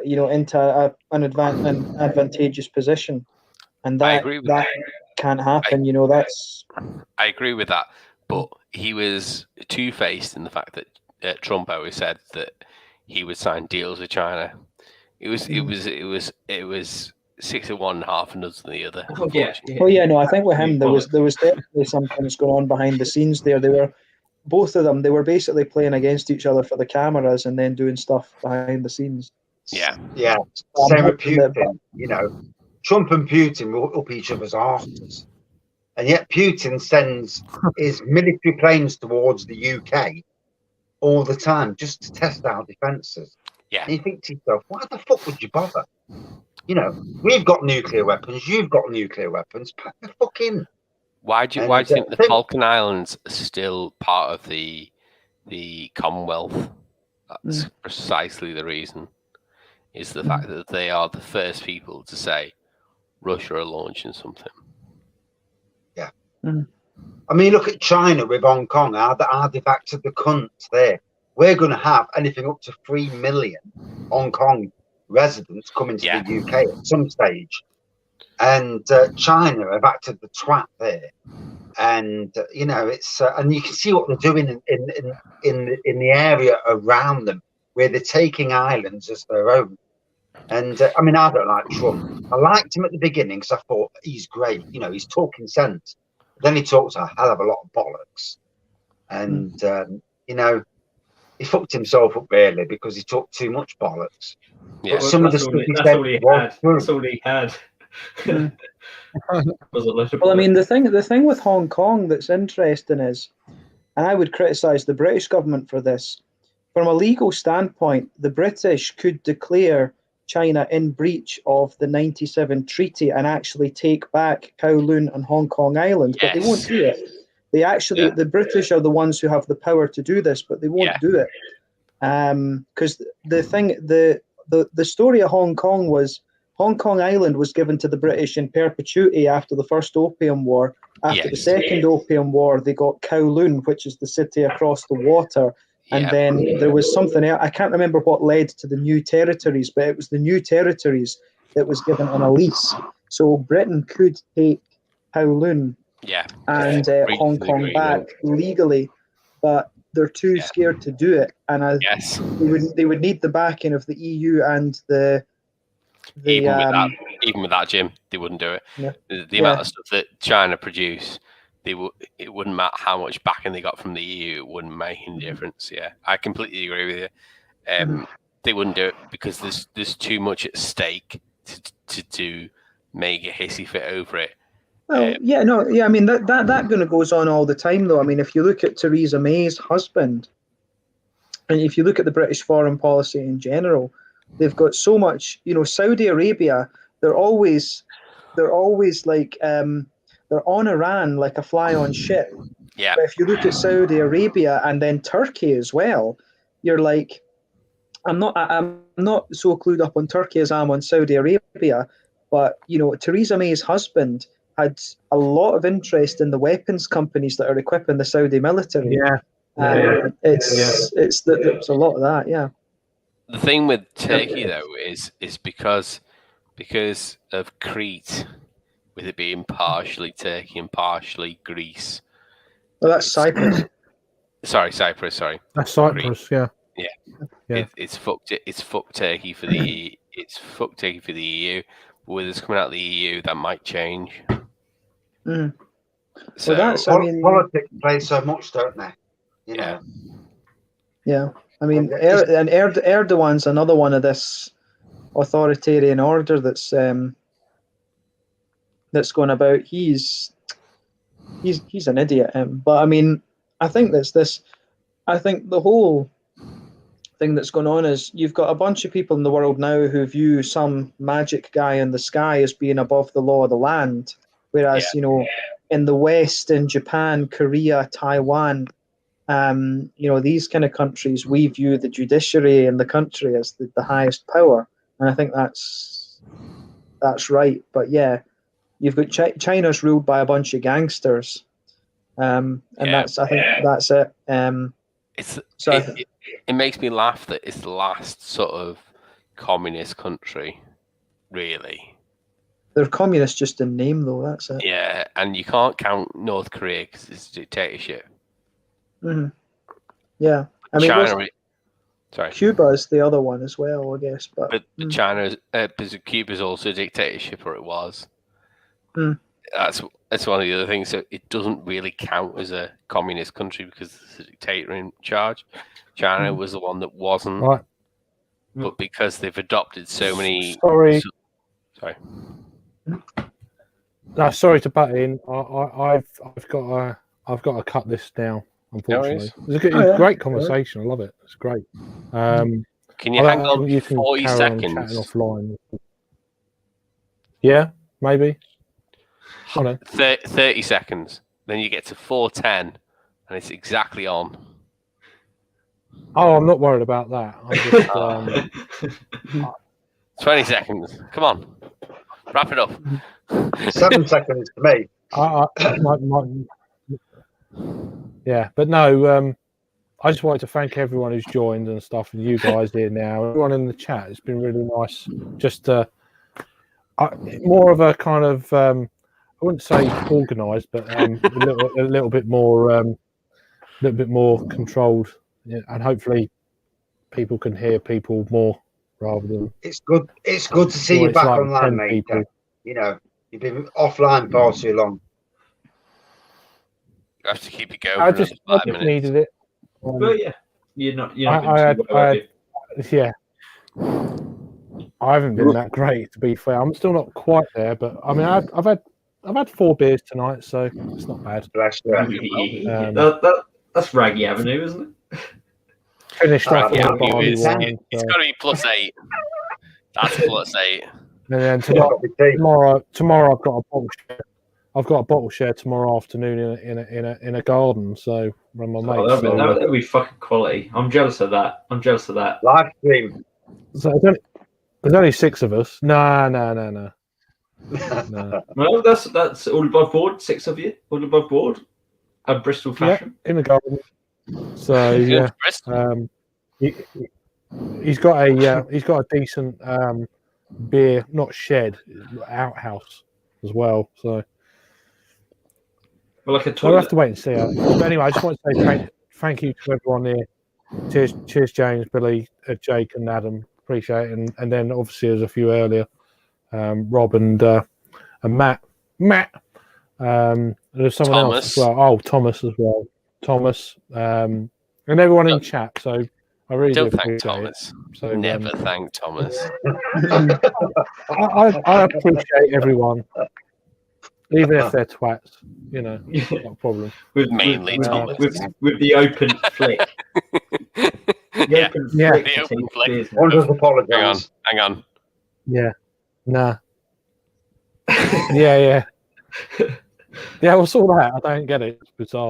But anyway, all he did was just flick his hand. Yeah. Anyway, thanks for joining. And I'm not sure if I'm around next Friday. I'll have to wait and see.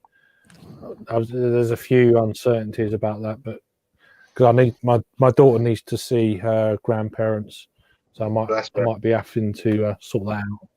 So yeah. I can cover if not. Hey. Yeah, I mean, if not, I will be probably more in the chat. But then after that, then hopefully I'll get more into a weekly thing again. But anyway, waffling don't on. be beholden to anything, Craig. Have a good Easter as well. Have a good Easter. That's the main thing. So take care.